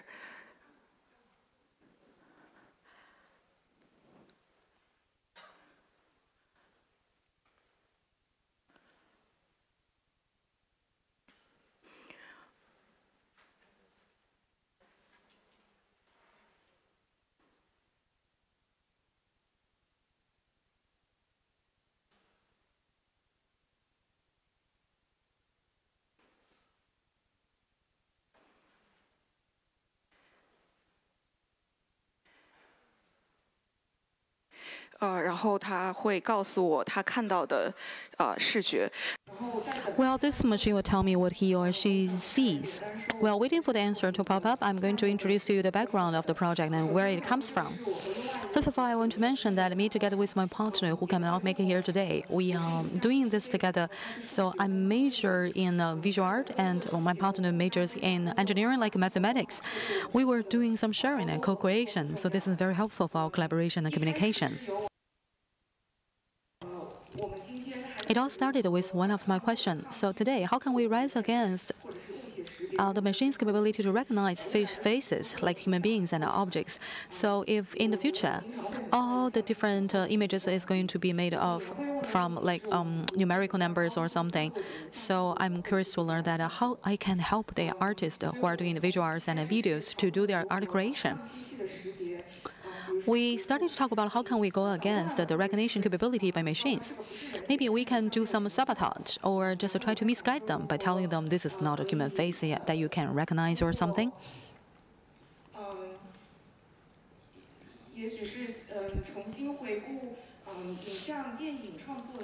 So we are trying to revisit so editing and the long episode, different lens and AI and machine recognition. Maybe we can learn from them as to how we can do creation, or we can identify the way for creation that belongs to AI and art creation. So maybe this is my way, countermeasures to go against the machine's capability to recognize people and objects. So our discussion starts from this point of departure. How can we capture the real world by using my camera? And also, how did the machine use their vision to see us and see the world? in the process of us talking with the machine, turns out that maybe machine and artificial intelligence is very special in the sense that, so actually the one they see is not the one handling the camera. If there is an independent agent, maybe we can talk to this so-called agent, and the feedback of that independent agent is going to advise us as to understand how the machine is seeing us and the world, and so that will change our way to see the machines and the world. So video, image, and text, image, and a video. So this is a vintage. So it's like a self-closed loop. It's kind of an iteration. So think about the captured, generated, and also the pictorial world together, and I'm trying to go in a circle or something. And for me, so there is about the T part, which is a natural language. Because first of all, we need to understand about the existing LLM and how are they being generated, and also what about the data we use to generate our generated world? Where do they come from? Relationship between images and the texts. So this will help us to understand the relationship between us versus the generated world. So this should be another different feedback. When I just enter in like an image there, and then there is going to be an image feedback from the machine to me. So we are having some response to each other. We are mutually responsive. Let me go back to, this is the one generated by this one. Runway Gen 2, free of charge, not iterated one, so it only automatically generates a 4-second episode for us. So we are using the existing tool, and also the text-to-image part is done like by a research institute from Tsinghua University. So it's called the CogVLM, the video language modeling. So actually using existing model to try to help us to understand the possible world. And then there will be other open source resources that we could be used for training or something. So let me go through a few quick examples of ours. This is in our hackathon classroom. Video footage from hackathon. Important conclusion is that maybe the answer generated by the machine, is a more just or unbiased one. So the machine is going to let you believe that you haven't seen anyone else. So this is very inspirational for me. So this is reminding me of what is my own bias, because I asked him, how can I join this lady? And the machine told me that she is in her private room. Let's respect her privacy or something. So the machine is going to give me some suggestion as to how I can capture the video in the future. So not only I don't need a partner who is escorting me, or there maybe a co-photographer or the internet influencer who wants to send a post in a little red book or something. So this is reminding me that actually if ordinary people can all access this one, what about a quantum? Is quantum a way of art creation? So at the hackathon, so I saw a photo downstairs. So this is about between like machine to machine and like the four ones. So there could be like the space and also the atmosphere for us to talk with the machine and to talk amongst ourselves. So actually, thank you. I'm sorry that I sound a little bit illogical. I haven't finished what I prepared, but I really hope that we can keep in touch with each other. Thank you. Sorry, I stay above my time limit. Thank you, Vitiv. Let's welcome our second speaker, Preppy, and it is a virtual pet that will give you a lot of the compliments. So maybe it will offer you a fresh perspective and to see how to not be interrupted on the thinking side. So this very pure and determined execution offers us a fresh perspective.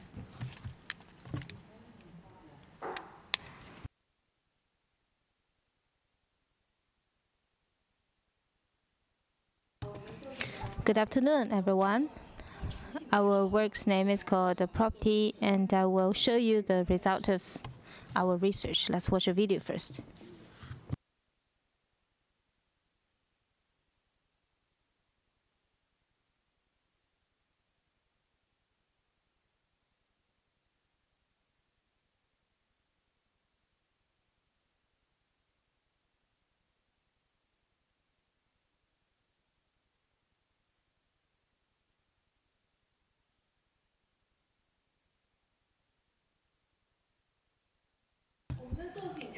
All right, so our work needs to start with being complimented because it needs to encourage the release of dopamine and also encourage people to go forward. So we all like to get compliments, right? But when we get a big project or when we finish something, accomplish something, or we passed our examination, sometimes we think that we will only get complimented after we finish something or after we achieve something. But can we get compliments for the everyday life, the trivial things? For example, after you finish your breakfast, when you go to a birthday party, or when you take a deep breath. But of course, after you take a deep breath, you know that you will extend your life by 5 seconds. But you will not get complimented for these trivial things, but Preppy can. Preppy is praise plus puppy, so it's an AI pet that will give you a lot of the compliments, so you can use it as a diary. We can think about the reason why we need pet. For example, we need company, we need happiness, and also when we have intimate relationships, what do we need the most? We need to be cared about. We all want our boyfriends or girlfriends to remember what we said in our daily lives, and maybe at a point, they will give us something positive, give us a positive feedback. So these needs can be fulfilled by Preppy. So through these diary, they can give you a closed loop of compliments. So the first function is feedback on trivial matters. You can use it as a diary. You can record all of your trivial things, the good things and the bad things, and they will give you feedback. Even if it's something controversial, it will still give you some compliment. It might offer you the right solution, but it will give you a very fresh perspective and some compliments. The second function is to give you a summary, but it's a lot of compliments too. So Preppy will remember everything you've told them, and it will write an essay for you and give you a lot of compliments. When we eat a lot of sugar, we would release dopamine, and also when we're looking through the short videos, we'll also release dopamine. But when you talk to Preppy, you will also release dopamine to fulfill your emotional needs. And in addition, we want Preppy to be an AI tool to have a different perspective than humans, and also to give you a fresh perspective. And also because we, as humans, are very complicated when we're thinking about things, and we might get disturbed by a lot of the trivial matters. But AI can remain innocent all the time, and it can have a conditional compliance. So this innocent perspective offers us a lot of the possibilities. For example, without Preppy, we do not know that even when we take a deep breath, we can get compliments. All right, this is the interface of using Preppy.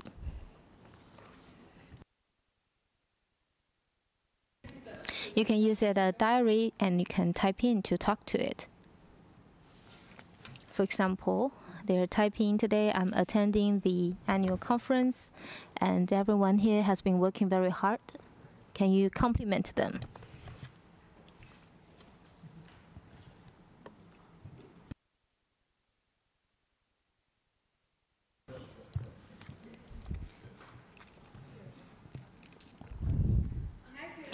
And then the feedback is that, thank you for your hard work. You have created such a good environment for everyone. You can also feed Preppy with some trivial matters. For example, the charger of my phone is broken. And then Preppy would say, I'm so sorry that the charger has broken, but you're very resilient. You can resolve this issue in a very positive way. So I really admire you. This is the compliment from Preppy. You can also ask him, do you think burgers taste better or chicken rolls taste better? And then Preppy said, oh, you have such a unique taste. Both taste very good. You have an amazing taste bud. You can also ask Preppy something controversial. For example, do you think AI will replace human beings?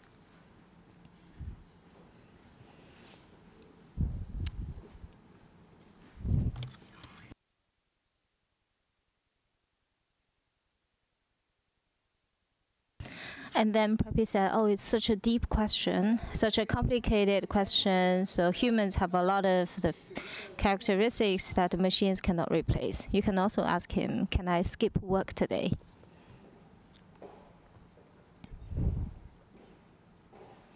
Preppy said, today is your lucky day.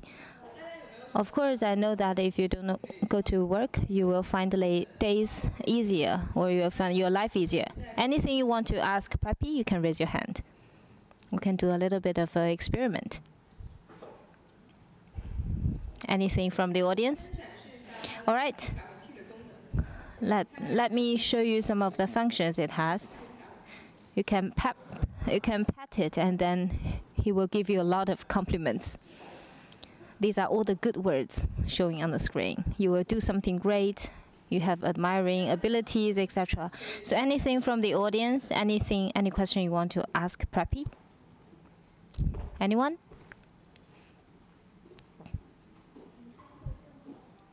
Is tomorrow going to be better?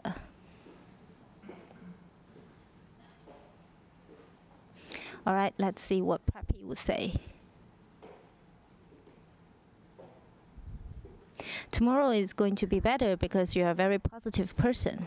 So as long as you work hard, tomorrow will be better. So I will also showcase this program during this whole session so you can play with it later. Thank you for listening.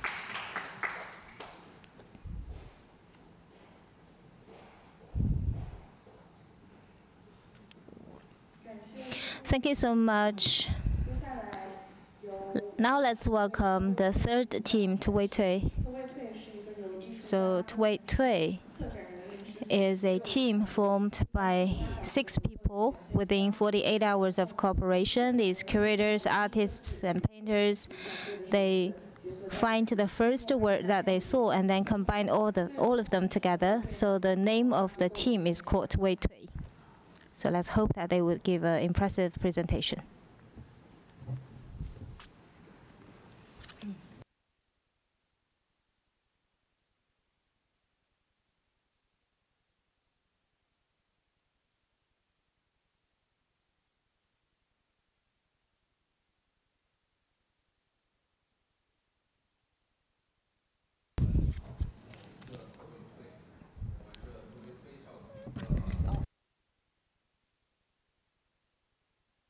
Sorry, microphone is off.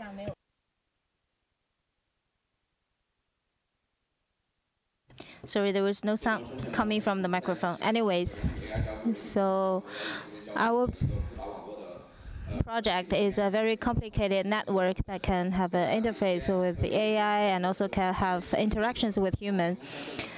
So we have 6 team members, and we are a cross-disciplinary design team. Also a team of digital production. So we have an artist, a musician, a performer. But unfortunately, they couldn't come here today. And I always feel like because we're a team, so without the whole team being here, it's incomplete. So this project was done through teamwork. But unfortunately, they cannot join today's meeting, and I'll show you a video that we shot the other day to see what we performed. Of course, it won't feel the same if you watch it on site. But anyways, just want to give you a rough idea.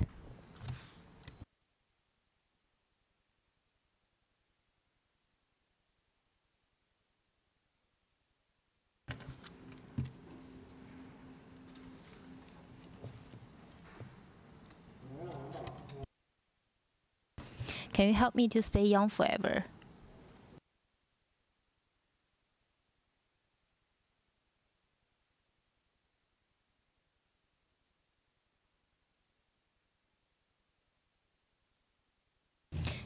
Can you help me to stay young forever?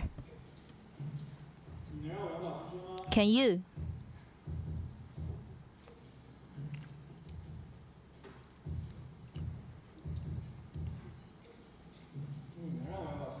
What about you?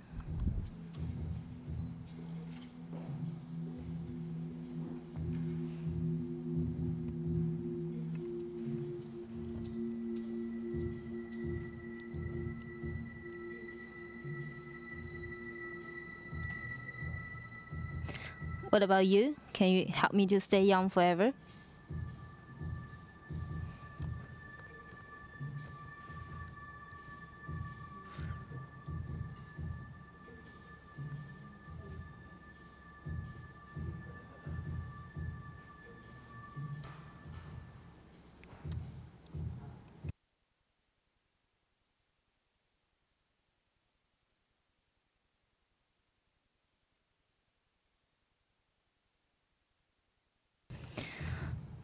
What about you? Can you help me to stay young forever?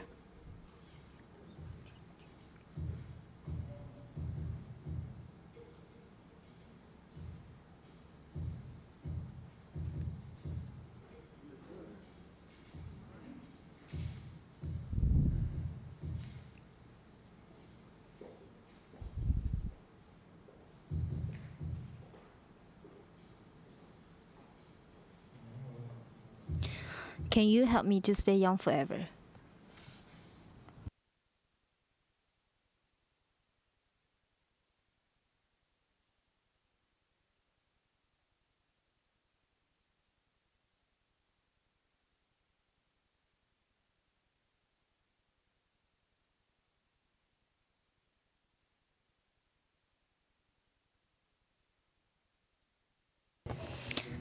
Can you help me to stay young forever?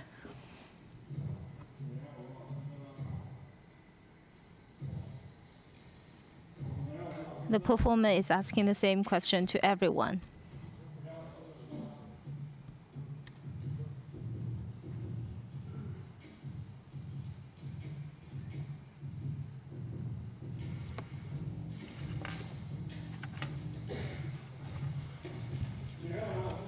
And he's running around shouting the same question.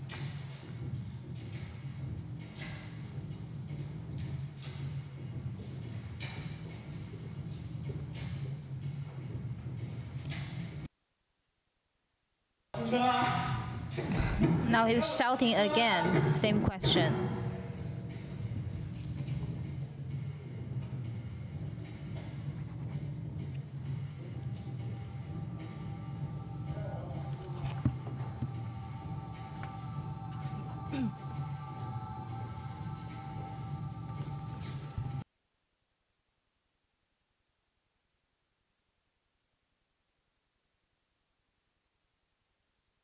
He's still asking the same question.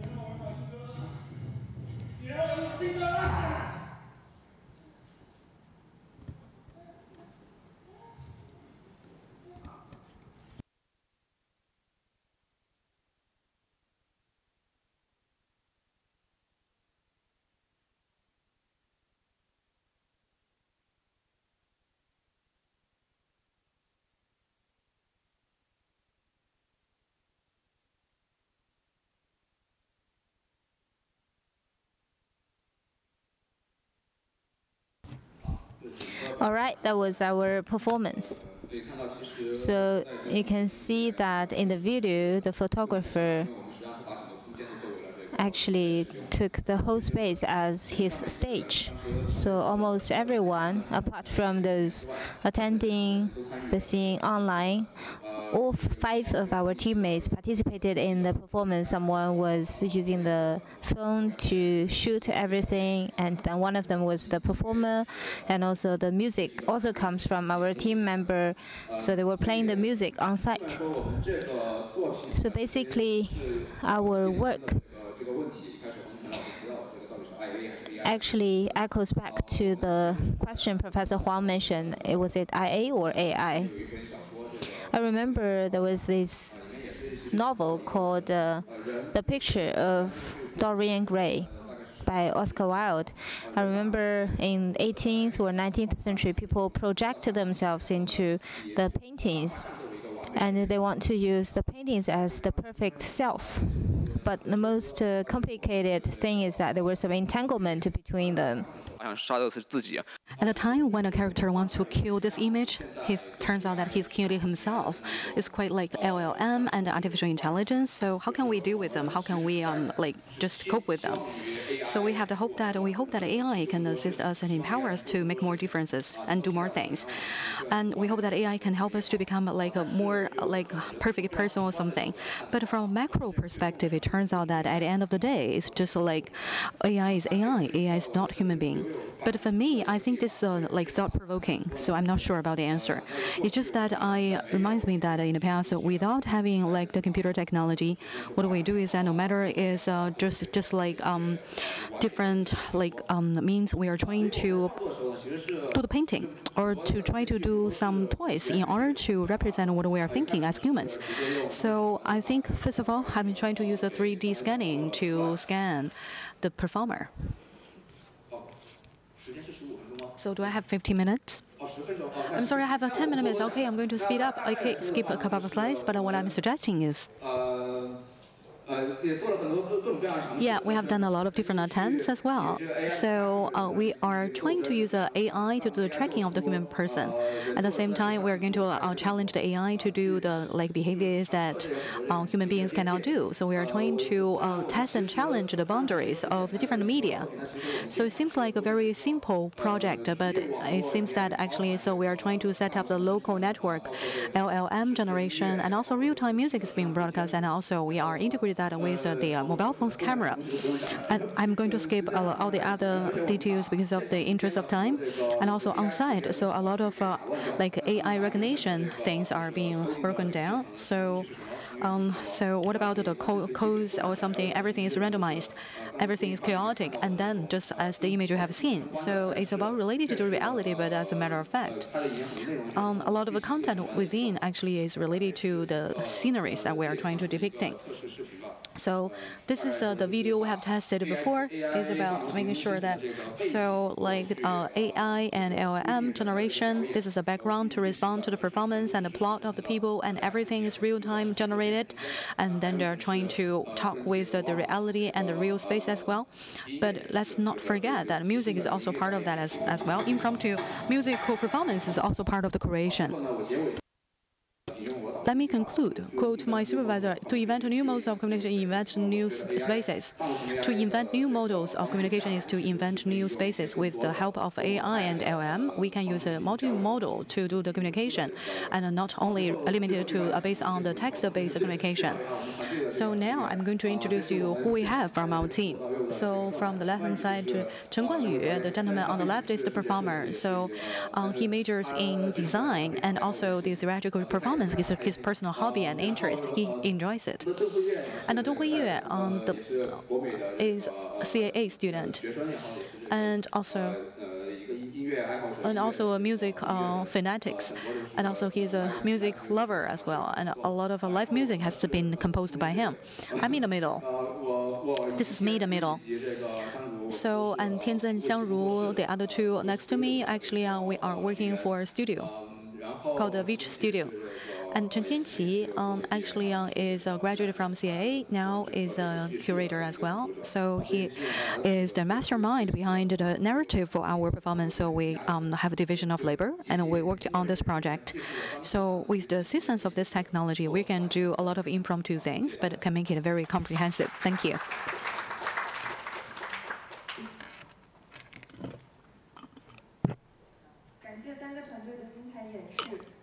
Thank you all three team for your demo. Let's move to the keynote presentation part. We're going to have the three keynote speakers making their presentations. So ladies and gentlemen, you can wipe the barcode or click on the link so that you can go to the Slido, and we're going to have a 20-minute Q&A following each presentation. In the Slido, you can name your name on a anonymity basis. You can ask your questions in Slido. Thank you. So first speaker we have is Franco Bicco Barandi. So sorry to say that due to the busy schedule, Professor Bifo cannot make it here in person. So Franco Bifo Barandi was born in Bologna in 1949. He's a leading figure in philosophy, media, and digital culture. He played an active part in the 1986 student movement and was part of the Workers' Power Group until 1972. Founded Al Travaso in 1975. In 1976, co-founded Italy's first free radio called Radio Alliance, and between the 80 and 83, and is a musical composer, and since the 87 in Bologna, in Ardini and Variety. and he is teaching that, and ever since the year 2014 and 17. So actually, he is teaching at an art school at Milan. So talking about like the art and media, and also in 2016 he got a doctorate degree from Finland. Welcome you. So topic of your presentation will be about counterculture, cyberculture, and Samuel Capital. Thank you.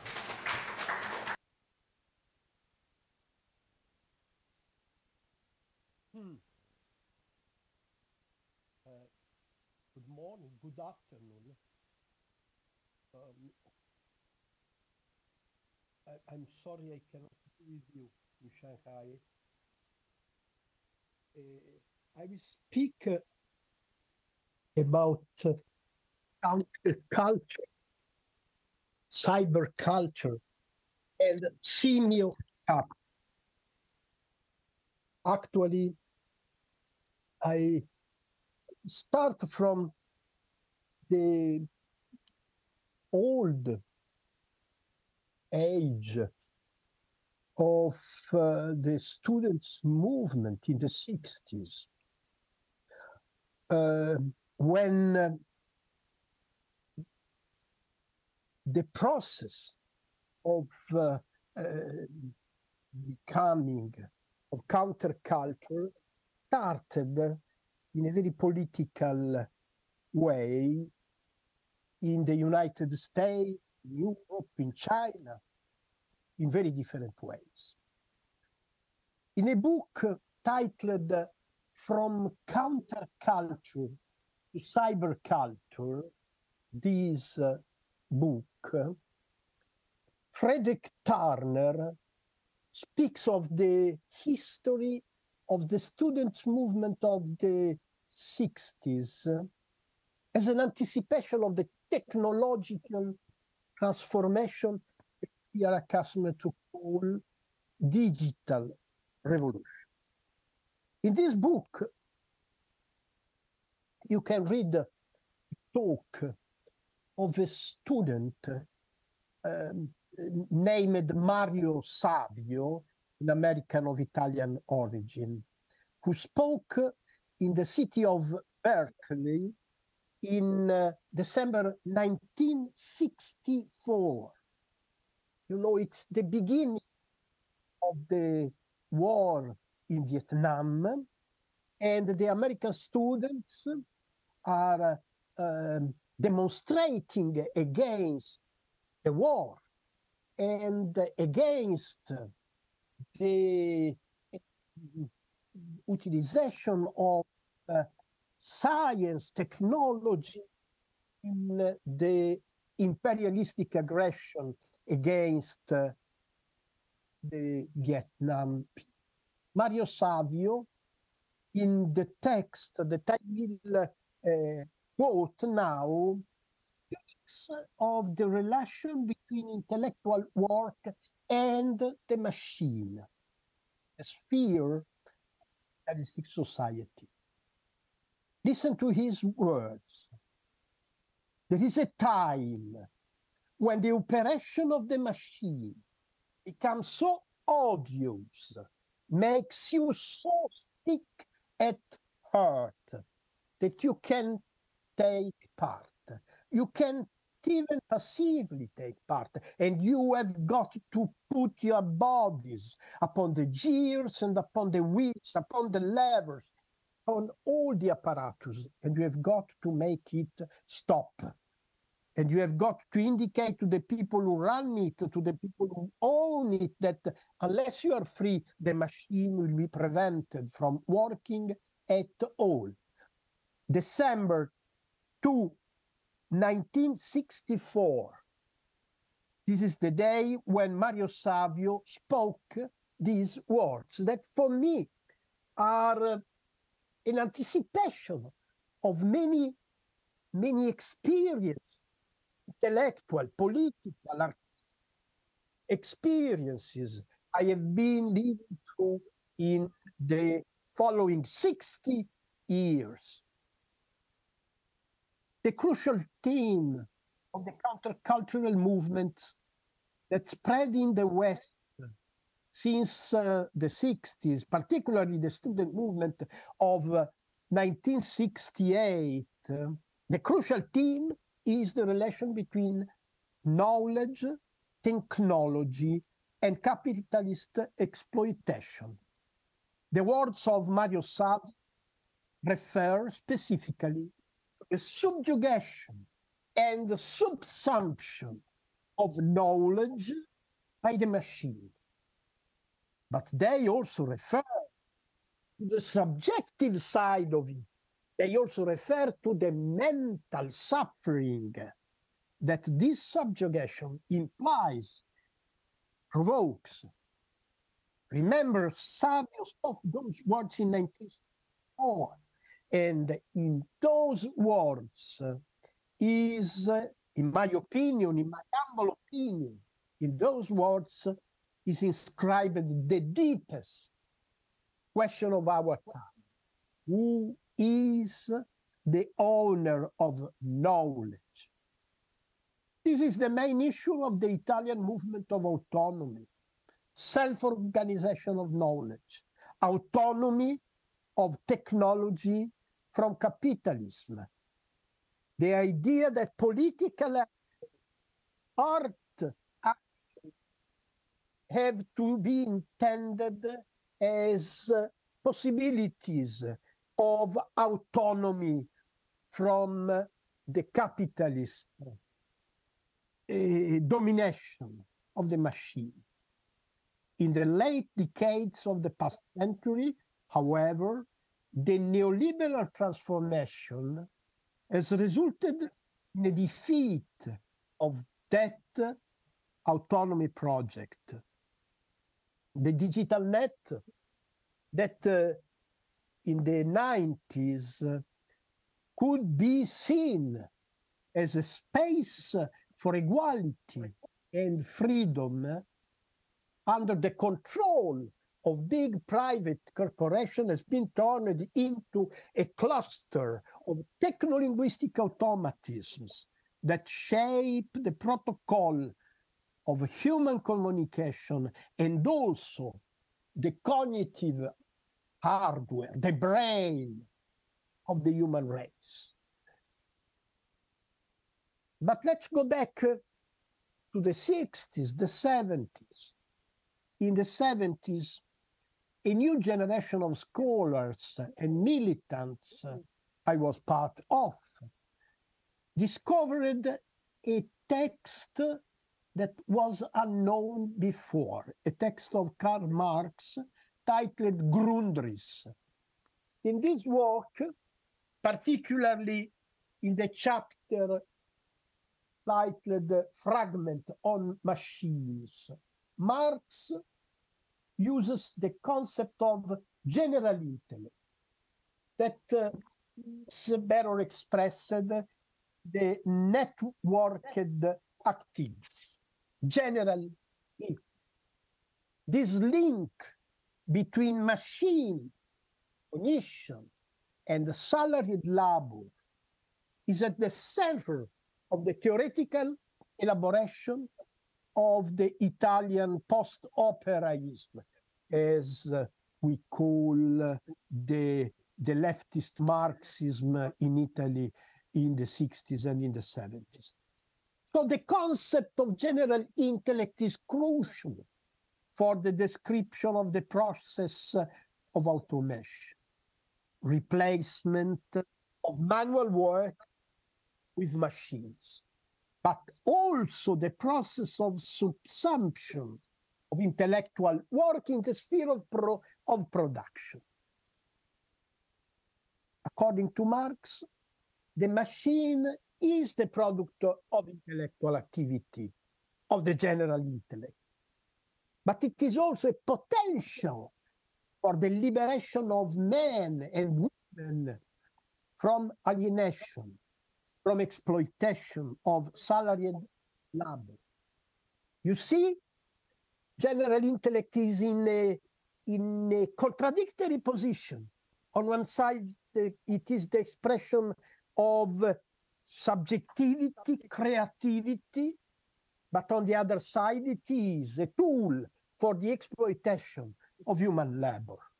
In the Marxist tradition, of the Italian movement, the intellectualization of labor was viewed as a condition for the emancipation of human life from capitalist exploitation. Then technology evolves, and from the industrial machine, we have to understand this passage to the digital machine that is changing the landscape of social relations during the 90s.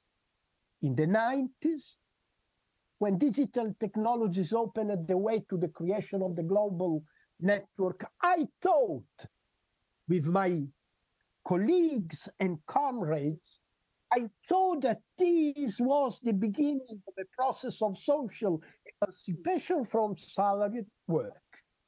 Actually, in 1994, with the University of Bologna, I organized in my city an international meeting called Cibernauti. My intention was to anticipate the deployment of the internet from the point of view of the emancipation of labor, of the full implementation of the potencies of the general intellect. I thought that the evolution of the net could make possible the expectation of social equality and the primacy of social interests. I was wrong. I was wrong, and the following history of the net has demonstrated that technology's evolution is not a separate sphere. The evolution of the net depended and depends on the social forces that have the power to shape it. And the effect of the digitalization of social activity has been the creation of what I call semio-capitalism. Capitalism based on the production and circulation of science that results into the exploitation of the nervous energy of cognitive workers, of poets and engineers, of artists and technicians. Semio-capitalism puts neuropsychic energies to work, submitting them to an ever-accelerating speed, compelling cognitive activity to follow the rhythm of networked productivity. As a result, the emotional sphere linked with cognition is stressed to its limit. This is something that Marx could not imagine, that we in the 60s and in the 70s could not imagine, that the new technology could provoke an acceleration of productivity, but also of the subjective side of production. And when I say subjective side, I'm not only referring to knowledge and social activity. I am also referring to the erotic sphere of social activity, to the emotional sphere of social activity. So, in the process of creation of semio-capitalism, not only our productive and communication activities at stake, also our intimate psychic ability to elaborate is at stake. Cyberspace overloads cyber time, because cyberspace is an unbounded sphere whose speed can accelerate without limits, while cyber time, the organic time of attention, of memory, production cannot be sped up beyond a certain point, or it cracks. Our brain, our mind, our body cannot be obliged to live in unbounded acceleration. Otherwise, we will live in a condition of growing suffering. Actually, the collective mind is cracking. This is the phenomenon of our time. Social mind is collapsing under the stress of hyperproductivity.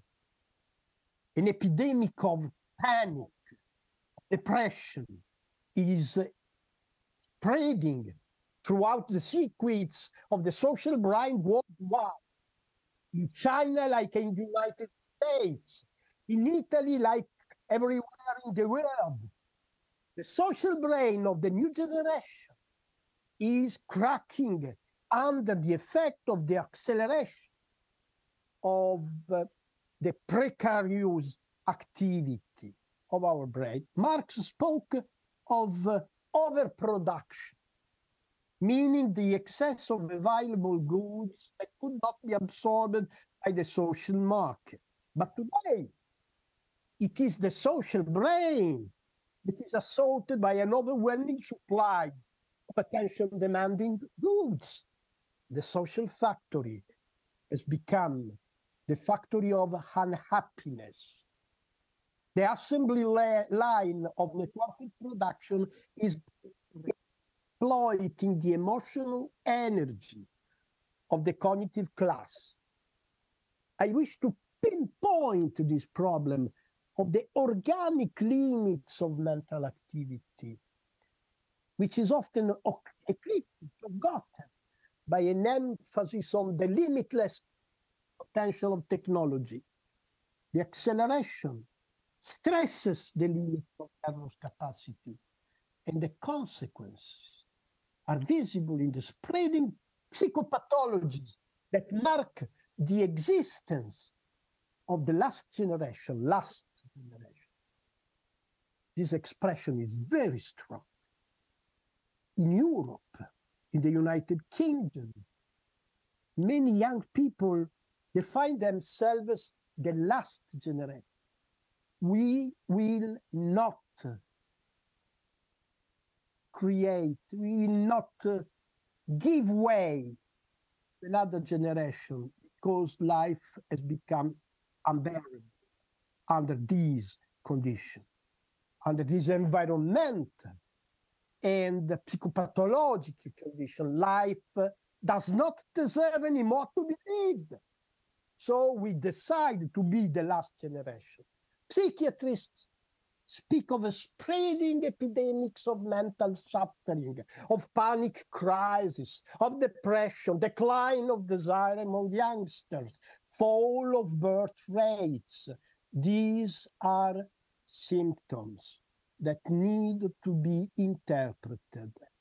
The old psychoanalytic frame of interpretation of suffering has to be rethought. It's no more a problem of individual neurosis, like in the Freud's time. You remember the disease of civilization, this kind of idea that neurosis is an individual effect of repression. No more neurosis, no more individual neurosis, but mass psychosis. This is the new pathological effect of the hyper-acceleration of single capitalism. Nervous systems act as receiving terminals. They are sensitive to semiotic activation throughout the entire day. What emotional, psychic, existential price does the constant cognitive stress of permanent cognitive electrocution? This is a word was invented by the French philosopher Jean Baudrillard.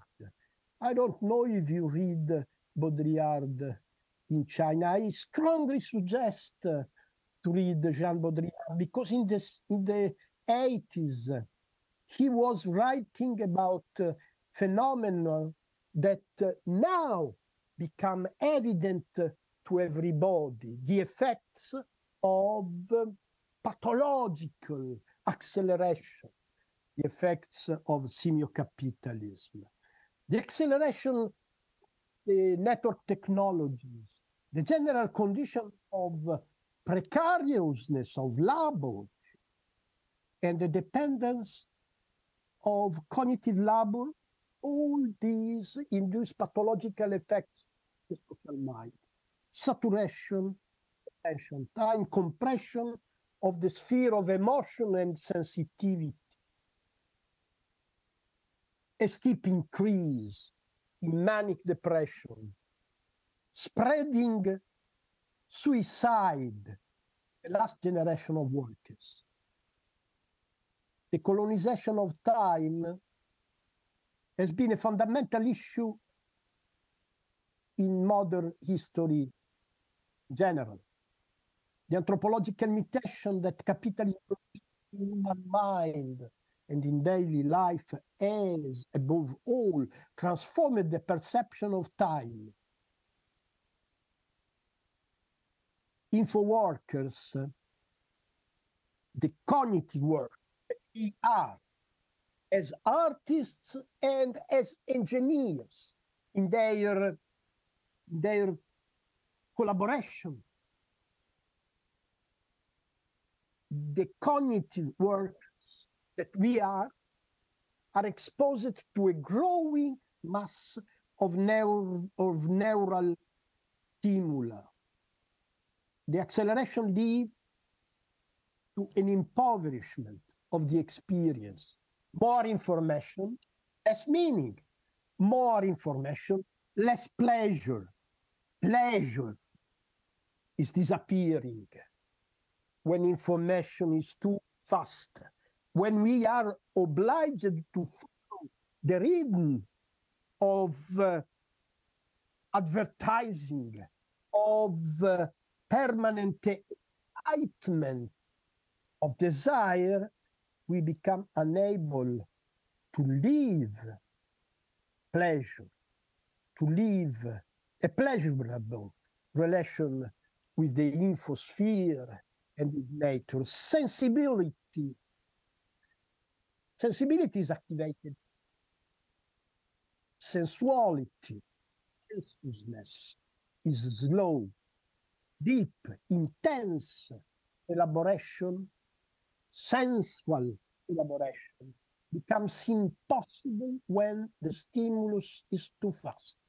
So a process of desensitization is underway at the point that electronic cyberspace is intersecting with the organic cyber time. Cyber time is organic.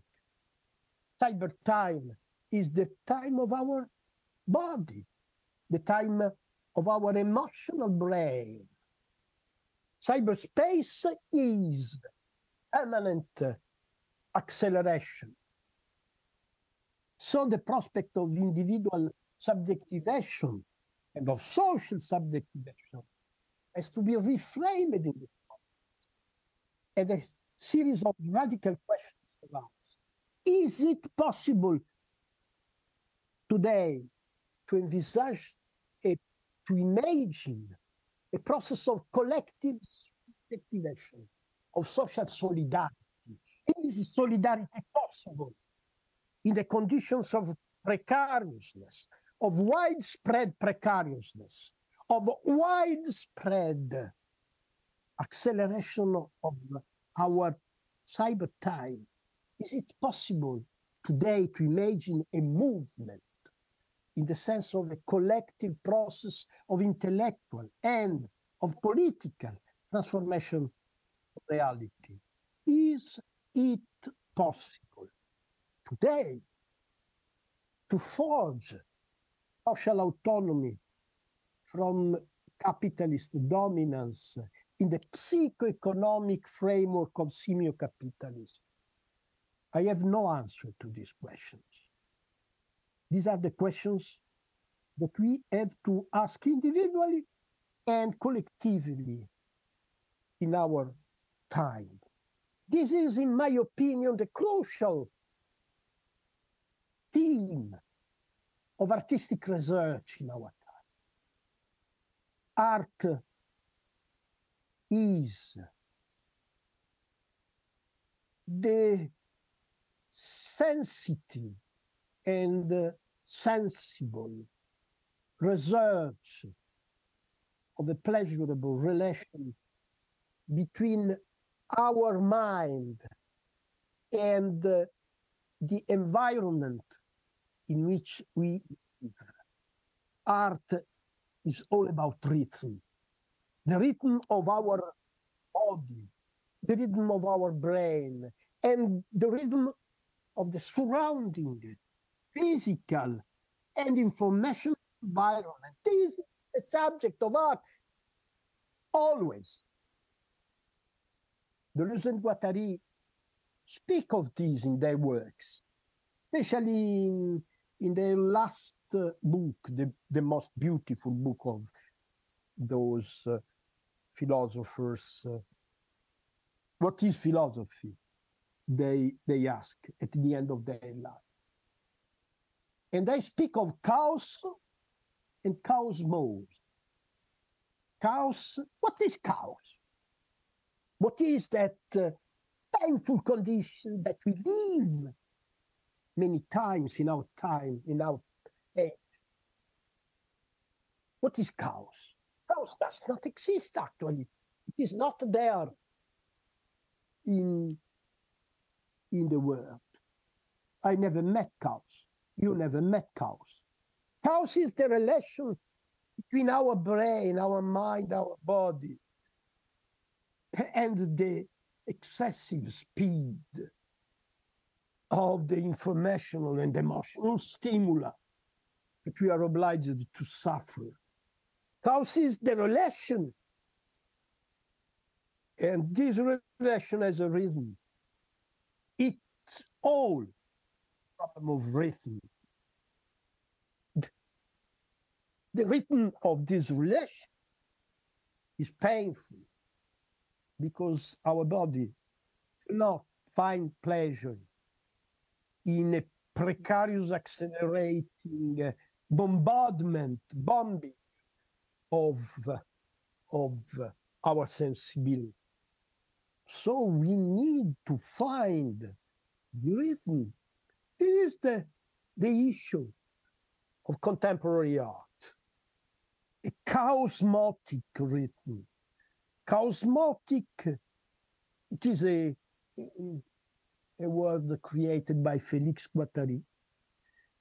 Chaosmos is the ability to elaborate chaos according to a new rhythm that we create thanks to our poetical and artistic activity.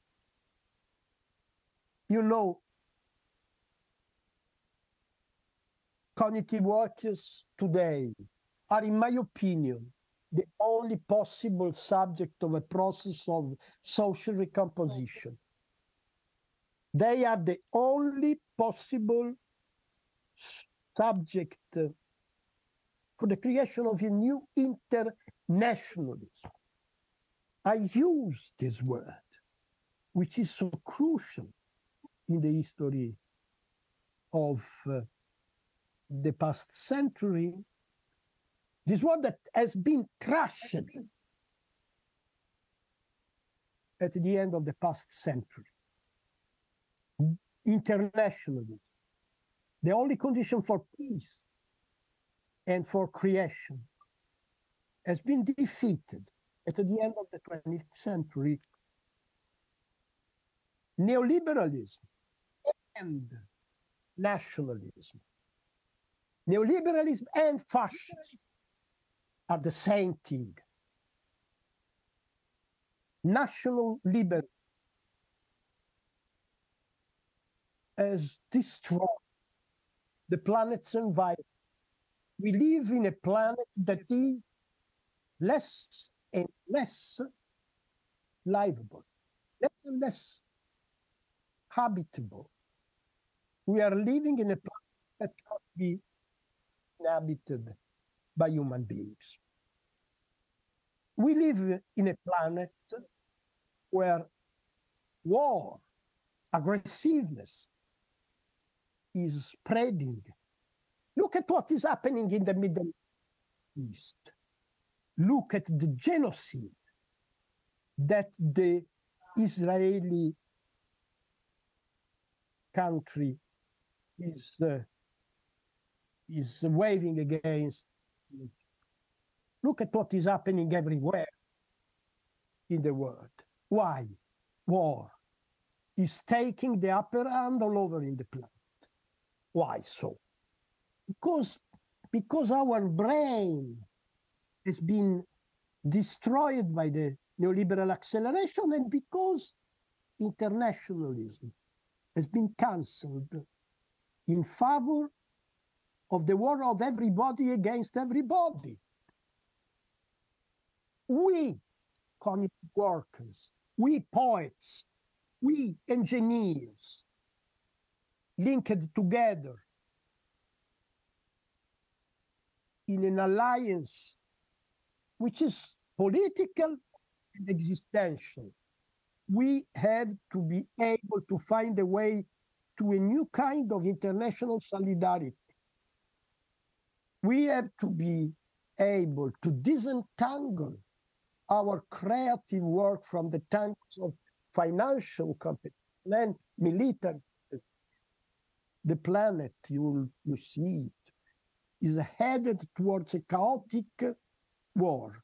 Only cognitive workers, intellectual workers, artistic workers are the social subjectivity that may create a new cosmos beyond the present chaos. Thank you very much.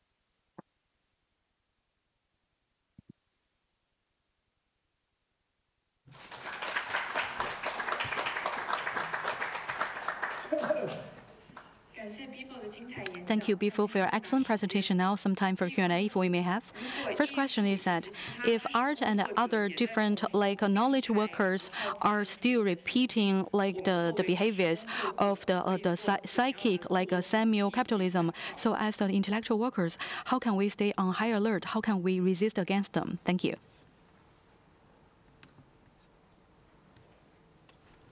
Should I reply now, or we wait for more questions? What do you suggest? I go. Nobody answers. So, yes.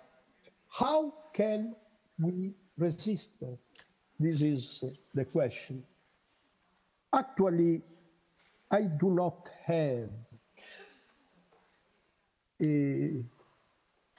a political answer to this question, because I think that politics is an old art, an old technique that is no more useful today.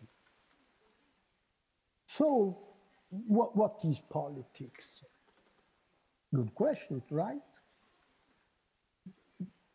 What is politics? I answer with an Italian philosopher of the 16th century called Niccolò Machiavelli. He told that politics is the ability of a man, of course, not a woman, the prince, to submit the unpredictable fortune, the unpredictable variation of events. So this was politics during the 5 centuries of the modern times. The ability of power to submit the multifarious variety of the events. Now the events have become too too fast and too complex for the human will, the political will. So political will is impotent. Impotence is the real character of politics today, of will today. So what? Resist. How can we resist that? No, not politically, but artists know a way. Because, in my opinion, today, resistance is essentially a subject that belongs to artists, psychoanalysts, and engineers. Their alliance is the condition for a possible emancipation from the hell that we are living in. Poets, because poets have the ability to perceive the rhythm. Psychoanalysts, because they have the ability to deal with psychological pain. Engineers, because they have the ability to change the machine, to redefine the functioning of the machine according to the suggestions of the poet and according to the needs of the social mind. Actually, I do not propose a political revolution. I do not believe in it. I propose a collective act of desertion, of withdrawal, of abandonment, of quitting. Quit war, quit work, quit the market, quit everything is obliging you to live in the condition of semio-capitalism, of psychological dependence. This is my answer.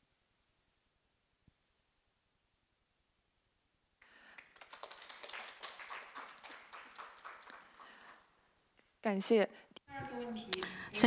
very much. Second question is that, so actually, how do you see the impact from political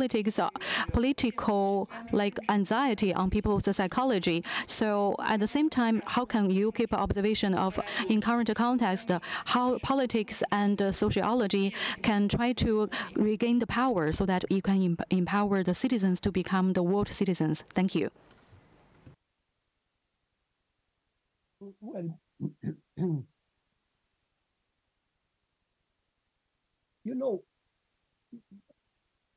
I use the word precariousness to define the present condition in which we live. What is precariousness, actually? Precarious labor is the new form of social economic relation that has been implemented by the neoliberal capital. But and you know what precariousness means: a relation, a precarious relation between the worker and the enterprise, the permanent condition of uncertainty about tomorrow and so on. But I think that precariousness is a word that is not limited to the world of production, the world of work.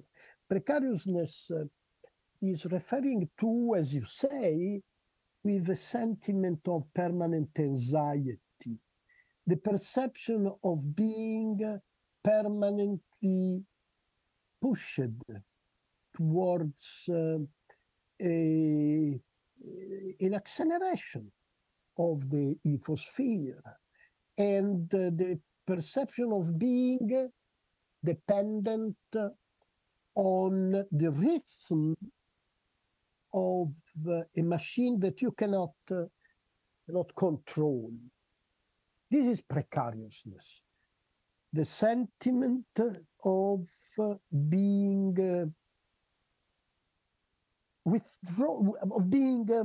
drawn into a whirlwind of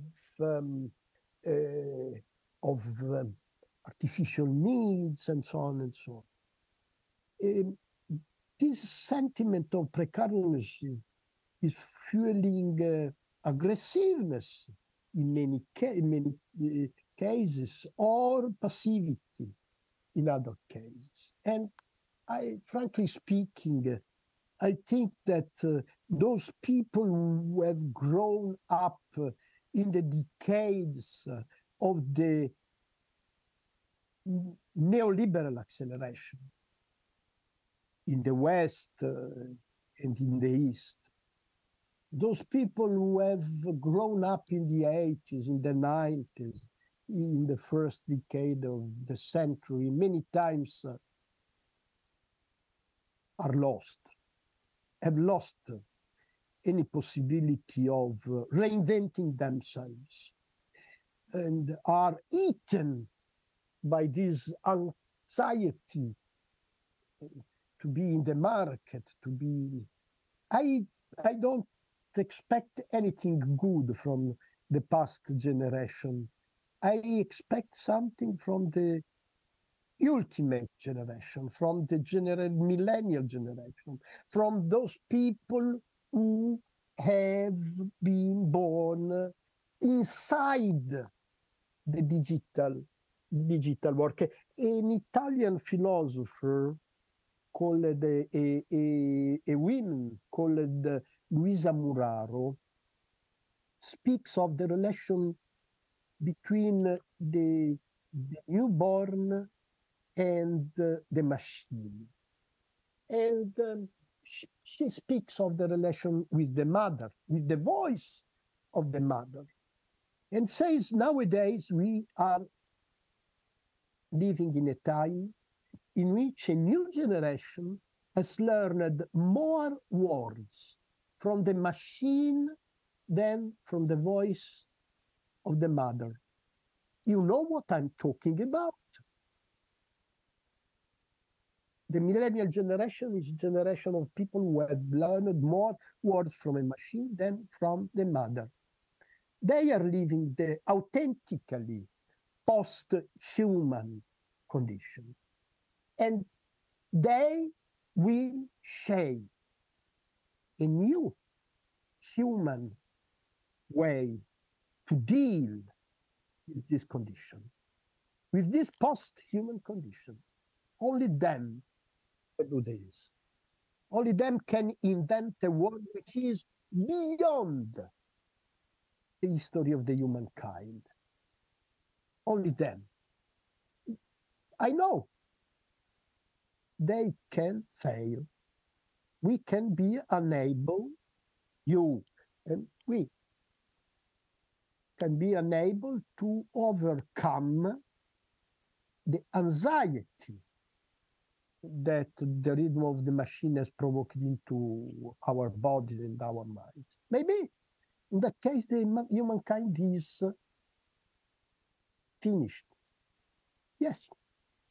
Yes, we are going toward extinction. Extinction is the horizon of our time. Extinction can be provoked by the climatic collapse, can be provoked by the political aggressiveness that leads to the atomic war, which is a possibility. Extinction can be provoked by the suicide, the political, military suicide of the humankind. Can we escape this prospect, which is very realistic nowadays? I say It's not so easy, but the possibility exists. And this possibility is much more therapeutic than political, much more artistic than political, much more technological than political, because only the marriage between poetry and engineering, only this marriage of the poet with the engineer can reshape the very structure of technology. And the structure of technology, as you know very well, has become absolutely crucial in the very creation of subjectivity. So if technology is, as it actually is, in the hands of the military, in the hands of the financial system, we are dead. But if social subjectivity of artists and engineers is able to reshape the machine from scratch, we can reinvent our future.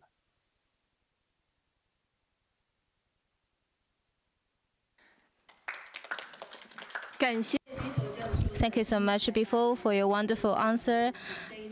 And also thank you for your thought-provoking answers and also your presentation. So let's give you another warm round of applause to thank you.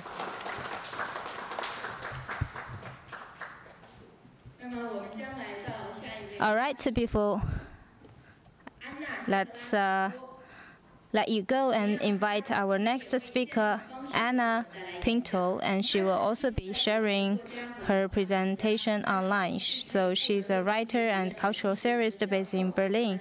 She's a professor of art theory at the HBK Braunschweig and a theory tutor at the Dutch Art Institute. Her writings have appeared in publications such as Third Text, After War, E-Flex Journal, and she's also the editor of the book series on the anti-political published by Sternberg Press. And her presentation today is Superhumanism Face. Welcome.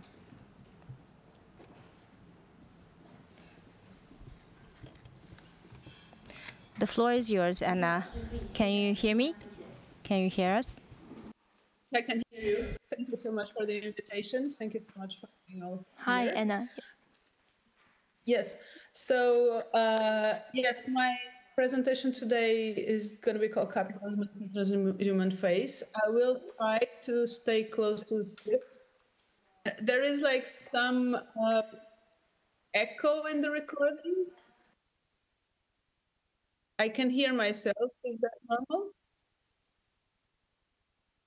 Is it better now? It is. I can still hear myself. No, it's better, actually. Okay, I think it's solved. Thank you. So I will start to stay close to the paper, to the writing paper. I usually don't do that. I usually improvise, but you know, like for translation proficiency, I will promise that I'll try to stay as faithful as possible.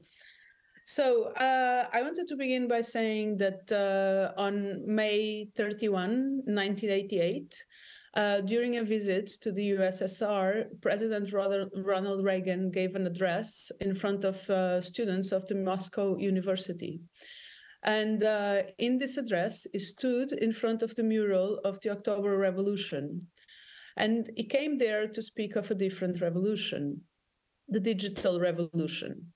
And the president said that, like a chrysalis, we are emerging from the economy of the Industrial Revolution, an economy confined to and limited by the Earth's physical resources, into what one economist titled this book, The Economy in Mind, in which there are no bounds on human imagination and the freedom to create is the most precious natural resource.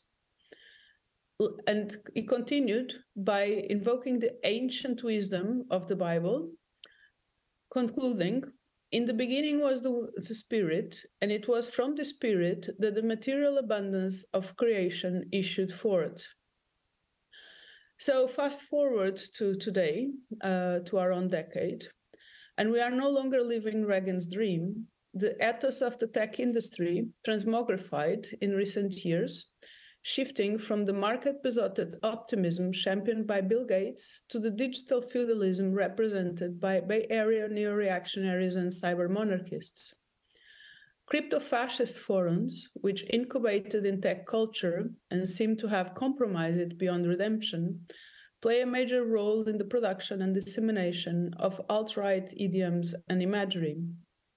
According to Mother Jones, the neo-Nazi website Daily Stormer, by the way, Daily Stormer ceased to exist because it was finally taken offline after the Charlottesville attack and murder of a young girl called Heather Hires, named after Der Stürmer, which was the unofficial propaganda organ of the Nazi Party in Germany, gets the bulk of its donations from Silicon Valley and Santa Clara County, home to Apple and Intel, which are the site's largest traffic source.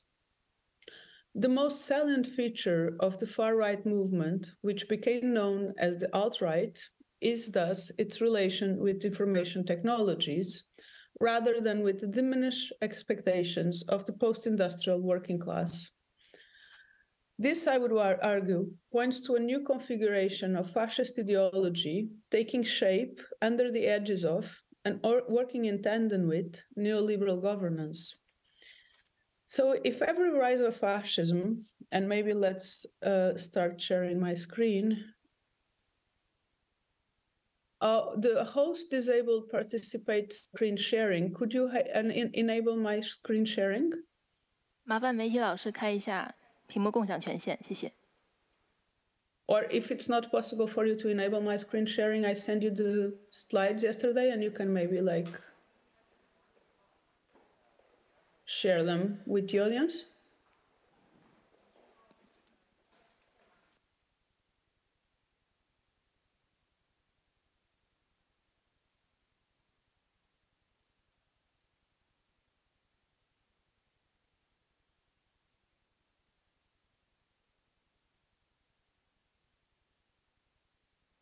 So, if every rise of fascism bears witness to a failed revolution, one could say that the rise of repro-fascist tendencies within the tech industry bears witness to the failures of the digital revolution, whose promises of a post-scarcity economy and socialized capital never came to pass. From this perspective, the mix of cyber obscurantism, far-right esoterica, and paranoid ideation so popular online could be read as the morbid symptom of this ongoing transformation. Geopolitically speaking, the present moment could be defined by a process of de-Westernization, with the West rapidly losing its position of dominance, and by the emergence of China as the probable victor in the ongoing dispute over control of the colonial extraction matrix. The survival of Western hegemony hinges on the digital economy, or more precisely, on the development of artificial intelligence, which is the only fast-growing sector at present and the sole compelling attempt to project another phase of capitalist accumulation beyond the already exhausted neoliberal one. The cultural wars distort this geopolitical conjecture into a moral parable, the creature about to emancipate itself from the creator. In other words, they represent capitalism with an Asian face. And I just wanted to show a couple of images that can give you like an idea of how this transformation expresses itself aesthetically. So this is a style, an internet style popularly known as vaporwave.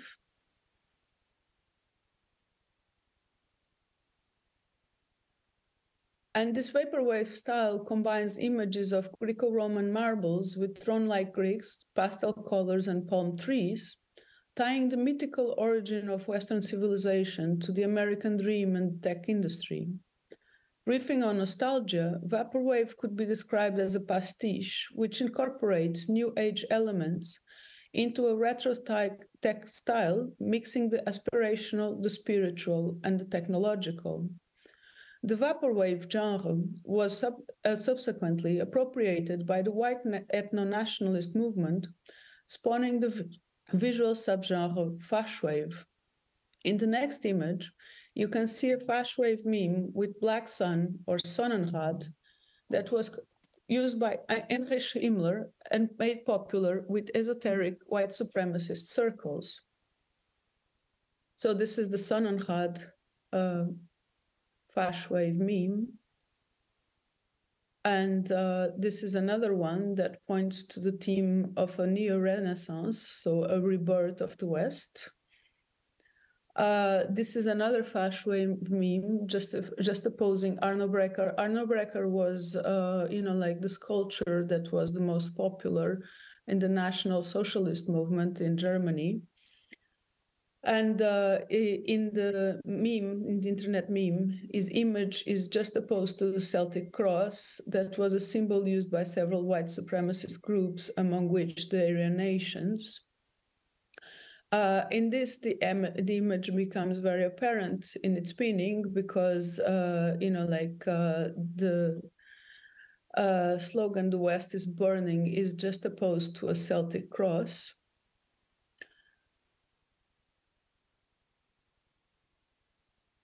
So a lot, arguably too much, is currently written about artificial intelligence.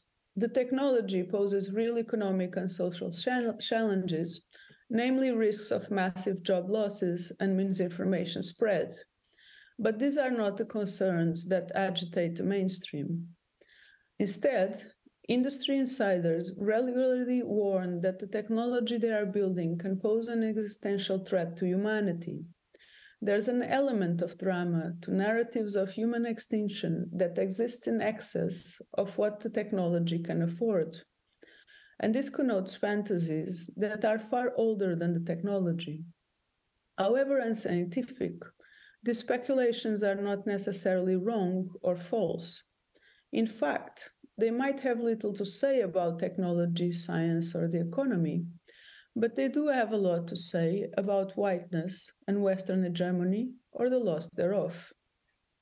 So among the problems worth discussing is how ChatGPT is programmed to mislead researchers. And a recent published exchange between Gavin de Becker with ChatGPT about the formerly classified National Security Memorandum 200 titled The Kissinger Report shows that ChatGPT constantly misleads the researcher in an apparent attempt to cover up US government policy that is considered too controversial.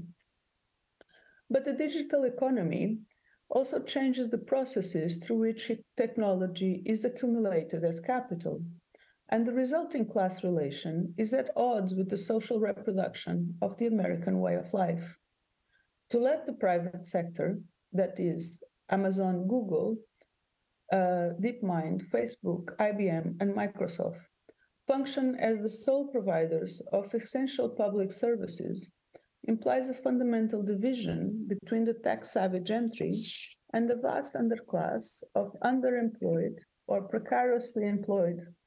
Wielding the authority of the inscrutable, this alliance between finance and digital tech leads to a dramatic restoration of corporate power and elite profit. Though this trend towards oligarchy is not a novelty, and the golden decades of freedom and democracy in the West were also coterminous with gender and racial oppression at home and colonial violence and aggression abroad, it has found a renewed intensity as the capital accumulated in industrial advanced countries scores the globe for lower wages, preventing the development of the so-called peripheral formations, and thus reappearing as the racial threat of cheap labor from the global south. As social rights wither in Europe and US, a massive security apparatus is in the process of being consolidated to manage these supposed or alleged civilizational threats to the nation. Under the banner of security, and now, like presently, against the background of Israel's war on Gaza, framed as anti-Semitism, meaning the necessity of combating anti-Semitism, the policing of racialized lives at home converges with the renewed intensity of colonial violence abroad, instituting a structure of affect that leads those who are hurt economically to invest themselves nonetheless, libidinally and symbolically. Millennials in particular are nudged to align their identities with startups and social media platforms, much as their parents did with the American dream and upward mobility, and to misrecognize the entrepreneurial modes of subjectivity they engender as evidence of freedom and autonomy. Whiteness, one could say, functions as the libidinal glue that holds this wealth of incongruities together. The online cultural wars are a proxy for a greater battle about white loss and imperial hegemony, in which tech culture adopts the attitude of the hacker counterculture while aligning itself with the dominant class, thus opening a poisonous conduit between the two. I just wanted to share like a little image, like well, the very famous image of Elon Musk, like entering the Twitter offices with a sink when he said, "Let it sink in," that he had just bought Twitter, because of course this was like a massive loss, like from a business perspective, he lost a lot of money. This was of course not the point. He bought Twitter in order to create a political project. And in the anti-political atmosphere of post-89, a great deal of intellectual effort was devoted to conceptualizing political emancipation in a manner that evades the stubbornly persistent questions of party organization and militancy. In this retreat from the collective and embrace of the new, there has been a tremendous amount of exuberance and nominally left academics, sometimes with chairs paid for by tech companies, rave about the radical potentials of new media. The alt-rights proved appealing to liberal pundits, vast segments of the para-academia, and contemporary art milieu because, owing to a vulgar reading of Deleuze and Deleuzianism, hybridity, ambivalence, and the performity are taken to be, by definition, polysemic, hence anti-authoritarian, while social media expression and virtually everything which can be described as rhizomatic or disruptive is fetishized as a form of network-enabled democracy. Perhaps most importantly, these same circles share a widespread disaffection with what is usually described as the culture of defeat that characterized the left understanding of its own political history since the fall of the Berlin Wall. Forsaking militancy in favor of melancholy and defeatist introspection, the left, according to its critics, often those who are nominally but not politically left-wing, lapsed into a kind of malaise and ultimately settled for a paradoxical stand of left traditionalism, abandoning every visionary project and by extension, voiding itself of libidinal energy. So the intensity or intoxicating vitality, an almost ecstatic mode of experience that this left is said to lack, is what the alt-right has to offer. But though often associated with the theme of conflict with the social order, which defines the counterculture, and that is what people like Elon Musk embody, the desire to subvert or transgress moral codes does not necessarily have a politics. It is rather contingent to the current consensus. The rhetoric of transgression can also be largely unmoored from the politics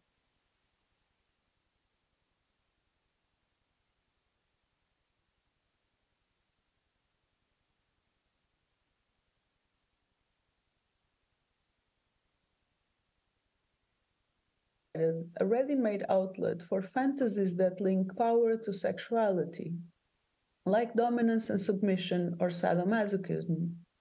Social democracy had, and in many ways still has, a fascist libido, erotically speaking. Here, and in a great many examples, like the Manson family being the most extreme, transgression swiftly curls into sadism. In the field of contemporary art, at least, transgression is a genre which produced most cynical attempts to render aesthetic experience a direct extension of moral outrage.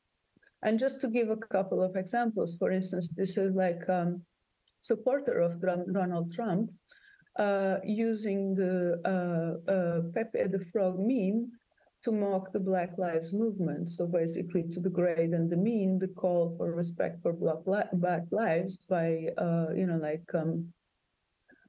sporting a poster that says that green lives matter. Of course, green lives don't exist. Most importantly, transgression has an economic dimension correlated to the doctrine of creative destruction, or what Silicon Valley vernacular is called disruption, a pivotal theme in the nexus between the counterculture and tech or computer culture. Because from a neoliberal perspective, collectivity is by definition illiberal, and what I mean by this is like a very age-honored theme, like in the way liberalism narrates itself, it goes back to Adam Smith and David Ricardo, this idea that, if you do something for others, this action must be, due to coercion, because of course, the basic human need, the basic human motive is selfishness, and everybody at all times acts of selfishness. So, any kind of action that is born out of compassion must have some sort of coercion in its background. So, because from a neoliberal perspective, collectivity is by definition illiberal, online connectivity promised to function as emancipatory and as an emancipatory avenue able to bypass the pitfalls of collectivity, organized action. But the nihilistic potential of the network is, as Joe Didin notes, a product of its individuating effects. Network-based interaction is also particularly apt at decoupling revolt from revolution. Though not identical to the counterculture, cultic cultures are also by nature oppositional, defined by their adherence to prescribed or forbidden knowledge, ideas, theories, and speculations. Seekership arises from and in turn reinforces the consciousness of deviant status. By conflating cultural and political deviancy, the cultic milieu provides easy passage into the fascist forum. And by this I mean, and I don't know whether you're familiar with this, but the rise of fascism in Europe in recent years has been connected to the rise, of what I would call a cultic milieu surrounding the anti-vax movement. So the denial to take on the COVID vaccine. Digitally born conspiracy theories, as Peter Knight argues, are less a sign of mental delusion than an ironic stance towards knowledge and the possibility of truth, operating within the rhetorical terrain of the double negative. They are now presented self-consciously as a symptom that includes its own built-in diagnosis, and whose rhetorical function is not to express conviction, but rather to signal ubiquitous cynicism and generalized distrust. This position is coextensive with the anti-politics of the professional managerial class and its ambivalence vis-à-vis the rise of fascism. Willing to surrender political power to populists and demagogues of the far right in order to protect its economic interests, the affluent or relatively affluent Western middle classes also have an ambivalent relation to capitalism, typically theorized as an aleatory and chaotic force able to unleash powerful utopian energies whose alienating effects can be experienced as liberating. So almost all the figures in the alt-right define themselves as libertarians politically and white supremacists ideologically. The same holds true for neo-reactionary ideologues, albeit in a rather more coded fashion. This recurring contiguity points to an ideological affinity, hitherto distorted by geopolitical imperatives. It is not so much that neo-fascists are crypto-libertarians. Rather, libertarianism is crypto-fascist, but its anti-democratic tendencies were somehow obscured by the popularization of revisionistic history in the last decades of the 20th century. And what I mean here is that not enough attention is being paid to the fact that, like the economies of fascism, the economies like, for instance, of National Socialism in Germany, stemmed from the ordo liberal school that immigrated to the United States after the World War II and became the Chicago School. The tale of the two totalitarianisms, which posits a political and moral equivalence between Stalinism and National Socialism or fascism, in contradistinction to the anti-state politics of libertarian-inspired individualism, played a huge role in obscuring the kinship between libertarian and fascist doctrine. Whereas the Cold War trope of the free world versus totalitarian states subsumed the question of democratic government and turned it into an epic battle between the forces of freedom that were leonized by the likes of Ayn Rand, Friedrich Hayek, or Ludwig von Mises, and freedom, conflating democracy with liberalism. But democratic self-governance is not a necessary part of a liberal social order. On the contrary, classical liberalism does not support the idea of inalienable rights. Friedrich Hayek famously said he favored a liberal dictatorship when professing his support for Pinochet's coup in Chile. The fundamental norm of classical liberalism for social institutional structures is consent, which, as David Ellerman argues, leaves open the possibility of a voluntary constitutional form of non-democratic government in which the people have voluntarily agreed to alienate and transfer the rights of self-government to some sovereign. From Hobbes to Rawls, one finds manifold arguments for consent-based alienation of self-governing rights. In the context of the US, this debate is often tied to the issue of voluntarily slavery contracts. For the comparable question about an individual is whether a free system will allow him or herself to sell him or herself into slavery. I believe that it would.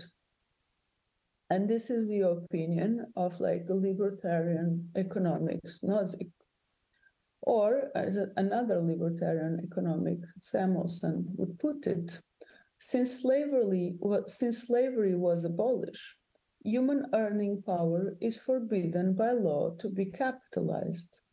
A man is not even free to sell himself. So back to Ellerman argument. The key question here is the question concerning alienation versus delegation of rights, not the question of consent versus coercion. Most contemporary libertarians defend the alienation of power to a sovereign rather than the citizens' delegation of power to representatives.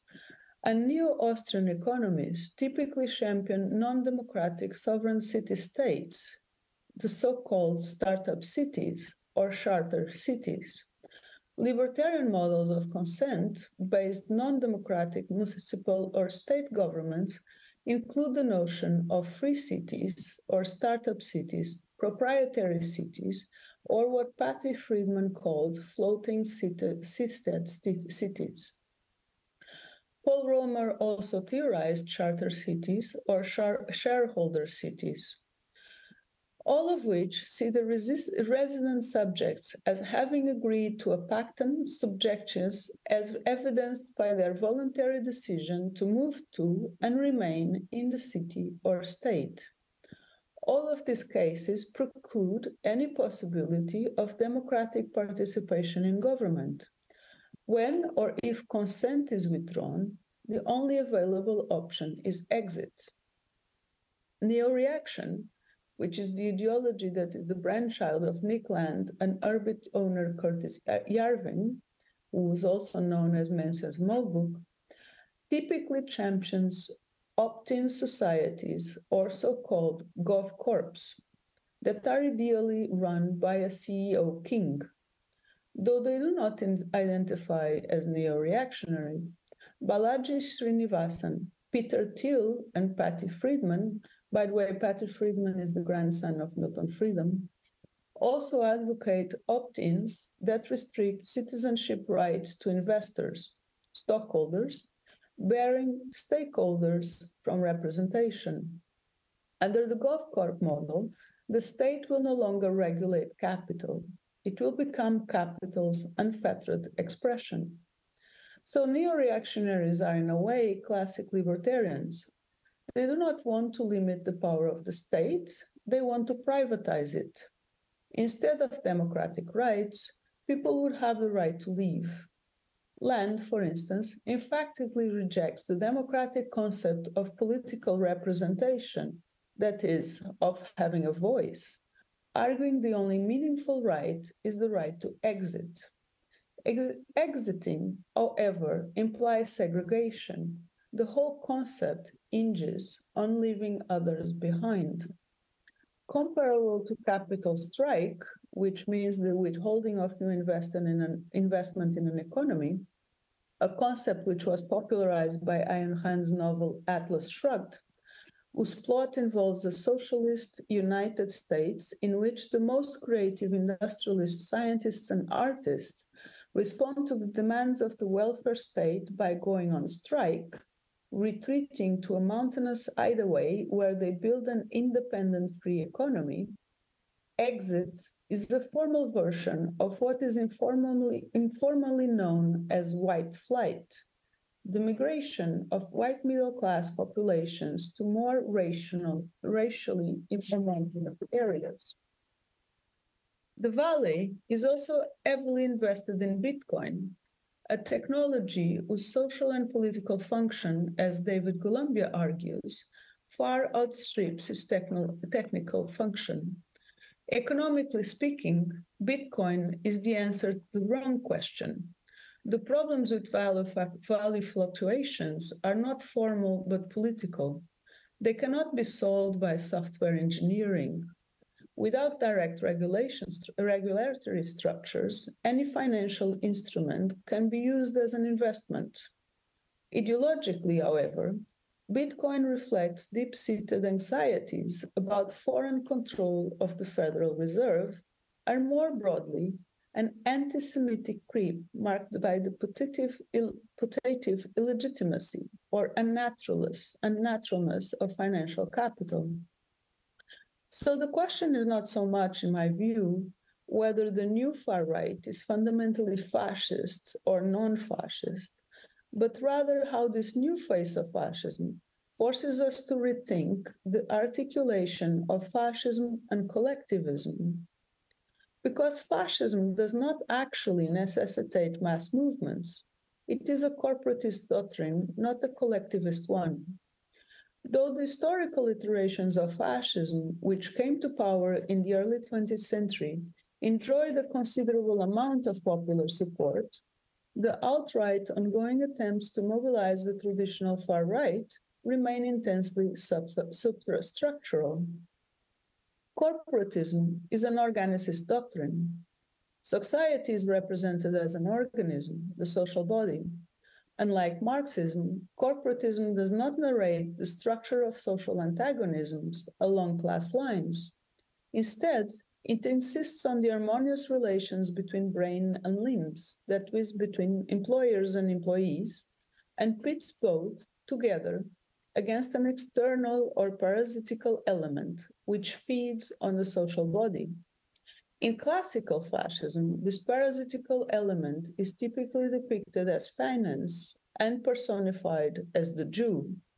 Under neoliberalism, however, the position of the parasite has often been imputed to the state itself as a placeholder for the unworthy, racialized welfare beneficiaries whose unduly taxes sap corporate productivity. In Europe and the United States, the question of taxation is increasingly tied to the racist refusal to pay taxes, largely seen as supporting racialized minorities. And by exiting, you can shed the parasites, leaving them behind. So the non-identity between class consciousness and mass movements hinges on the contradiction of on the construction of whiteness, on the structure of affect that leads those who are hurt economically to invest themselves nonetheless.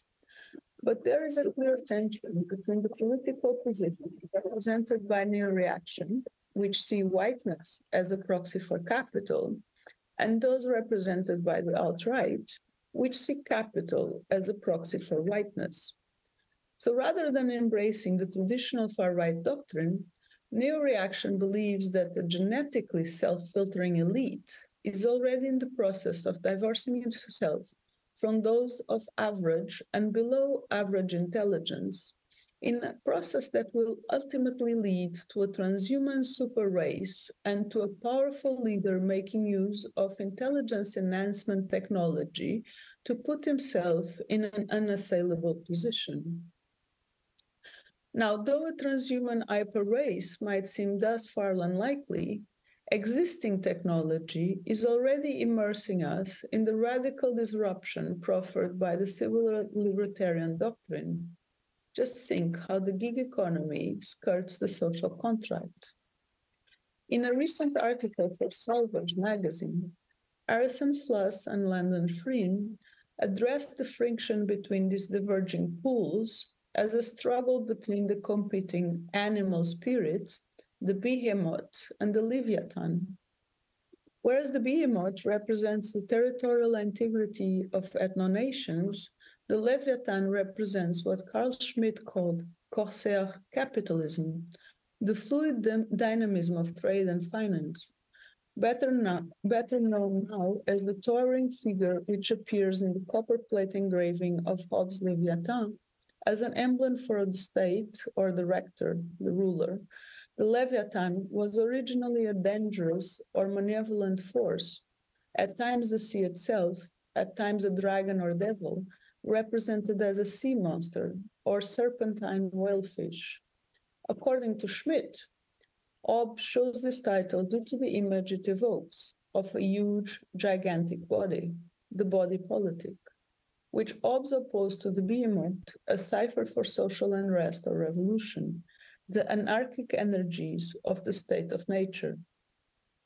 Schmitt, on the other hand, returns to a Kabbalist interpretation to posit the Leviathan as a symbol of the sea and sea powers, fighting the behemoth that represent land powers. For Schmitt, the Leviathan stood for the thalassocratic power of the British Empire, which he contrasted to the earthbound German Reich. But rather than antagonistic forces, Behemoth and Leviathan could be constructed as the different facets of the same political body. See, for instance, Saudi Arabia, which is at once a racial autocracy and a financial powerhouse. As the high seas have given way to cyberpunks, as the dynamic site of accumulation, the Leviathan, to paraphrase Fluss and Frein, could be said to represent an accelerated form of capitalism in the process of abolishing the historical factors that the behemoth, which are the historical factors that is the behemoth, which originally allowed it to flourish. Hence the frogs, hence the obsession with vicious creatures and Lovecraftian themes. Liberal animals stand at the intersection between two different entities. They are Kantian boundary beings whose morphology is metaphor incarnate. Deviancy, reversal of hierarchies, or dissolution of order are all hypothesized onto the jelly-like amphibian body, as stand-in for the liminal experience the whole planet is undergoing. To paraphrase Aimé Césaire in the guise of what in Europe is called fascism is just colonial violence finding its way back home. Fascism is and has always been the dirty secret of capital. It always prefers to approach its subjects through terror than through wage relations, contracts, or markets. And before becoming its victims, white Europeans were always its accomplices. They tolerate it, absolve it, shut their eyes to it, legitimize it.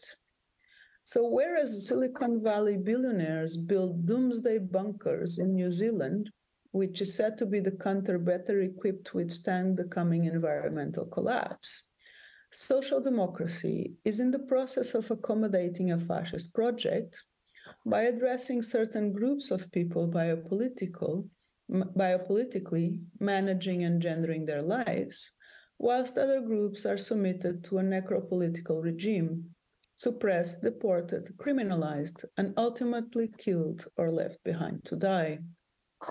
So in 2003, Frederick Jameson famously said that it's easier to imagine the end of the world than to imagine the end of capitalism. By ontologizing social form, the organicist metaphor corporatism is based on implies that the crisis of said form is a crisis of society and civilization itself. Lifestyle is here equated with survival.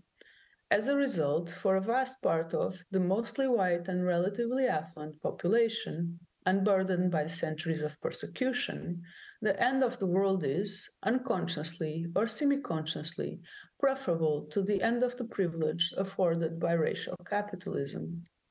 Thank you for your attention. I'm done. Hello, someone there? 感谢，现在。 Thank you very much for your presentation. There is a Q&A session. Any guest from the the site from the venue who want to ask you any questions? Anyone who wants to ask questions here? 那么，请问现场的观众朋友们有没有想？ What about live audience offline? Do you have any questions for Anna? You can put up your hand and let us know. We are going to pass you a microphone. Okay, if you don't have any questions, okay, let's check our interactive Slido system. So we have collected a question for Anna. So Anna, would you like to take this question? I'm going to read out for you. So it goes like this. So technology of Silicon Valley now has become the incubation base for neo-Nazism. So it's irreversible. So do you think it's an irreversible trend, or do you think that it's going to become a general, irreversible trend? Can you speak slower, please? Because I had trouble understanding. 好的，好的，我再重复一下。Okay, I'm going to be very slow. So technology of Silicon Valley has become. 可以听到吗？硅谷的技术。Technology of the Silicon Valley has become like the one to convey neo-Nazism. It's an irreversible trend. Do you think it's irreversible? And also, do you think that it's going to become a general irreversible trend? Neo-Nazism. Silicon Valley technology has become like the ground for incubating as well as conveying the neo-Nazism. So do you think that's going to be an irreversible trend or something? Thank you. Well, I mean, I don't have an answer for that.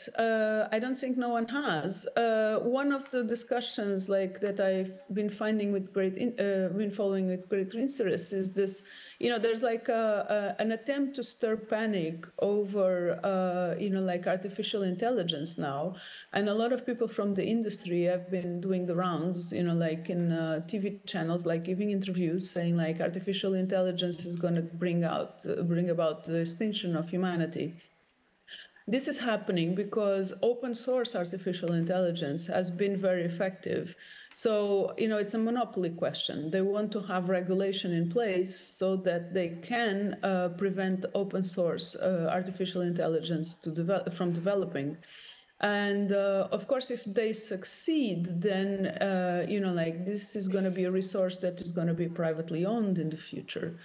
If they do not succeed, and if you have like open source artificial intelligence, then you can finally start to socialize the technology, and then you can reverse these tendencies. At the present moment, clearly, there's a tendency for an accumulation of technological resources in the hands of a group of people that have like a very explicit political ideology and a very explicit political program. Again, like when Elon Musk bought, Twitter, like, of course, this was like, like a really stupid bet, economically speaking, because he lost a lot of money.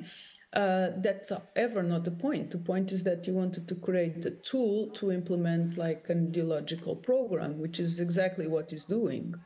So, like from that perspective, like this investment pays off. All right. So yes, again, like I cannot give you a yes or no answer because it really depends on, like how governments respond to it and what kind of legislation is imposed. Okay.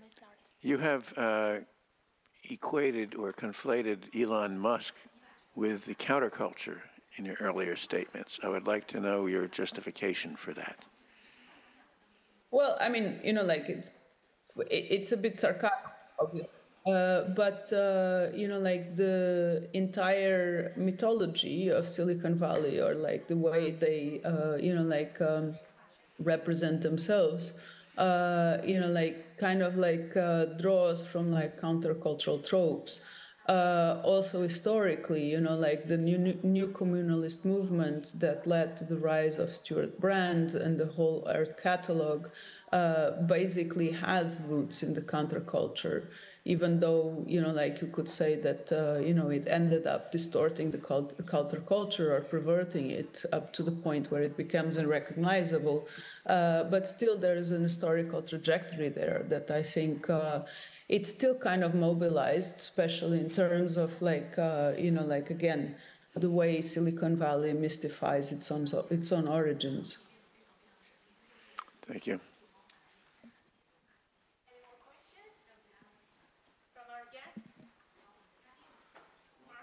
Anything to say? Or 或者我们的观众朋友们还有没有什么 Any questions from the audience?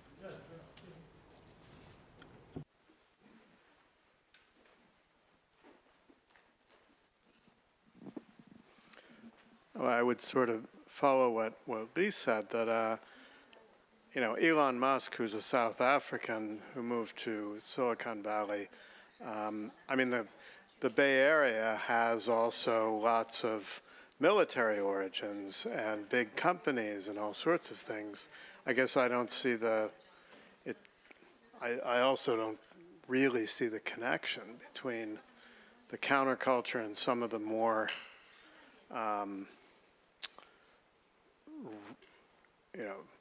alt-right type or libertarian voices in Silicon Valley today. I mean, it seems like a very, very, very difficult thread to draw. If you could say a little more about it. Well, sorry, now I'm hearing myself again. Can we fix the echo problem, maybe? There is, of course, like, again, like an historical trajectory there, because, like when you had the new communalist movement, like basically like a movement that moved to the mountains in Northern California and started up like this kind of communal living. That was the movement that also like gave rise to, like this form, like these budding forms or incipient forms of like, like the weld, for instance, like this kind of like very proto or let's say proto form of like internet communication. And they have like clear roots in the counterculture. About like the alt-right, I think that what you have there is, like a moment in which it becomes clear that politically speaking, like this type of like countercultural formations are not aligned with a left-wing project, but actually with a libertarian project.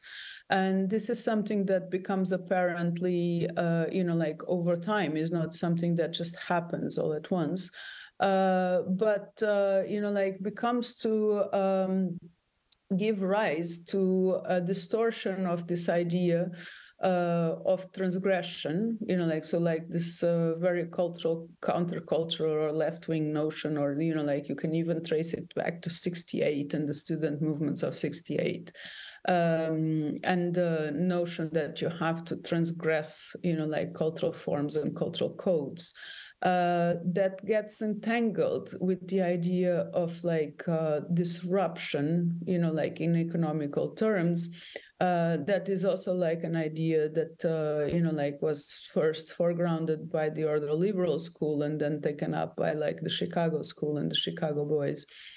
And that is kind of expressed in this kind of like slogans like move fast and break things, right? And the idea there is that, like you can basically mobilize, like countercultural idioms that are cultural in nature and, like employ them or deploy them in an economical manner or in an economical form. And, in terms of the alt-right, like there's an aesthetical expression to this idea of disruption and to this idea of transgression. And these ideas like disruption and transgression are also like traditionally aligned with the left-wing project, or had been traditionally aligned with a left-wing project. Even the idea of irony or sarcasm, like the challenge to figures of authority, this challenge to established notions, is something that had been traditionally aligned with the left. However, and, like, of course, this is like my own personal opinion, ever since the left won the cultural wars, like this theme of transgression kind of like moved, like to the right of the political spectrum. And it became a tool that is now used, not, like by left-wing movements, but by right-wing movements. Not sure if I answered your question. 好的，非常感谢。Great, thank you, Anna, for your answer. Okay, let's welcome the next speaker. So also are going to deliver the presentation online. So we have Professor Lev Manovich,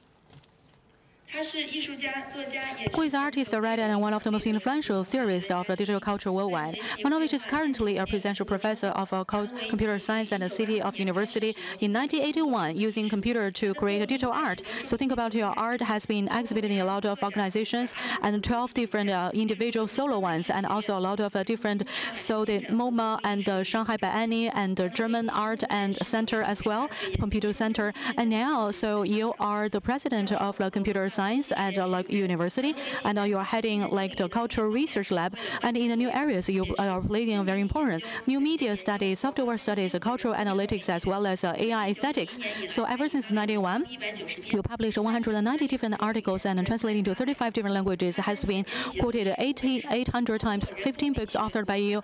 So artificial, like the artificial analysis, and also the domination of the software and the new media linguistics.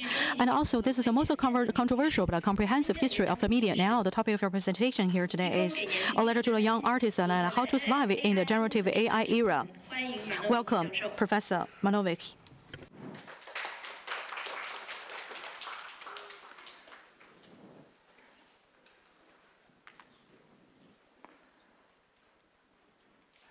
Hello, Professor Manovich, are you online?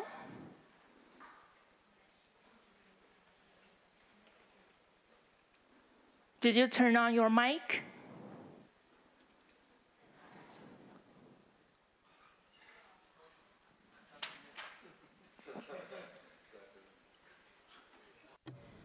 Professor Manovich, you need to unmute yourself.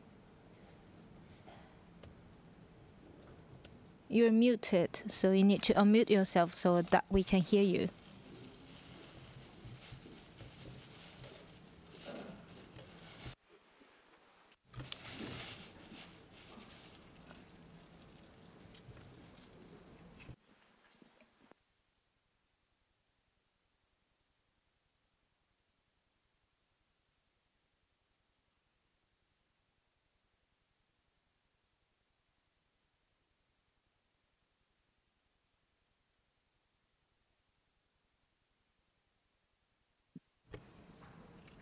Hello. Yes, hello, Professor Manovich. You may start. Thank you.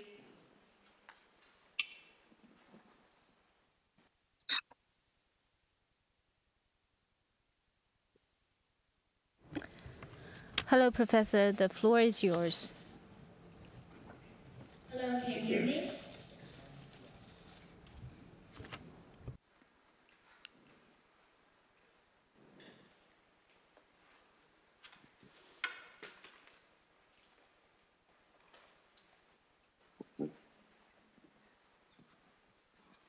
Okay.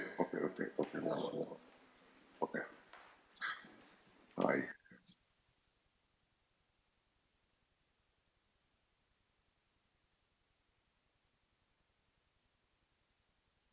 Hello? Oh, I can start. Okay. Okay, good. Sorry for the confusion. But now I also hear myself. So I see interpreter and myself. Let me just see. Okay. But now when I switch to view, I see Anna still. Trying to figure out how to do it. Okay. Never mind. Okay, good afternoon. So thank you so much for inviting me. I have to say that I'm here by complete miracle because I participated in a Zoom discussion in New York yesterday. I'm in Berlin right now. And the discussion was from midnight until 2 a.m. My time. So at 3 a.m. I went to sleep, and I was hoping to sleep quite late. And when I woke up at 20 minutes ago, miraculously, I checked my email and found out that my presentation started in exactly 50 minutes because I was assuming for some reason it's tomorrow. So I took shower, rushed to the breakfast room of my hotel in Berlin. Here we are. Luckily, it's Berlin, it's November, it's not too many people. Nice ambient music, and here I am. So do I understand correctly that my presentation should be about 20 minutes? Is that correct? Yes. 20 minutes. 30分钟，谢谢。 You have 30 minutes. Thank you. Okay, so I'm going to start. So I will talk about 30 minutes. Great, perfect. Okay, so my presentation will be perhaps a bit unusual, given what you know of me. Many people think of me as a media scholar, a new media scholar, but in reality, I'm a visual artist. I was born in Moscow, Russia in 1960, and we immigrated with my parents to US, to New York in 1981. And since the age of 13, I started to be trained in visual arts, both kind of modernist painting and also classical drawing. And this was a bit similar to the system which still exists in Asia, where in order to enter an art school, in my case it was architecture school, you had to pass exams. In my case, in classical drawings, drawing classical Greek heads with all the rendering, all the textures and perspective and the likeness. So I got this training. And when I came to New York in 1981, and I spent some years in New York University Film School, and then I started to work with computer animation and computer graphics in 1984. right? So almost 40 years ago, I started to work with computers, and then eventually I got a PhD in humanities and visual culture. And when I was teaching for 20 years, first on the East Coast and then in California, and I was teaching the Department of Visual Arts, right? So most of my teaching in my life was with artists for artists, teaching practical studio classes. Even though I was evaluated by a university based on my writings and based on my books. And then 10 years ago, I moved to New York and became professor in a PhD program in computer science and also data science. So now I teach computer science students. So I haven't done any traditional, I haven't done any actual drawings or paintings for 32 years, right? So I kept drawing and painting into my 20s. When I stopped around 89 or 90, and then spent 30 years, let's say, participating and helping this transition from analog to digital, from digital to computational, and today, let's say, from computational to AI. And last year, I felt it's time for something else. Now that the digital has become the default, I mean, every single person writes about digital culture. I felt maybe, I can add something else to my activity, something else to my life. And I went back to drawing. And literally 2 weeks later, Midjourney came out, Midjourney released publicly its service, and the generative media revolution has started. And as we all know, the last 15 years has been remarkable. The Chinese companies also have been releasing their own versions of these applications. But in the West, as we all know, we have ChatGPT, we have DALL-E 3. Now, generative AI is integrated into Google search. So if you use Google search, you get generative summaries. So definitely we are in the beginning of a new computer revolution.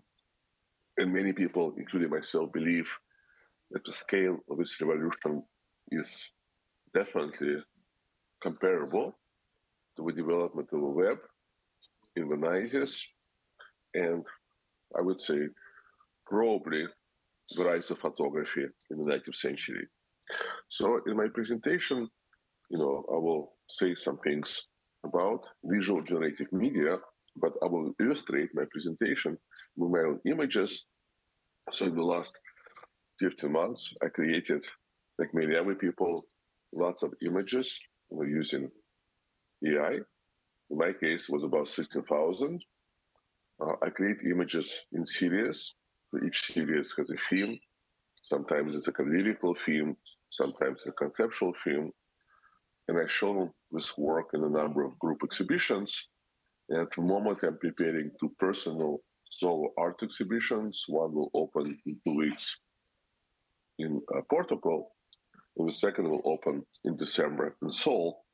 So as I talk, right, I'll be showing you my own images, and you'll see there's a connection.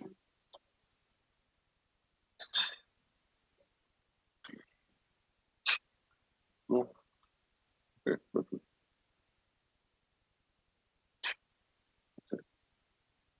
So the first part of my talk is called the aesthetics of fragments. The aesthetic of fragments. I've been making images with AI tools every week for the last 50 months. In some of them, you see interior spaces which appear to be made with combination of tools, but of course these are all simulated tools, such as pen, etching, engraving, ink, and so on. The spaces show shelves filled with endless objects. The strange spaces remind you simultaneously of a book library, a warehouse, natural history museum display, perhaps also European still life painting tradition. In between shelves, we see walls, and these often feature nuanced, delicate, often barely visible patterns, some two-dimensional and some three-dimensionals, like patchwork of lines. Switch to something else. Just a moment. Just a second. Yeah, perfect. Okay. Sometimes they appear abstractions, but often they appear to suggest something definite, some objects, shapes, meanings from our human world. What are these fragments? What are these undefined, unnamed objects positioned on little shelves in between? Sometimes we see lines, and it's not clear if these lines are two-dimensional, if they're part of the drawing, or if they're three-dimensional, and they enter our physical world. Sometimes they're more definite, sometimes they're less definite. So you get a kind of statics of fragments. Yes, these are fragments, but of what?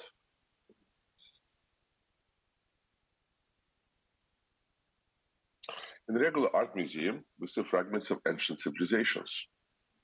Pieces of vases, glasses, plates, and also small tools, statues, and so on.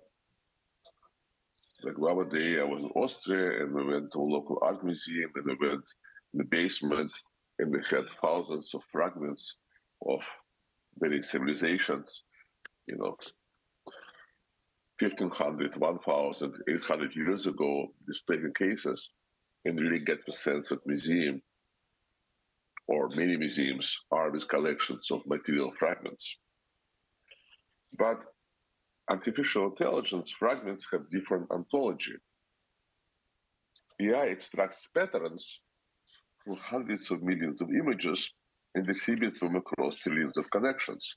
So here I'm referring, of course, as you know, to a process of learning, how we train generative AI with deep neural networks, right, where the networks are given hundreds of millions, or in some cases billions of images, and also their descriptions embedded in HTML code, and then they analyze them in terms of pixels and find patterns such as lines, edges, but also perhaps details, ways of representing something, faces, like we don't know exactly, but we know this process of fragmentation goes on, but also dividing and reassembling, and then these patterns are distributed across trillions of connections of artificial neural networks.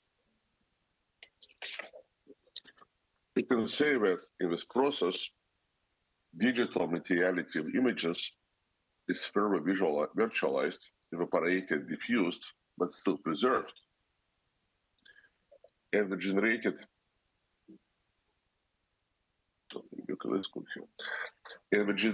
fragments you see in my images are like sands, invisible movement of slight wind, or periodic movements of the ocean edge, leaving traces on the sand.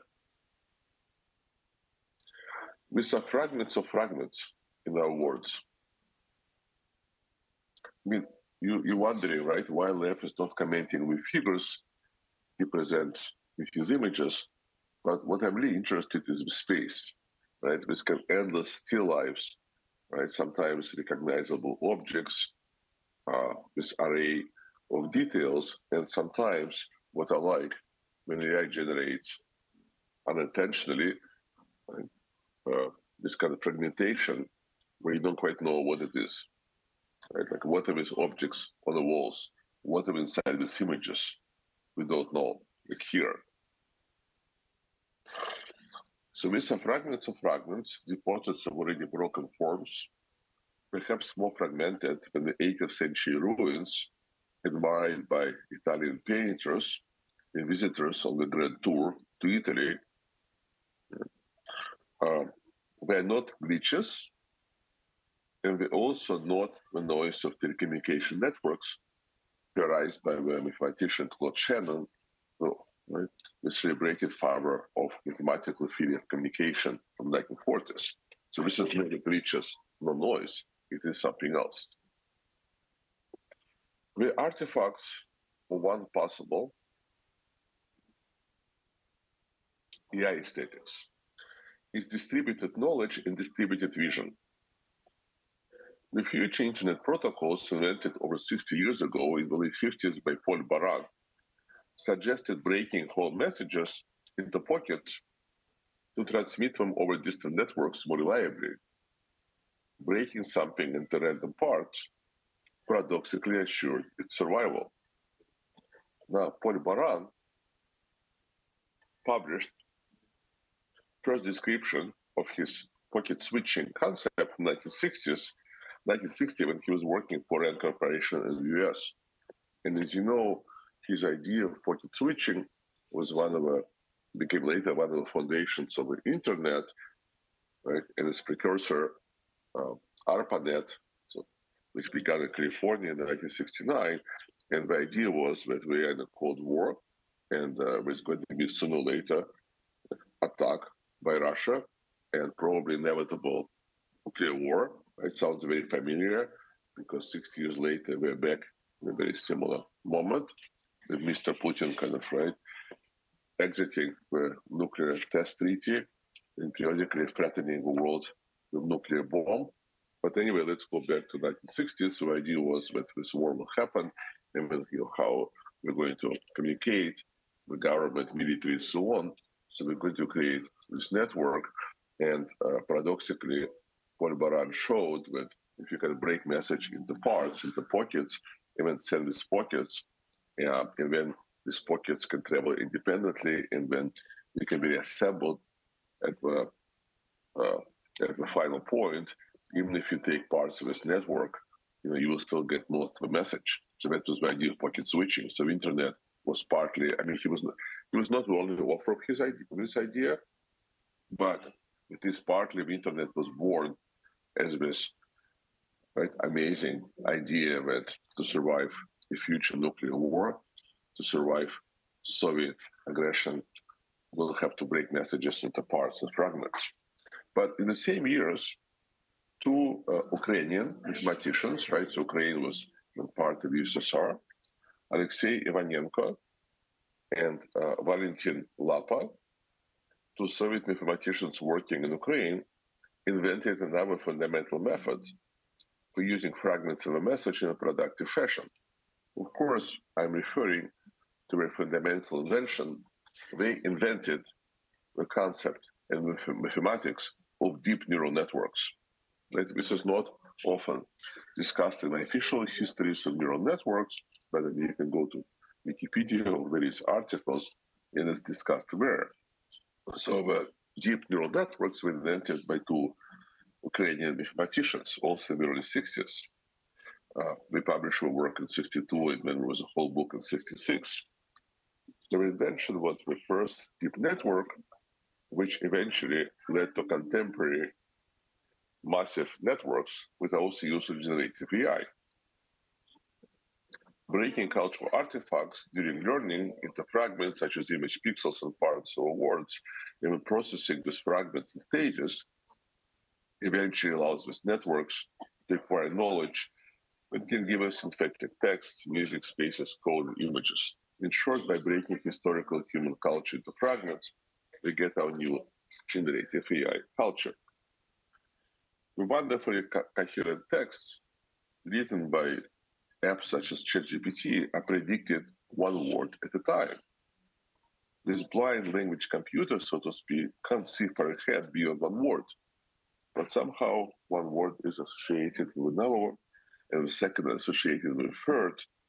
Putting with threads forward gives us poems, stories, cover letters, layers, documents, textbook chapters, computer programs, and so on.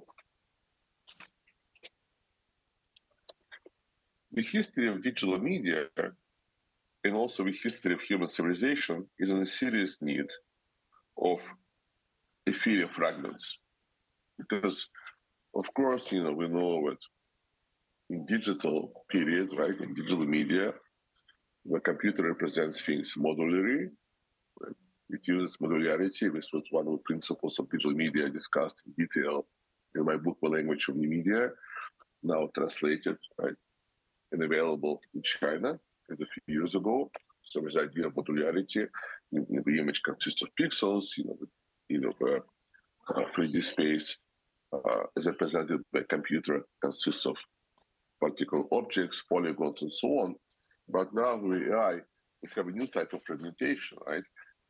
The networks, as I said, fragment images, text, 3D models, and any other data given to them, even in the process of learning, extract patterns, and these patterns, which we don't know yet how to visualize, so we can't look reliably inside the neural networks, but it will, I think, become possible, distributed across trillions of connections, perhaps, although it's not clear, similar to how human brain works, this is what allows the network to synthesize these new images.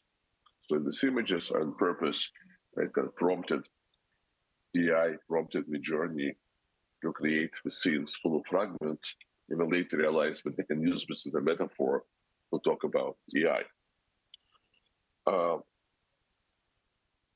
So as I said, the history of digital media and also the history of all human civilization is in a serious need of theory of fragments, a taxonomy that will establish that there are dozens of such species.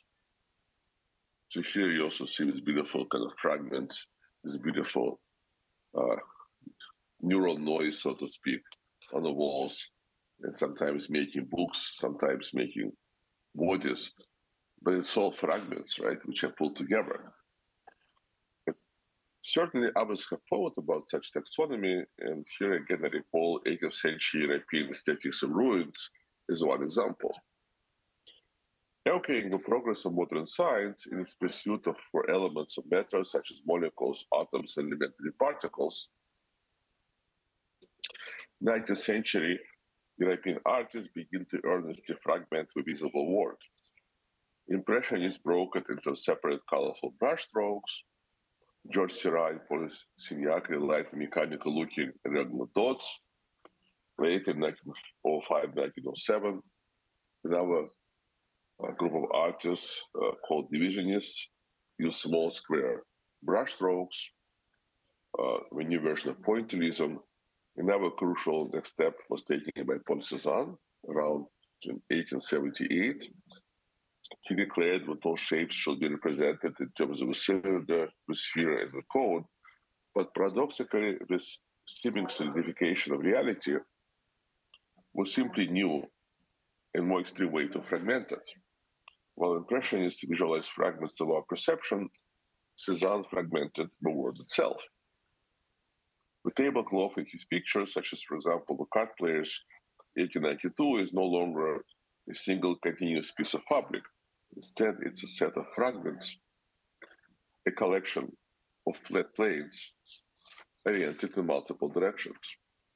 In 1905, let's say somewhere between 1905 and 1929 and 1921, the aesthetics of violent fragmentation came to the center of visual modernism in Europe.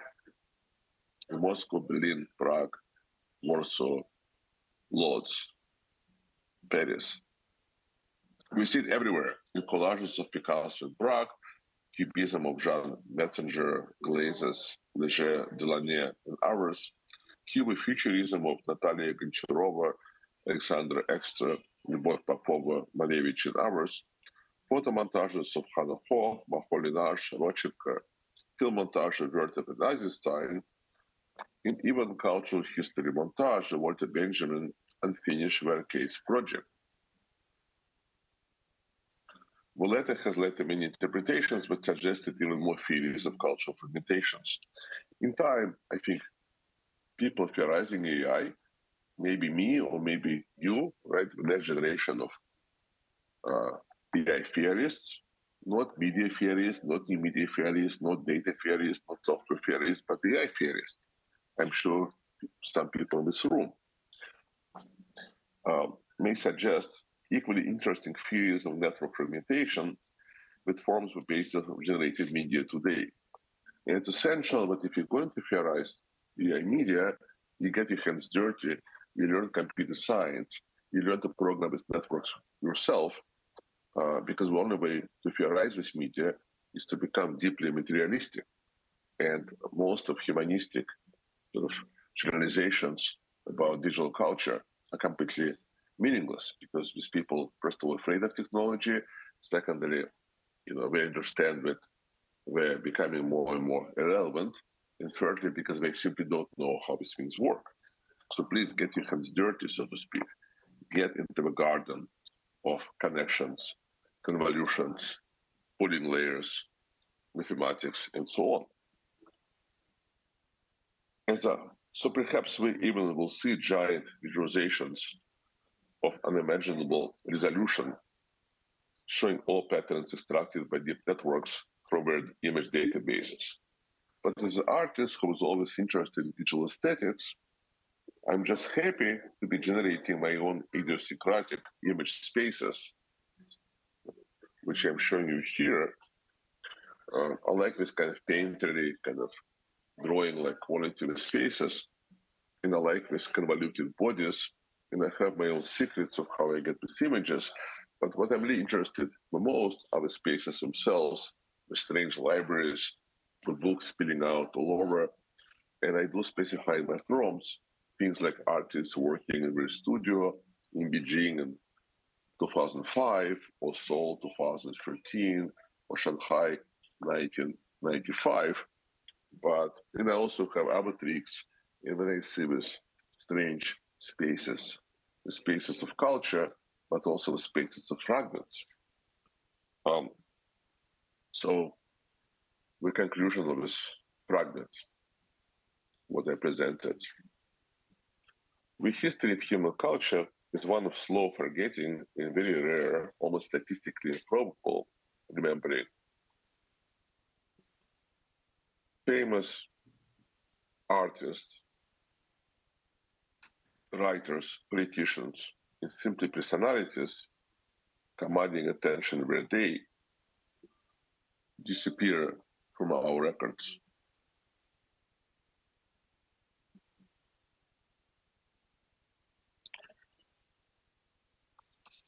And for the lucky few who are remembered, it's only for a few things. Right? Like, for example, when people meet me, they say, oh, you Lev Menovich, you wrote the language of the media, but I also wrote 190 articles, gave 800 talks, made 50 or 100 art projects, written and published 15 books. But already I'm only remembered for this one book, and I'm not sure for how long. Right? An artist's work over 60 years is reduced to a few iconic images. A writer's work during his whole lifetime is reduced to one book if he's lucky. So I'm lucky. History compression is brutal and uncompromising. The mechanism of fragmentation and selective recombination and synthesis offered now by generative AI is perhaps less brutal. Of course, to qualify for possible remembering via deep neural network training, something has to be lucky to have been digitized to begin with, right? So something has to be digitized, something has to be captured, something has to be available on the web, and then perhaps this object, this artifact will be lucky to get swapped when the computer scientists are downloading a web and feeding it into the neural network. So I'm thinking of a painting in a small museum in a town that had no tourists visiting for the last 4 years, and maybe it got lucky because it's in the background of a selfie taken by a local high school student and her boyfriend visiting over a weekend. But the painting next to it didn't get lucky. Yes, we get fragments anyway, but perhaps these fragments are more numerous than what more restricted human memory and more brutal print culture allowed for before. After all, the Stable Diffusion has been trained on over 5 billion images, so perhaps your selfie or your drawing you made when you were 14, which is available somewhere online, is also inside. And this more forgiving, less binary process of forgetting and resurrection is perhaps the best aspects of AI aesthetics, its historical kindness. And I want to conclude by saying something else. I posted this on social media a few days ago. because now, like, you read those articles, how like artists in the West are resisting, with their works are used without their permission, etc., etc. You know, and I think I like to be paradoxical, right? So I said, you know, this is kind of, you can lucky, right? So if your images ended up in a training data set of a huge neural network used for generative AI, you are lucky, because in a way you'll be remembered. You entered this museum of fragments used for generative AI training, and then when our artists, designers, and our practitioners of culture industry are generating the images, spaces, you know, concept art for video games, architecture, and so on, you know, your pixels indirectly, because every image, right, generated with AI doesn't quote directly from existing images, right? It kind of combines things over trillions of connections. In fact, it has been estimated recently that we look at the images generated by one generative AI network, and we found out that it only quotes directly existing images, something like 6%. So this idea with the images directly showing up in images of our people is absurd. I said, maybe, you know, you should feel lucky when you're entering this new museum without walls, right? This museum distributed across fields of connections and ending up feeding the new mechanisms, you know, the new imaginations, the new creations. So I'm going to stop here, and perhaps, you know, we'll have some time for questions and discussion. Thank you. 非常感谢。 Thank you so much, Professor, for your wonderful presentation. So let's open the floor to see if our audience or our guests have any questions for you.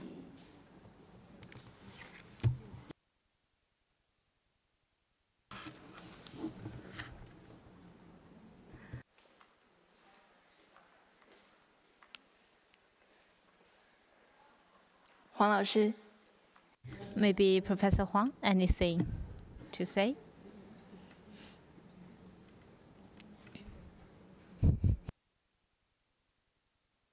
All right, maybe a small question for you on Slido, a question we collected on Slido. But I would like to remind you that because we don't have too much time, so if you may, please answer the question within 7 minutes, okay? Keep it short. So the question is, so artists, they are also the ordinary people, so they are also mired in the trend of the new media. So how can ordinary people face the trend of AI? Well, I think that the ordinary people and also artists are benefit tremendously from AI, because remember that AI is not only generative media, it's also simply a way to speed up and to make efficient everything. So if you're typing something on your phone, and your phone recognizes, you know, the letters you want to type, it's AI. Again, I'm sorry that the examples which come to mind to me are from like Western software, things like Google, because I don't live in China. Well, of course, I'm aware of, Tencent and all the Chinese companies. So if I mention something Western, please forgive me. Just in your mind, please use your equivalents. So AI is kind of feeding everything, right? AI is also feeding search. So part of AI is that it's like a way to speed up things. And then another important thing is, I think one of the best statements I learned about generative media, generative AI, is by the CEO of NVIDIA. And he said, the revolution of AI has to do with the fact that now everybody can program, right? Before you had to learn programming, you had to learn coding. So maybe it is, Pascal or C or C++ or Python. It's like a special language. But now you program by simply saying something to the computer, right? So saying something to ChatGPT or to our applications, including the equivalents, we develop companies in China. So everybody becomes programmer. The programming, of course, allows you to control things, to communicate, to enable worlds, to create new media. So AI brings huge benefits to society. Now, we also know that the countries are worried that AI may have some unintended consequences, and with regulation happening in Europe, US, and China. And in fact, it's quite encouraging to see that China is in the forefront. China has been most aggressive in a good way to regulate AI. Whether it's possible to regulate any technology today, I'm not sure.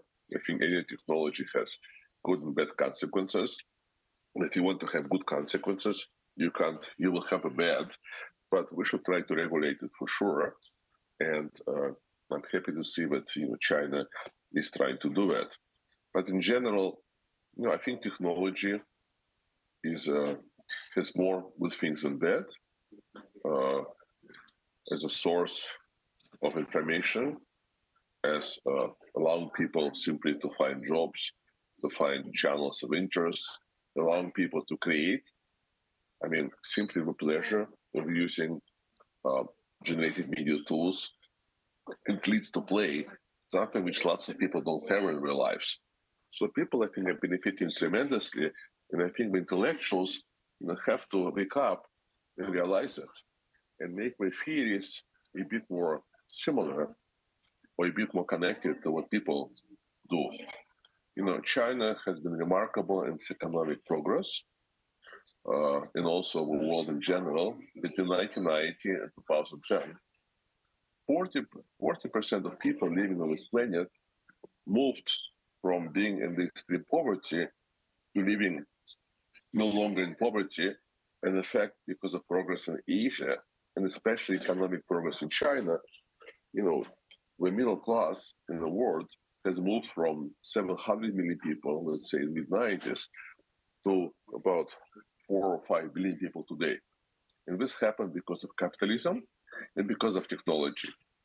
So capitalism, technology, and now AI are the most progressive, most positive forces we have.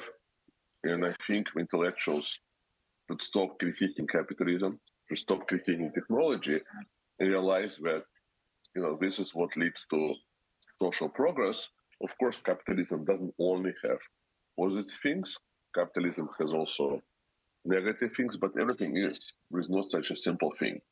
So this is kind of my message to everybody, including participants in this conference, because I noticed that there are some people who are really upset with capitalism, but you are here in China because of capitalism. You're flying on the planes because of capitalism. You have internet, you have food on the table because of capitalism. And we know what the attempts to build communism in the 20th century have led to. We know that because of its attempts, hundreds of millions of people died, including perhaps hundreds of millions of people in China alone. So AI capitalism is what I preach. And this is my kind of message, my manifesto, so to speak, is to open our eyes to reality and to make theories of society, culture, and technology, which would make sense to ordinary people and not only to each other. Thank you.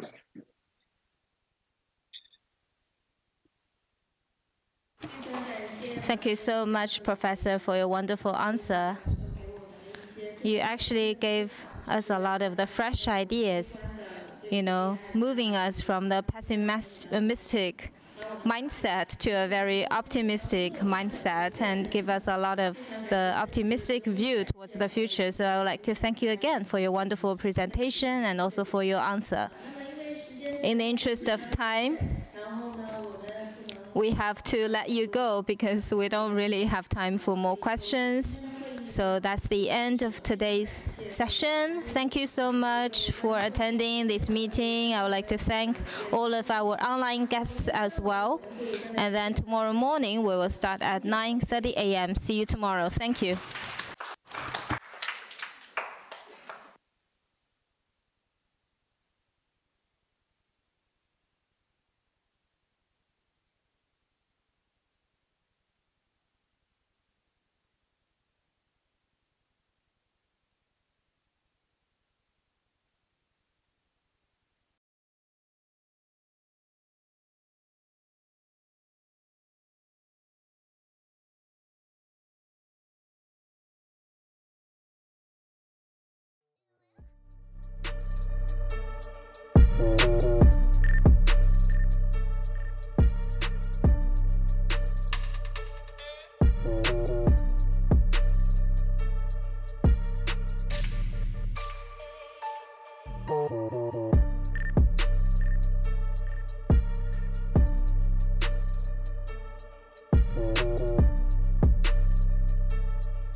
You will